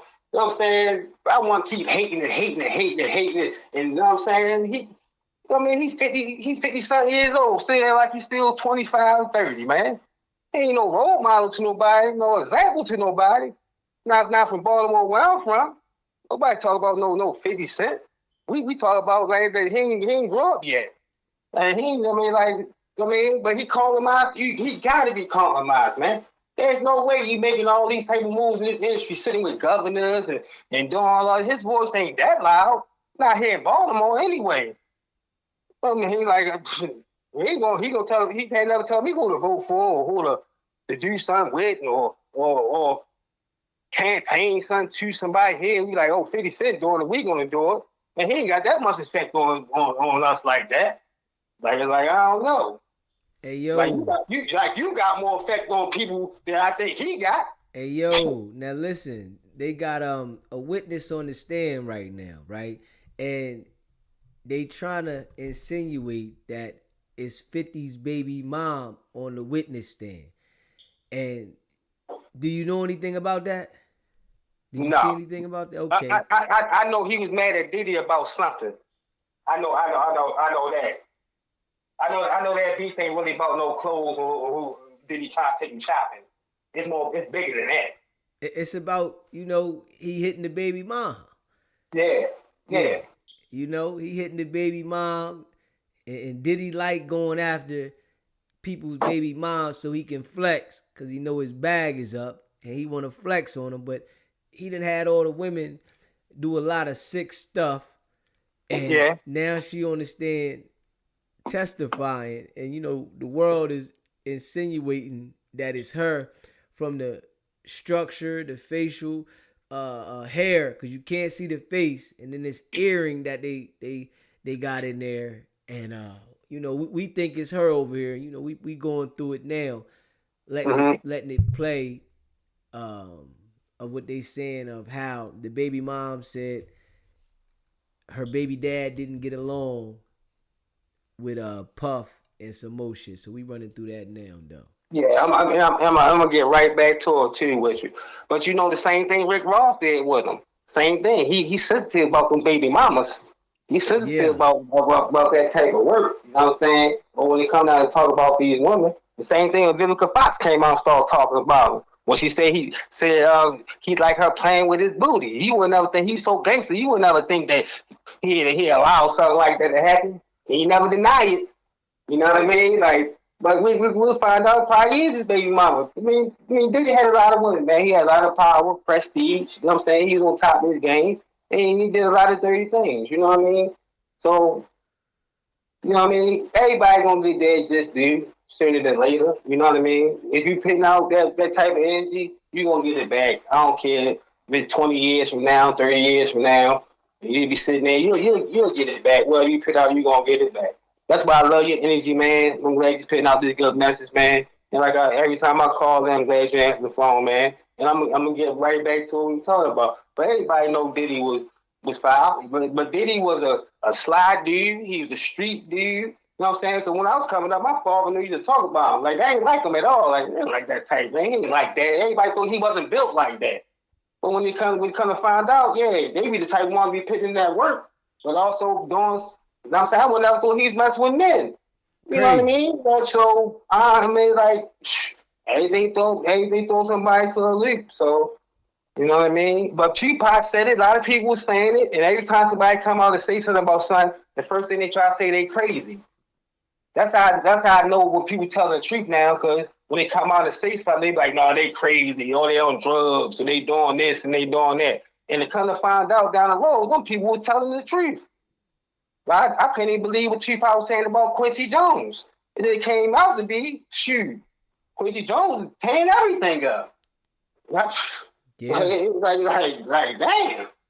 Like, I'm glad, I'm like, sometimes, man, because I was a football star, man, and sometimes I sit back and I look at my life, and I'm glad I didn't make it. I'm glad because I ain't falling into these traps, and man, I'm glad God do stuff for a reason, man. Yeah, man, I've been in jail for the rest of my life, man. Like, tell me compromise my manhood just for some money. You know what I mean? Nah, man. I could never do that as a man. Like me and my brother, like Diddy, I'm gonna end this conversation like this. Like, me and my brother was having a conversation today. You know what I'm saying? Like I told you, I got 5 brothers and 2 sisters, man. And me and my brother was having a conversation today, and we was talking about prostate cancer and things like that, and for the tests that they trying to get it taken about.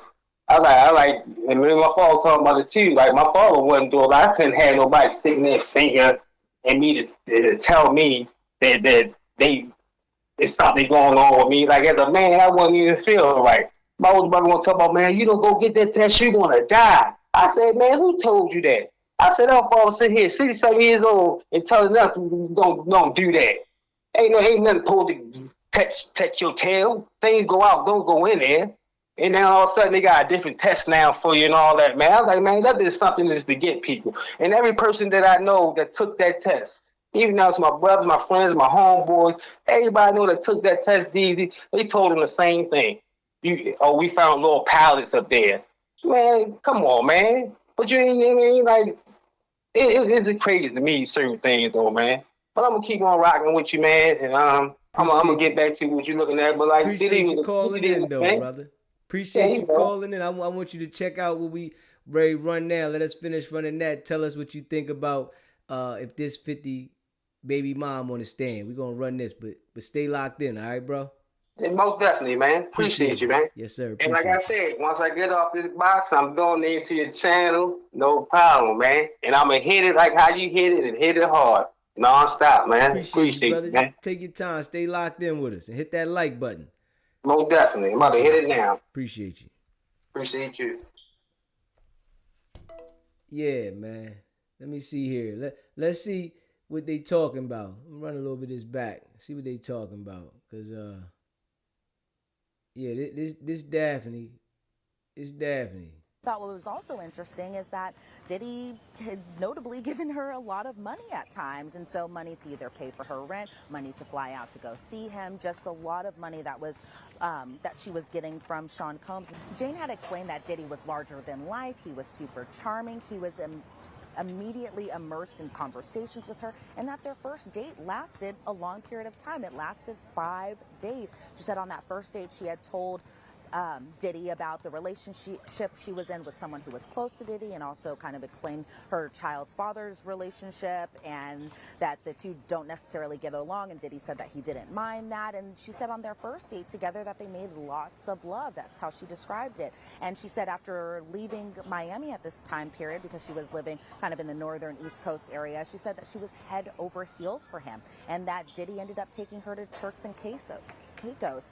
She said it was amazing, and that she flew to Miami, and then they took his plane because he is a very rich man, and of course he has his own private plane to take him on trips. And on those trips were people including Christina Coram, the chef, the butler too. And so you see we see an exhibit, but an exhibit is shown of Christina Coram. It's privately shown, and then Jane was explaining from Turks, they went to the Bahamas and that they had a lot of time connecting together and just a lot of time together. So then another exhibit is privately shown, and you could hear the audio of this. They're at a villa at Turks and Caicos over by the pool. You can hear the video. It's kind of some music playing and you can't see it, but the prosecution asked who also appeared in this video, and Jane had verified that it was Sean. They were at the pool together, and she was explaining that she had told Diddy about the work that she did, that she was a content creator, but also a single mom, and that Diddy gave her a love bracelet and told her that he would send her money at the end of the trip, and not just any money, not a couple like $50 or $100, maybe even $1,000. No, it was a lot of money. It was $10,000 that he said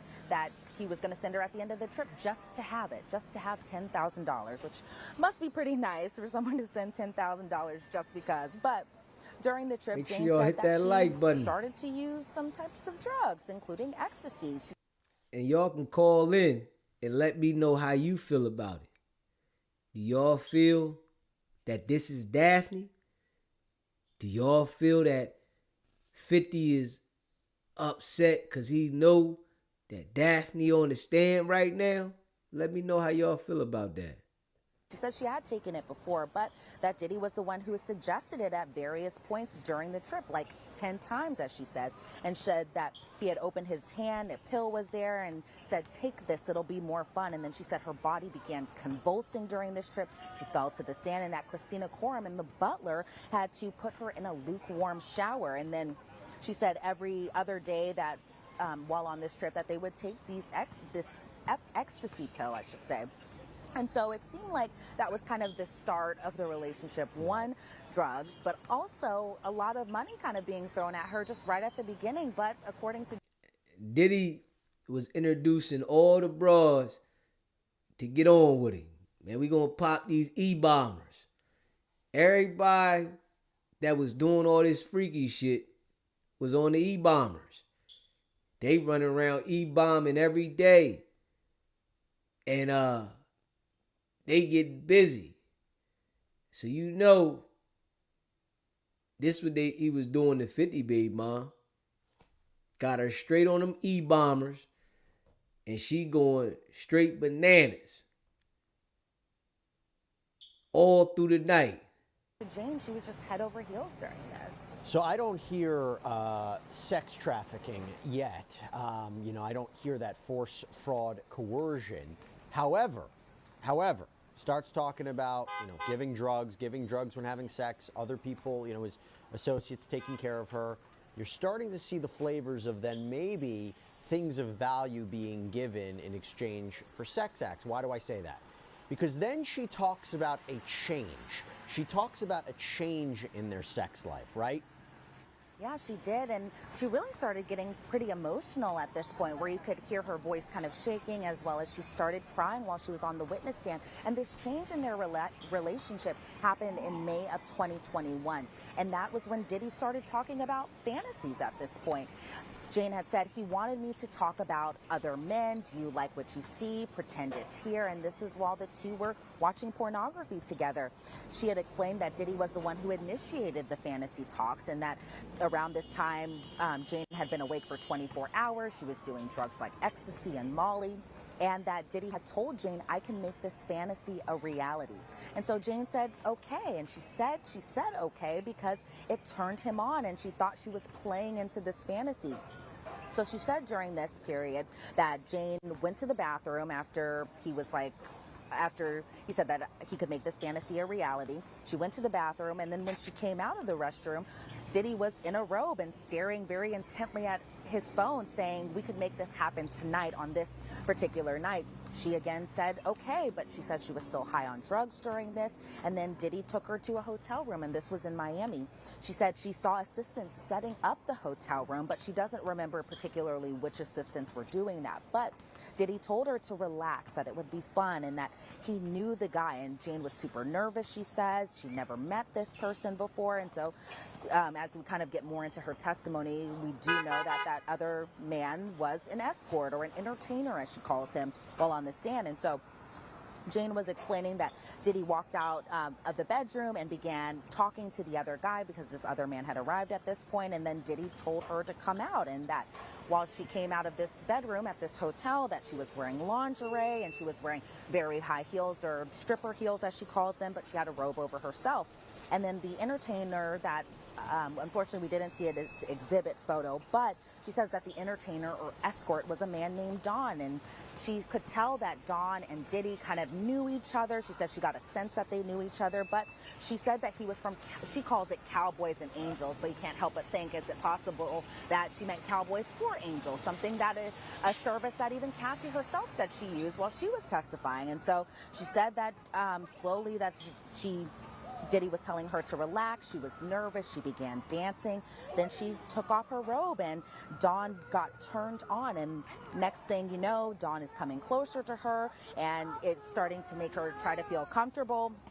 And while all of this was going on, Diddy was watching this and he was pleasuring himself or masturbating. And Dawn suggested that she perform oral sex on him, and Diddy was watching throughout all of this.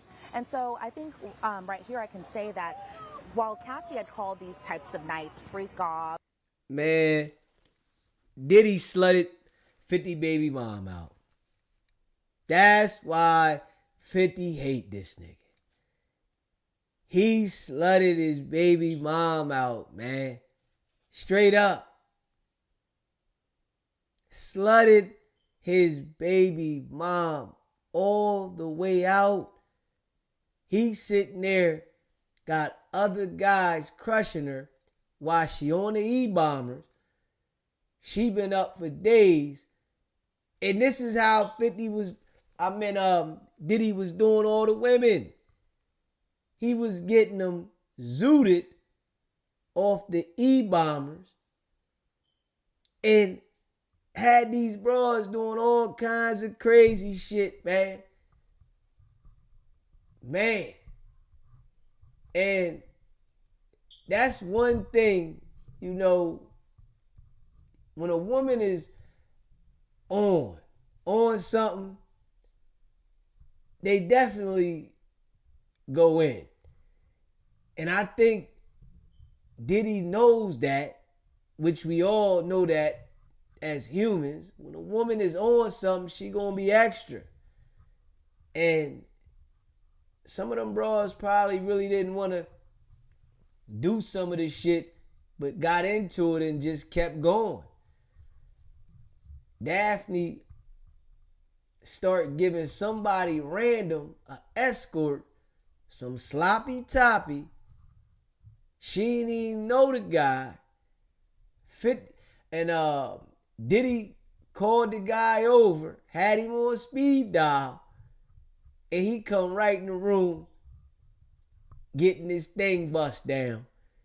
And then Diddy over there watching. That was his ill. Men got ills now. You know, we all got ills of shit that we like to do, but his ill was just crazy. He want to watch another man bust his joint down. She with him, but he want to watch another man. I'm thinking that Diddy was turned on by the man. That was his ill.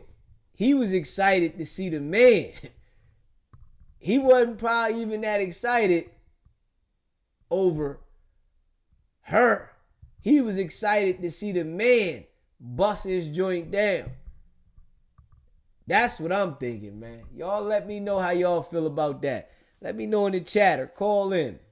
Y'all think Diddy was excited about the man more than the woman? Because the woman, he was getting women. I think he was more excited to get the man over there. And when I sit there and think about it, it's like it was easy for Diddy to get the women. So he get the women there and then hit the men up and say, all right, I'm going to pay you to come hit this broad. And when they come to hit the broad, he's getting his sick shit off watching the men. I mean, y'all think about that like that? Because that's how I'm thinking about it. Like, really just being realistic. I'm thinking about it like that. Because ain't no way a nigga gonna keep wanting to call different men to hit their broad or a broad they dealing with if they not excited about just watching different men.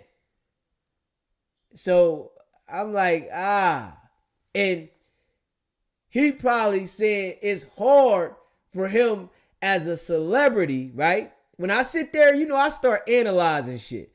He probably say it's hard for him as a celebrity to go at a man. Him being Diddy, knowing he really want to be with a man, it's hard for him just to go directly at a man. So he came up with the play as, I'm going to get the women and then I'm going to talk them into letting other men knock him down while he gets excited off of watching the men. Let me know what y'all think about that, chat. That's how I'm analyzing that. Hit that like button too. That's just how I'm analyzing that. Cause ain't no way that you gonna keep wanting escorts to hit the broad if you not getting something out of it. And he's sitting there jerking off while this all going down. He around there smacking his joint and he watching the dude go ham on his joints. After he done already bust them down, they been up 24, 48 hours on that E-bomber shit, right? They've been up 24, 48 hours going hard in the paint. He done already bust her down 2-3 times. Now, that shit done wore off of his affection for that. So he's still high. Now his high go to the next level and he want to watch the man now. Let me see the man. Yo, I can make this happen. Now he called the man up and the man going in while he over there baby oiled up. He getting baby oil slippery down and he whack off. I mean, that's how I'm looking at it, y'all. Y'all can let me know, man. Call in. Let me know. Ladies, y'all can call in tonight. Or this morning, it's early. Call in. Let me know if y'all think about it like that. Was Diddy on that sick shit? Did he feel like he wanted to get his thing off with a man, but he couldn't go at the man because who he was, so he used the women to get the men? If we really look at it like that. That's how I look at it. When Jane was on the stand, she says that they refer to these as debauchery nights or hotel nights. Even if these sexual sessions don't happen at a hotel, they may happen at her apartment or at his home. That they still call it hotel nights or debauchery nights. And so Jane was explaining that she moved to the bedroom to get things going. She asked Dawn to wear a condom. Diddy didn't want that. Diddy said that Dawn was clean and that these guys get tested all the time. And then Diddy ended up giving Dawn a condom in the last moment.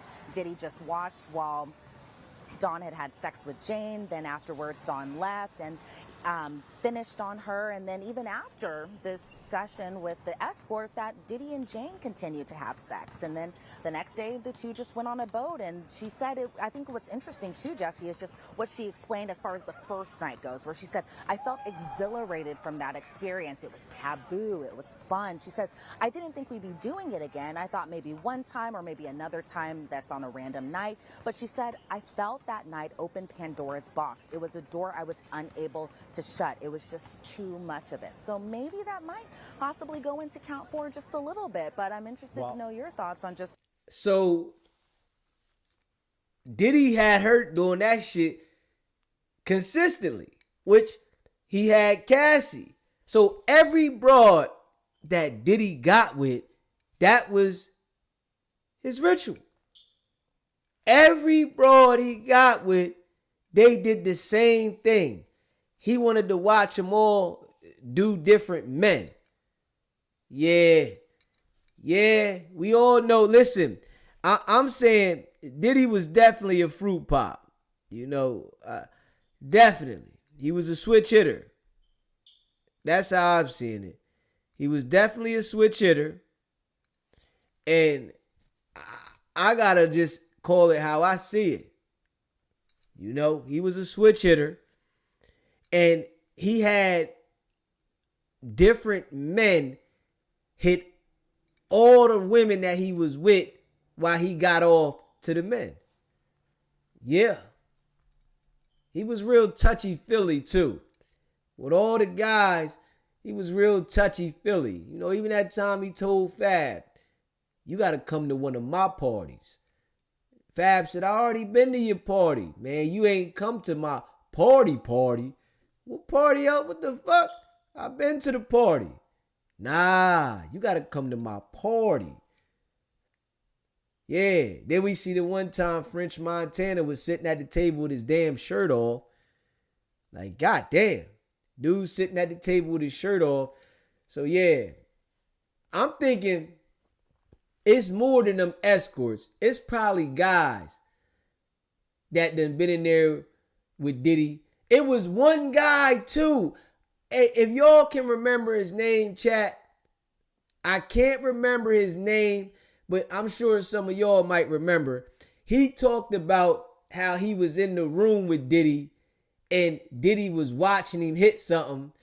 And he talked about how he was knocking joints off and he was crushing them. He said, ask Diddy. Who is this guy? I remember watching a YouTube segment somewhere and my mind just came back to this, right? It was a dude that said he was in the room with Diddy knocking women down. Aaron Hall. There you go. Carly. You with me, Carly. That's what I'm talking about. Aaron Hall. That is him. So Diddy was getting off watching Aaron Hall. Straight up. Yeah. Anybody that was knocking women down around Diddy, he was checking the guys out. Straight up. Yeah, that was Aaron Hall. I remember that. I couldn't remember who it was, but I remember him saying it. He talk about, yeah, Diddy know how I get down. Nigga, Diddy was watching you. He wasn't worried about the broad. He was watching you. Yeah. Yeah. Diddy was watching you, Aaron Hall. He wasn't worried about the broad because he didn't already play with the broad. So he like, shit. He having different men that he know. He got the escorts on deck so he can call the escorts whenever he moving around. But he getting different dudes, you know, together and they going hard. Yeah. Let me see. Hold up. Let me see. Hold up. Hold up, y'all. Let me pull it up. Hold up. Hold up. Hold up. Let me pull it up. I got it right now. I got here with Aaron Hall right now. My guy sent it to me. Yeah. We're going to pull it up right now. Hold up. Then we'll come right back to this. We'll finish this up in a minute. I want to pull that up. Yeah. Yeah, let me pull this up. Hold up, y'all. 'Cause I do want to pull that up. Let me see. Bam. Luke said that he... Is this it right here? Yeah, this it. Hold up, y'all. We're going to pull it up right now. Let's check it out. Aaron Hall. Let's check it out. He introduced you to Gloria Velez. Luke didn't introduce me to no Gloria Velez. We can call Luke right now. You know what I mean? He said it in an interview a while back. Look what I'm saying to you. She was standing up with a Jamaican rapper named Mad Lion. Okay, I know who that is. Big Pun, Fat Joe, Method Man, like whoever you speak to, just ask them how I did it. I got out the limo, grabbed her hand, went upstairs and fucked her. Luke didn't never fucking introduce me to anybody. Okay. In his life. I love Luke to death. He just had on porn. But can't nobody look? The reason why he's saying he introduced me to it because it's a good thing to say. Okay, I introduced Aaron Hall to this girl. that is I took her. Me and Gloria's cool. We got cool in 2 weeks. You feel me? I'm a boss. I ain't gonna argue with you about no shit, and you an umbilical cord, bitch. Luke said that he introduced you to Gloria Velez. Luke didn't introduce me to no. Nah, that ain't the one. Hold up. We're gonna get it up there. We're gonna get it. Let me get it. Hold up. Let me see. Hold up. Yeah, this one right here. We're gonna get it right there. Hold up. Hold up. Let me get it up. Let me get it on there. Let me get it on there, y'all. Hold up.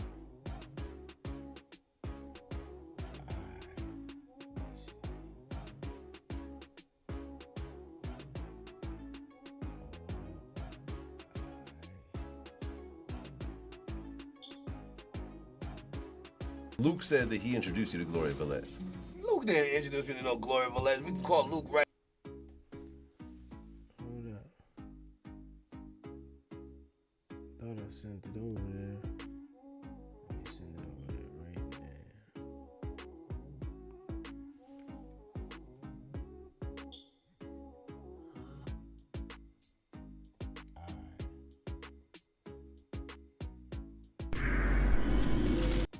My father's a pastor, so my whole thing is that my grandfather being a pimp, it's just like I'm third generation Aaron Hall III. My father's is Aaron Hall Jr. He's a pastor, so I just skipped over it like checkers. And my whole thing is that if you never heard a girl say that no fucked up trick shit about Aaron Hall, then you understand that less chill shit is some real shit.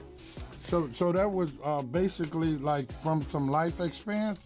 Now my whole thing is that I just think that girls think that a whole lot of guys, run after they shit. You know what I mean? Talk to me. You can say what you want on there. But a whole lot of girls out there with the umbilical cords, them young 1970s, 1980s bitches. Yeah. You know what I mean? They try to go up there with the fresh out the pussy shit and think they can get like a nigga like Aaron Hall. I'm historical dick. Yeah. They fuck with me.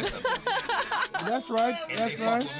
If they fuck with me, it's a big dick. Everybody know my son's mother. Everybody know that shit. So yeah, that's Gloria, and tell them about it. So when you put Aaron's on it, when you fuck a bitch for 3 days and take the bitch hand and take him out of the man's hand, then you a retired pimp. Yeah. But at the time, as soon as I came to South Beach, I just grabbed her, and she'll tell you the same story. I just grabbed her and fucked her for 3 days, then Aaron's got on her pussy with an apostrophe S. Yeah. Like it's Aaron. I mean, it was 3 like colors on it. Yeah, crazy glue. And my whole thing is this, is that if niggas can't handle me, I'm not gonna never let them get my last name. If you can't handle my dick, you ain't getting my last name. So I've been single for 50 years. All right now. A whole lot of niggas out there, from Jamie Foxx to like Denzel Washington to whoever. Everybody know me. Yeah. So everybody know if I say it, I'm gonna fuck it to death. I like the fucking public, you feel me? Yeah. So niggas can't say nothing about it. Them square ass niggas, them precious cake little dick niggas. Yeah. I like for them niggas to see how I fuck. Like if you speak to Jodeci or Puffy or any of them niggas, they been at my house.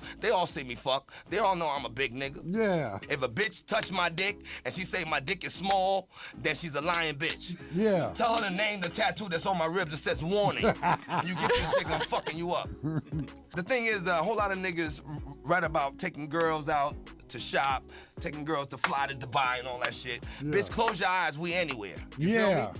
And my whole thing is this. Is that talk about it. If you can handle my dick and you can make me still be Aaron Hall without fucking rapping out of your mouth, then I'll take you anywhere. Other than that shit, you back home, bitch.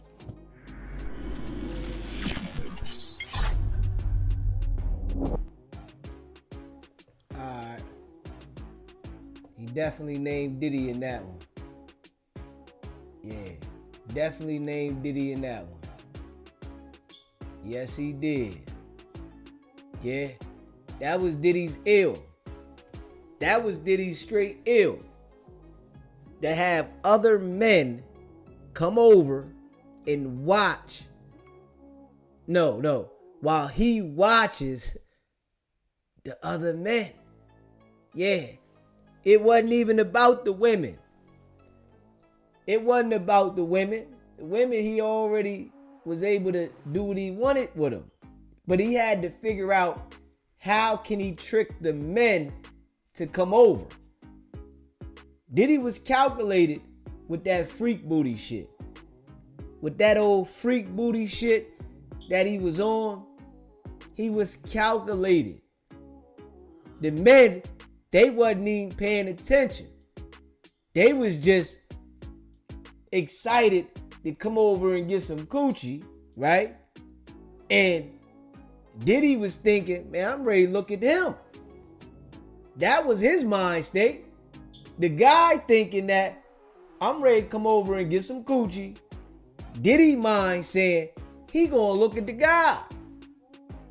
Guy lost. He don't even understand it. He can't even catch what's going on. He don't even see the play. He thinking, Diddy ready to put me on to some coochie. That's it. He see Diddy ready to put him on to some coochie. Alright. Diddy looking at him. So basically he was tricking all the men. Yeah. Make sure y'all hit that like button. He was literally tricking all the guys. Had the guys coming over there, and that was the easiest way to trick them. Think about that on some real stuff. You tell a guy, yo, you ready to get him some coochie, and you really put him on to some coochie, they gonna come. But they not paying attention to the play that Diddy was running. Diddy was running the play to get the guy over there because it was easy to do that. That's easy as hell. You tell any guy in the world that you got some coochie for him and it's a bad broad, they gonna go. They gonna go. And Diddy was paying them. That was the easiest way to get the men over there. When you sit there and think about it. And that's no cap. That was the easiest way to get the men over there. Had the women straight lit, E-bombed all the way up, and they going all the way in off of no sleep, and Diddy sitting there watching the guys. Yeah, that's what it was. That was his ill. That was his ill, y'all. Hey, chat, tell me how y'all feel about that. Because I think that was a good assessment. Really paying attention to that. Like, hold up. Why the fuck does he keep having different men come hit his women? Nah, nigga, you wasn't worried about the woman. You already had her. You getting off to the guy. That's your ill. And then you sit there and whack off thinking about the guy. The guy don't understand. You ain't looking at the broad. You looking at him. Damn. Damn. Diddy was slick with that. Yeah. Diddy was real slick with that. Yeah. That was a slick one. Yeah. That was a slick one. So the escorts is coming every time. Diddy ain't never getting out the room. Diddy not saying, all right, go in there and hit her. Hit me, let me know when you get done, right? Nah. Yeah. He's sitting there. Going in. Going all the way in. While the dude over there going crazy. Nah, that's what's happening. Because every broad said the same thing. All the broads that's testifying against Diddy, they saying the same thing. I ain't got no choice but to look at it that way. Every broad is saying the same exact thing that they on E all damn night. They on E all night long. And the Diddy's bringing other guys over there saying, yo, we can make it happen right now. We can make it happen right now. He go right in his Rolodex. Boom. So that's the easiest way to get the guy. Yo, come on over, man. I got the broad. Yeah, she here. Yeah, I got something bad. Come on right now. Hurry up. And I got 1,000 for you. Yeah, you gonna get paid 1,000 a night. And I got a bad broad. The whole time, he worried about the guy. Damn. Yeah. Yeah, man. That shit right there, yeah. That's how I see it.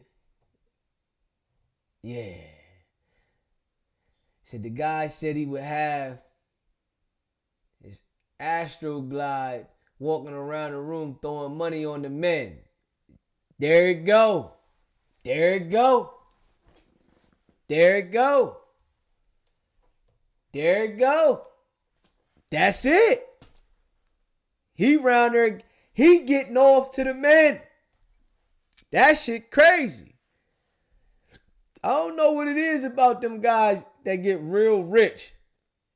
They always want to go the other way. Damn. I don't want to be that fucking rich. I'm just trying to maintain. I don't want to be that rich. The guys that get super filthy rich, it's like they get bored, with having multiple women. Like, damn. All right, you filthy rich.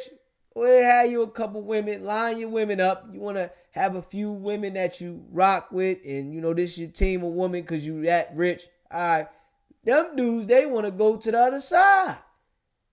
God damn. What the fuck is going on? Some ill shit. Her reaction to doing it. So at this point, and I know she's going to talk a little bit more about it, at this point, I don't see sex trafficking. It's very similar to Cassie when she talked about initially agreeing to freak off. So if Cassie's testimony had ended right there and they went to lunch or they ended for the day, you could say, what's going on here? It just so happened they finished her testimony, Jane. There's obviously more we're going to get into what she said, but they finished her testimony where I think, and we'll get into it, I think it supports transportation to engage in prostitution. That essentially she was being paid or given things of value to engage in sex acts and was transported to different places. What I don't hear is the level of violence and threats and force and fraud that was used to induce her. However, let's talk about this. She said it opened Pandora's box, and I'm curious what she meant by that. How did this escalate? And whether or not coercion and finances were a way to induce her to engage in these acts. Talk to us about that. So as far as these debauchery nights, aka hotel nights, and maybe just these freak-off nights, Jane was explaining that these went on from May of 2021 to October of 2023, and they happened every single time she saw Diddy, that he wanted to do these hotel nights every single time he saw her, and that Sean or Diddy didn't give Jane much notice to see him, but she made herself available to see him whenever he wanted to. And so Jane was explaining, similar to how Cassie's testimony was, that she made sure her hair was great, her nails were great, she had her glam done, because in addition to... Do you hear that? She said she dealt with this man for a few years, and he wanted to do that every single time he seen her. Hold up. Hold up, man. Yo, chat. Hold up. He dealt with her for years. She's saying the same thing as Cassie. That's all he wanted to do. So, when you look at Diddy, right? He played nice to meet his women, right? When you analyze it, I get to analyze some shit, right? He played nice to meet all of his women. Spoiled them, did things for them. And then once he got them, he got them hooked on them E-bombers. Everybody was popping E-bombers. All the women that Diddy was with was on E-bombers. All of them. So he get them hooked on them E-bombers. And now he starts the process of getting them into the groove of doing shit with other men. Yeah. I see it now. Now I see it. Now I see it now. Okay.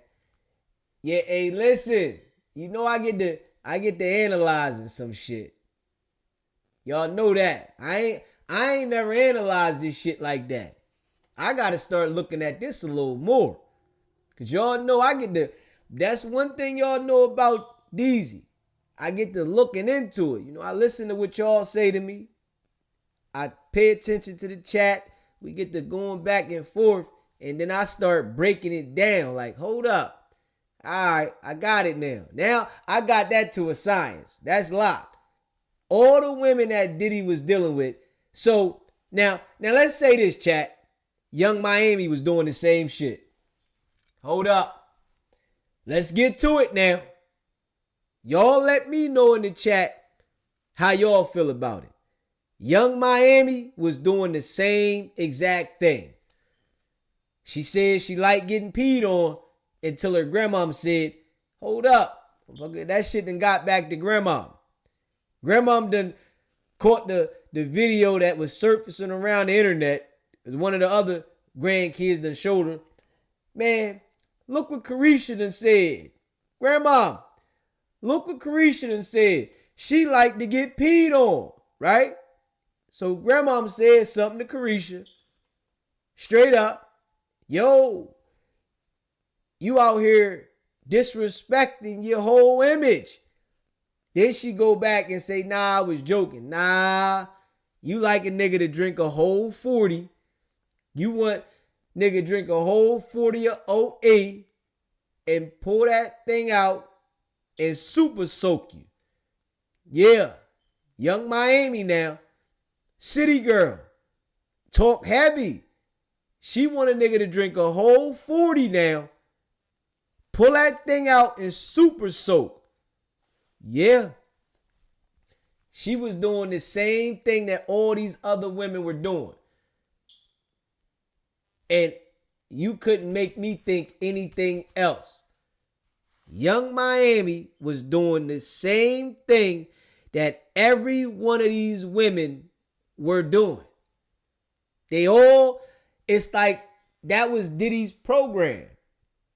When you really look at it now, that was Diddy's program now. To get these women comfortable, popping the E-bombers, and then watch other men nail them to the cross. Yeah. And go hard on them. Yeah.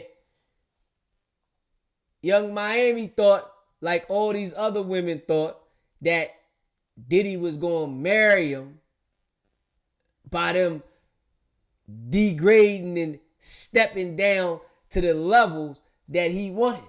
Straight up. Yeah. Shit's real. Yeah, shit real. When you really pay attention to it now, it's real. Yeah, that was his program. And Young Miami, she wasn't exempt from the program. If every woman that Diddy been with probably experienced this because Diddy was rich for a long time, I'm sure Kim Porter experienced it. J-Lo experienced it. I guarantee you that all the women that Diddy was with experienced the same thing. They might not want to tell everybody, right? But I guarantee you. J-Lo too now. J-Lo. You know, we look at J-Lo. Yeah, it's Jenny from the block. I used to have a little, now I have a lot. Come on, man. Because you know, before J-Lo got on, when she was trying to get there, she was a fly girl on In Living Color. I remember watching it. I remember watching In Living Color. J-Lo was a fly girl. Yeah. 1990, I used to watch In Living Color, and J-Lo was a fly girl. So, Diddy getting to him, right? Make sure y'all hit that like button too if you just came in the building. Hit that like button. Diddy getting all his women. That was his ritual. The same old program. Young Miami, J-Lo, Kim Porter, all the women. I don't think he didn't let one woman slide. There was no woman that was going to slide and not experience his sickness, because that was his ill. You got a certain ill that you like to do. You not stopping your ill. That's your ill. You know? That's what you like to do. You know, we got to be real about that. You got a certain ill you like to do. That's your ill. Yeah. And you better know that Diddy played the role to get his women. He played a role. He knew how to play the role. Wine and dine them. Treat them nice. You know, all that good shit. And once he got him, he knew how to wean his way into it. When we listen to what they saying, how she was saying on the stand, that was his ill. He get in there, get them all eat up, and then start showing them pornographic shit of other men. And then after he get them comfortable with the porn of the other men, he starts saying, I can make this happen right now. Same process. He got good at it. He got them all high out of their mind. They on E-bombers. Get them real comfortable and then say, yo, all right, this is what I want you to do. Boom. Then they with it. Once they with it, oh, I got them locked in. Now it's the same cycle. Come on, man. This is what we going to do. And we going to do it every time. No rap. SBGB TV. It's a live call-in show. State your name. Where you calling in from? This is Latrice. I'm calling from Chicago, West Side. Hey, Dizzy. Hey, family. Trees from the west side of Chicago. What's happening, baby? What's happening, Dizzy? I want to speak up on that Cassie stuff. First of all, I'm a woman, and ain't no woman going to accept that. I don't care about how much money you giving and how much if you a woman before anything. A woman raised you. A woman birthed you. Oh, come on now. They had to like it. And that's all I'm going to say. I don't feel no sympathy for them. They got paid. They knew what they was coming into. She even got paid before she even testified. I'm not trying to, I'm woman power all day long, but don't get on the stand and make it like you a victim. You know what I'm saying? Okay, I feel my gas too. So you saying that Cassie and who we think this is, Daphne. 50 baby mama. Yeah, 50 baby mama, right? So you saying that they fufafi, right? You know, that's locked in, right? You saying they liked to do this, and you know they didn't have a problem with it until their water got shut off. That's what I said. Look, you heard Young Miami ain't complained yet, right? At all. Now time. J-Lo, she ain't complained either. Now time. Somebody water got cut off a little too sooner. That's all I'm saying. Right. It's bigger than Nino Brown. Okay. So the ones that got their water cut off that, you know, didn't have their own motion, those is the ones we see all doing the testifying. Them, they rats just like whack. Mm. They might as well be riding in the same boat. They some rats. Okay. They down with the same motion. It's a takedown motion. They gonna ride the wave. If that wave was popping right now, they gonna ride it. Puffy, and Puffy ain't going. Puffy gonna get out because that list is big. Puffy got government. He got politicians. He got presidents up on there. Man, it's bigger. It's bigger than we think. It's bigger than Epstein. Who do you think he learned from? People better wake up and pay attention. That's all I'm saying. Diddy, you on the right track. We on the right track. SBG TV, we going up. And y'all see, it's bigger than this. We need to just get up at this firmament. Because the dawn we in now, this is not right for us. And the people that got common sense, which is our members, we gonna escape from him because we see the truth. We can see through everybody's lies. And keep going up, Deezy. I'm rocking with you. Love the family. Love y'all. Much love. I appreciate you calling in. Going back to the chat. All right. Hey, listen. Hey, ladies. Y'all let me know, man. Fellas. We in here, man. Let me know how y'all feel about it. Because y'all see how I see it, right? I want to know how y'all feel about it. You know, let's dissect this thing together. Y'all see how I feel about it. Y'all hear it. You know, and hit that like button too, right? Y'all see how I feel about it.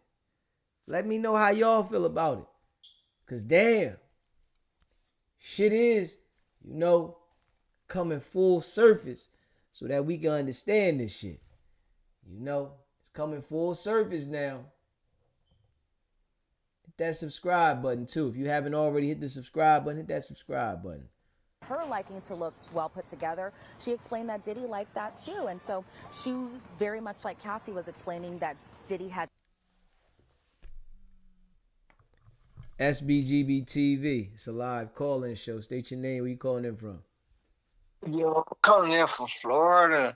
I was like trying to see like was y'all forget to mention like Cat Williams when y'all mentioned the Diddy situation.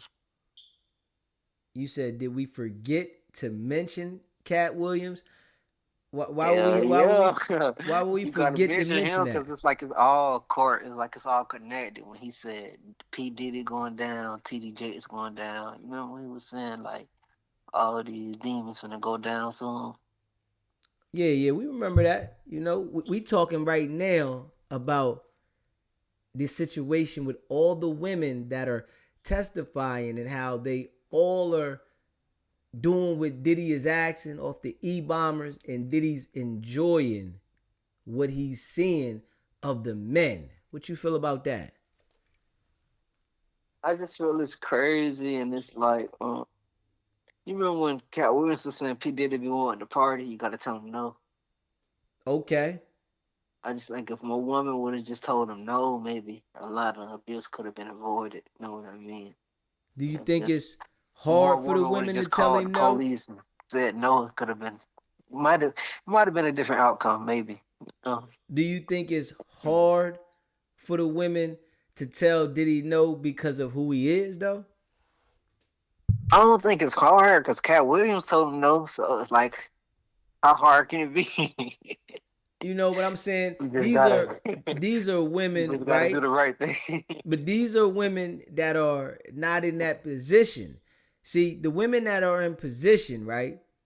That the ones that were in position financially, like J-Lo, Young Miami, we don't hear them saying nothing now. We hear the women that the water got cut off. You understand what I'm saying?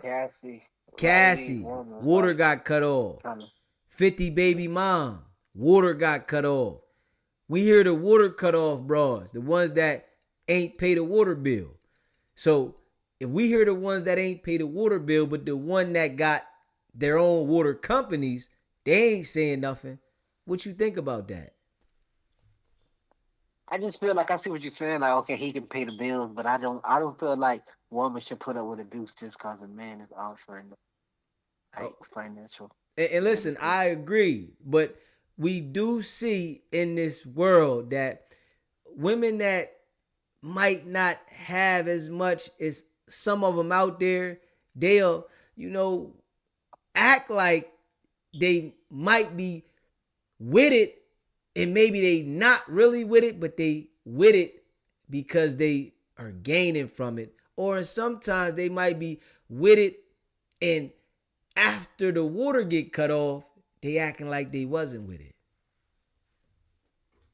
Yeah, that was the most shocking part too of the trial I was seeing when they were saying Cassie mom like knew the whole time that her daughter was getting the bills. Then failed. That's what kind of made me cry because I'm like, if you know your daughter getting the bills, why you ain't stopping this? Why you ain't like calling the police? Why you ain't trying to kill this man for doing this? Like, I feel like we got to start moving as like a village because when we like don't protect our kids and you know what I mean, sisters and brothers, okay. A lot of stuff be happening for so long. Like the R. Kelly situation. Like, well, all these like situations got to go on for so long before a good person come by like Cat Williams. God used certain people, but a good dude like Cat Williams come by and be like, this dude T Devil, he going down. Like, why do it got to take one person, a Tupac or a Cat Williams, to say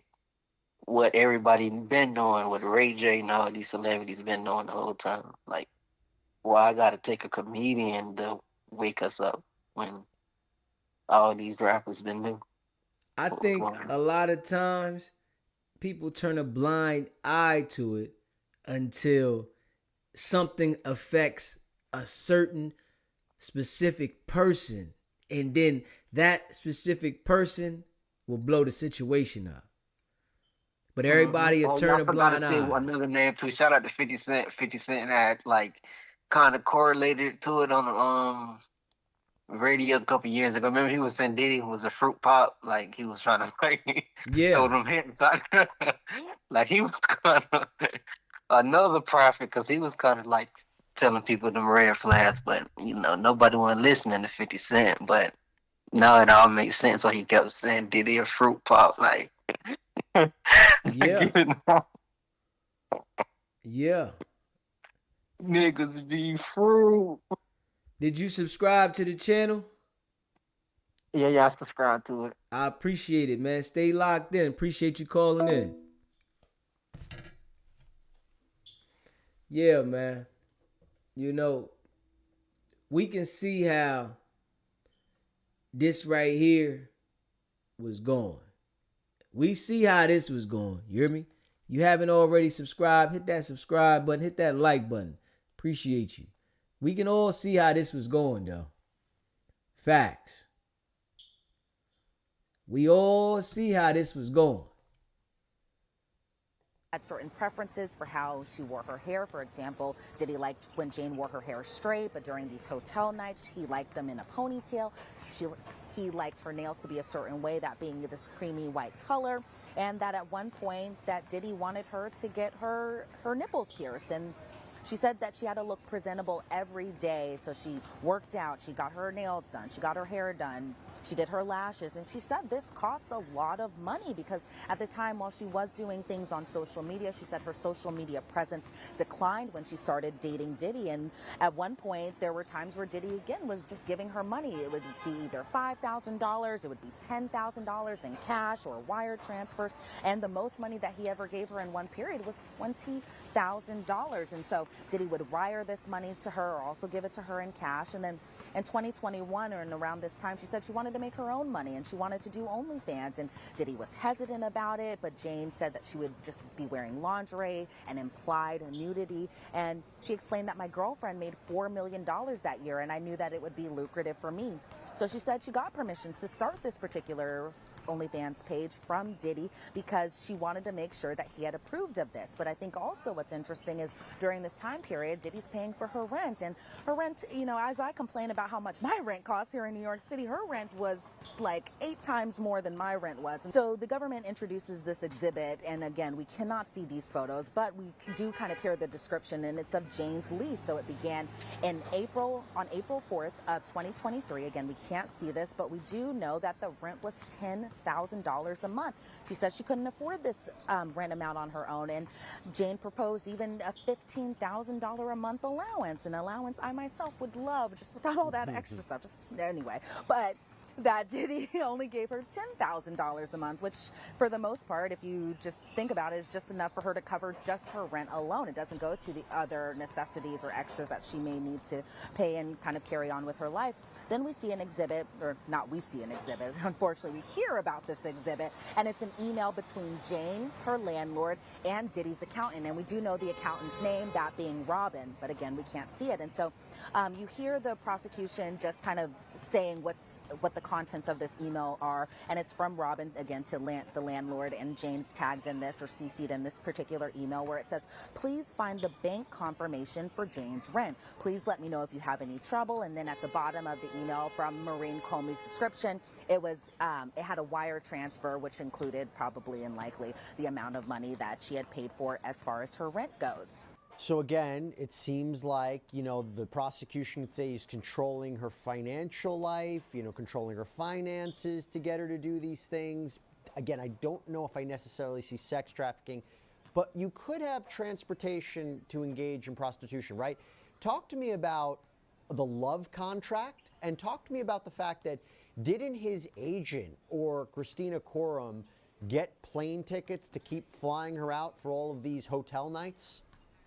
Well, I'm going to take that first portion of your question first, as far as the love contract goes. And what's also interesting is one of Diddy's monikers is Love. I think he even has a giant tattoo where it says Love, and even his youngest daughter is named Love. But as far as this particular love contract goes, it's all about just kind of a good faith contract where there was no document signed, but it was pretty much that Diddy would pay her rent going forward. I think it was drafted, or the two kind of agreed upon it verbally after the two got into an argument and called things off for a very short period of time. But this love contract in its essence is just about that he would continue paying her rent, and as Jane described it, would continue paying her rent if she continued to do these hotel and debauchery nights. If she threatened to not do these, that Diddy could possibly threaten to take her rent or her money away. But even as far as kind of going to count 5, transportation to engage in prostitution, as well as count 3, that she saw Diddy in places like Turks and Caicos, in Miami, in Los Angeles, in New York, and they had hotel nights in all of these different places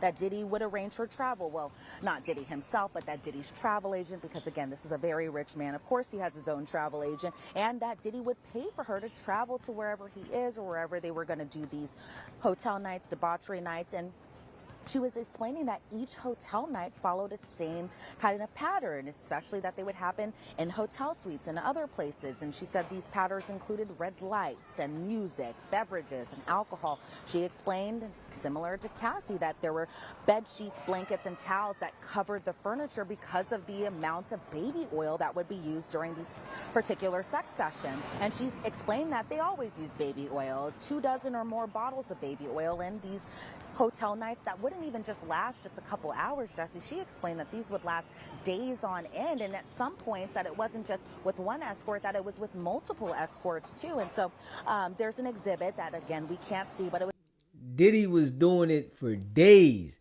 Now that's some basehead shit.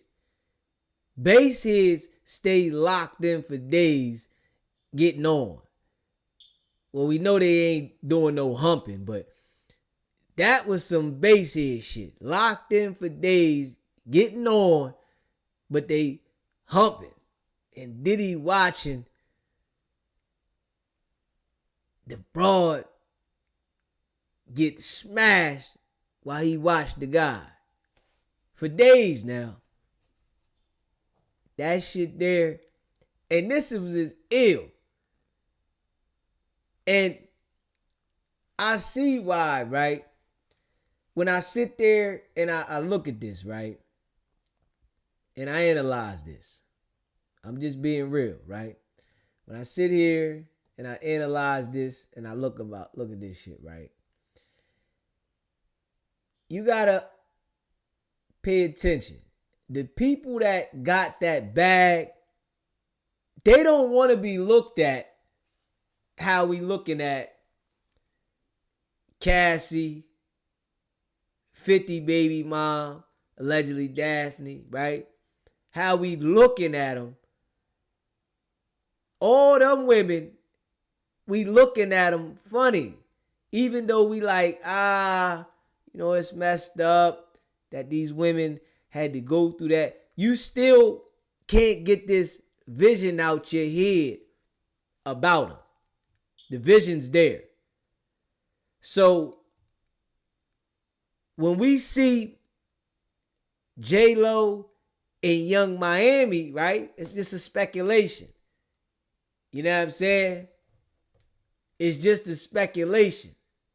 I ain't even gonna hold you. When we see J-Lo in Young Miami, it's a speculation. We like, did they do it? They had to do it because this is what everybody else was doing. But if they would have came out and start saying this shit, now we locked in, man. That vision don't go out their head. Straight up. Yes, her husband was tripping. I guarantee you, the guy J-Lo with, this probably why J-Lo can't keep a relationship. She bouncing from guy to guy because she mentally messed up behind the relationship with Diddy. Young Miami and ain't nobody with some sense because she already going to put themselves in a situation knowing you've been with Diddy. You was with Diddy now. We know what Diddy do with his women. We know. Now you done some freaky stuff.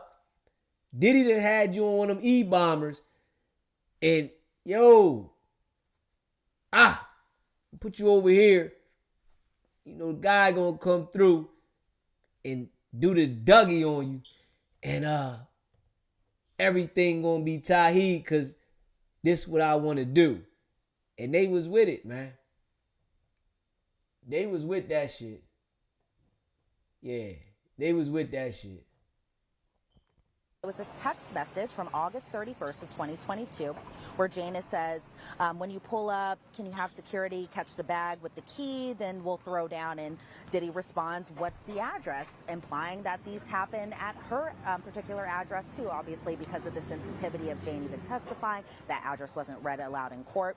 But that these hotel nights would occur at her place too. And Jane said he would tell me what he liked and what he wanted to see. He would encourage more or less of what he wanted to see, and that Jane would buy particular lingerie from sex shops, and Diddy would choose, depending on what type of outfits that she bought, what he liked in particular. And so she kind of gave a step-by-step kind of playback as far as what every single hotel night, as far as the pattern goes, and what would kind of occur. She explained that it began with Jane greeting the person and would make small talk with the escorts or the men that were there. The escorts would be undressed with their shorts. Jane would come out in a robe, and she said that she would be high most of the time. And she would begin slow dancing because she was just so nervous. And then she would derobe. Then she would put baby oil on the escort while Diddy would masturbate. And she would explain that these were just really long foreplay sessions that were going on. And that during all of this, Diddy just wanted Jane, in her respect, to touch herself and touch the escort. He really enjoyed watching me put oil over myself and the man. That's what she had explained while she was on the stand today.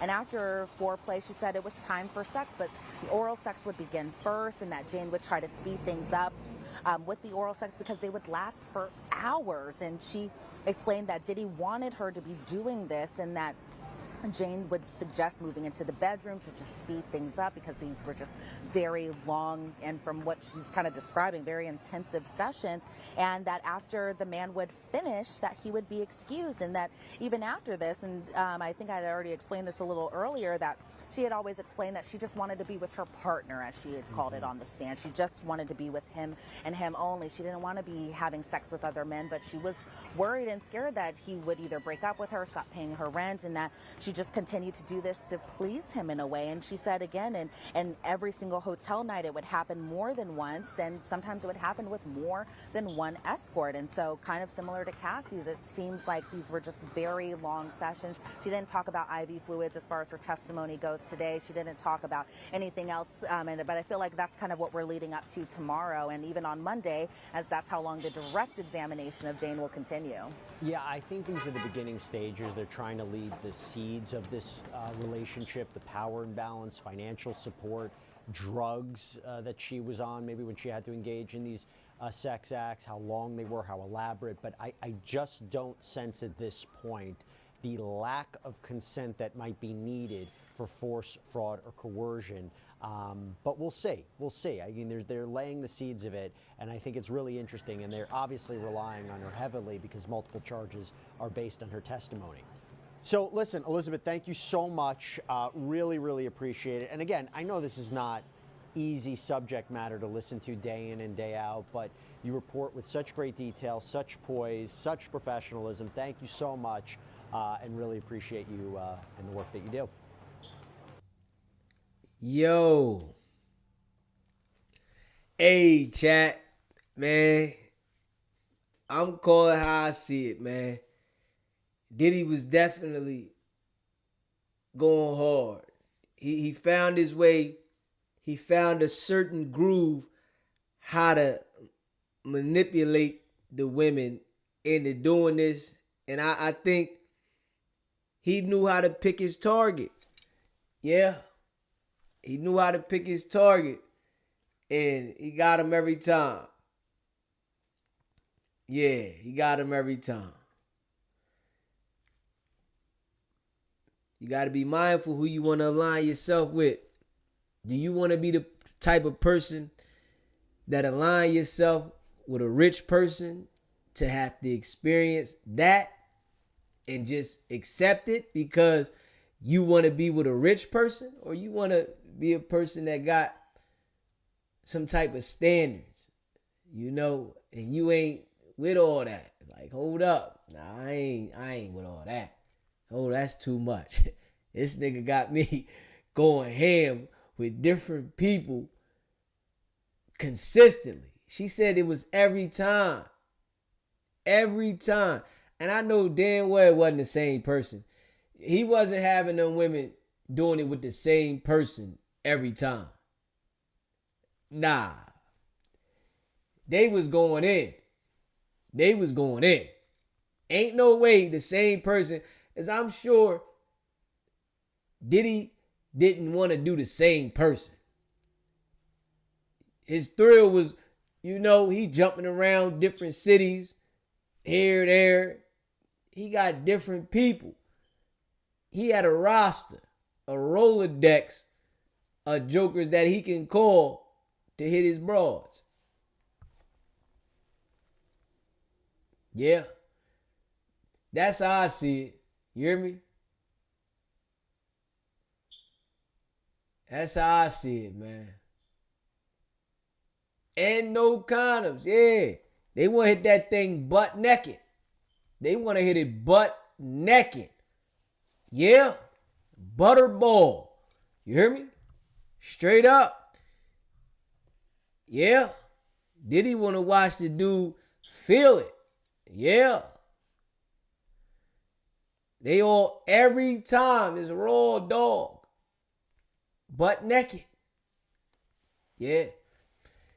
You know, them bros probably, both of them, they probably got something. Straight up. Both of them probably got something. You know, they don't want to tell nobody that. Straight up.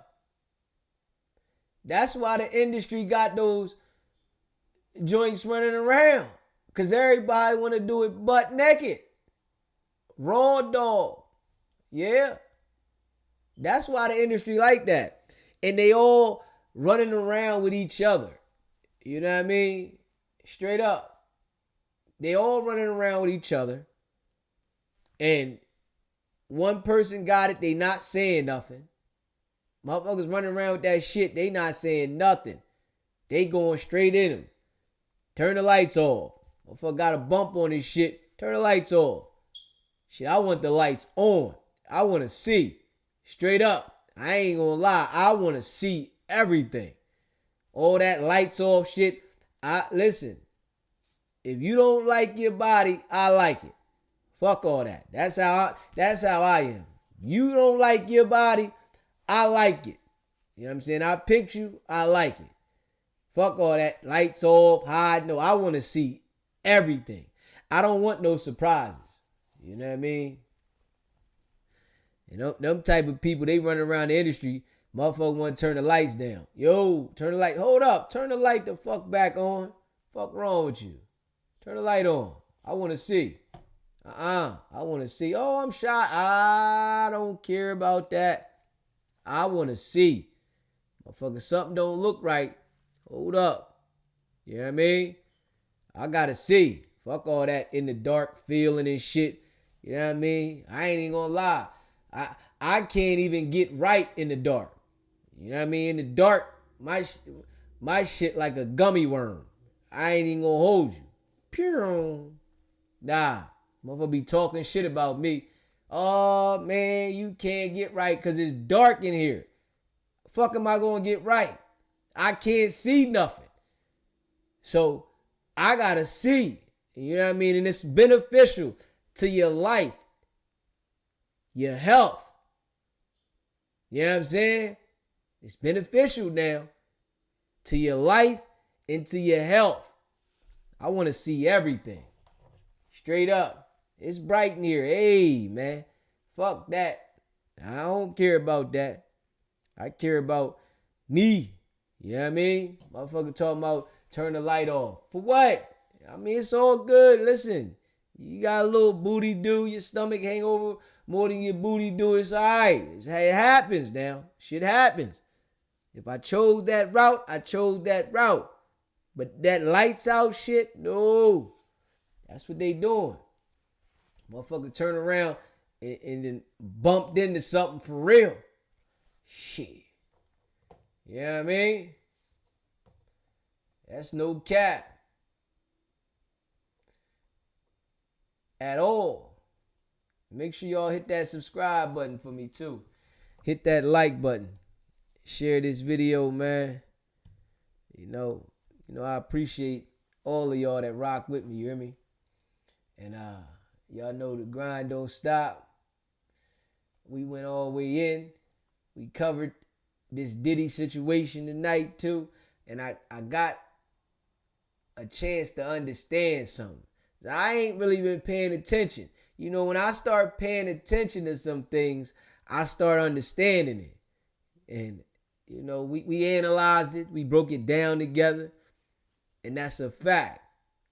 You know, I got the pattern, you know, and I see, right, why they looking at it the way they looking at it. I see why, you know, because of the pattern of the behavior of the manipulation. And then with the money, the payment, you start seeing shit. And like I said, them people do it for a living. This is why we know people that ain't getting in situations, that's always in situations, they gotta be working. Ain't no fucking way that you always gonna be in the middle of some shit and nothing never happened to you and everybody else getting locked the fuck up. Nah, you working. That's what the hell's going on. You know? Straight up. Go check out the merch, sbgbtv.com. If y'all want us to promote anything for you, it's $40 a day, $200 for 7 days. You can email me, sbgbtv.com. No, excuse me, sbgbtv@gmail.com. The merch is sbgbtv.com. And you know, I appreciate all y'all. Make sure y'all hit that like button. Hit the subscribe button if you haven't already subscribed. Hit that notification bell. And y'all know, I appreciate everybody that been rocking in the chat all night. Y'all know we went in too. We went in. Chat was bumping all night. No cap. And if you are a member, put a 1 in the chat so we can shout you out. You know? And if you would like to become a member, it's pinned at the top of the chat. And I appreciate all of y'all. You know? The grind don't stop. Going in. We building this thing together. Consistency is the key. And that's a fact. RM, my guy. Appreciate you. J Rip. Appreciate you. Holy Mayor Sky. Appreciate you. Straight up. Appreciate all y'all though that rock with me. You hear me? And that's no cap. Somebody said, Carly said, I'm inspecting too. Damn right, you better inspect. Straight up. He said, I'm getting a flashlight at this point in the UV light. Man, I'm turning the damn light on in the room. Fuck that. I want it to be bright, bright. Shit. Good vibes only. Appreciate you. He said, when are you going to get back to the day show? Real soon. Real soon. Real soon. I'm about to start getting back to the day show. I'm working on that. Next week. Yeah, next week. Next week I'm back. I got to start throwing the day show in there. Next week. No cap. Next week, the day show got to come back into play. You know what I mean? Facts. Earl Reese. Blue Chicken. Happy birthday. Yeah. Let me see.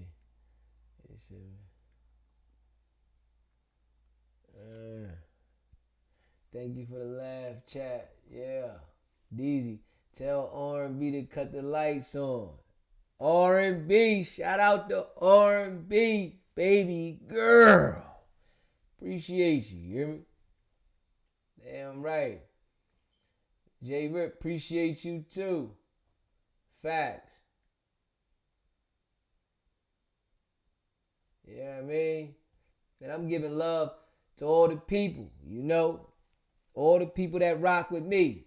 If you a member, I'm shouting out all members. You hear me? Anybody that rock with SBGB TV, I rock with you. You hear me? And that's a fact.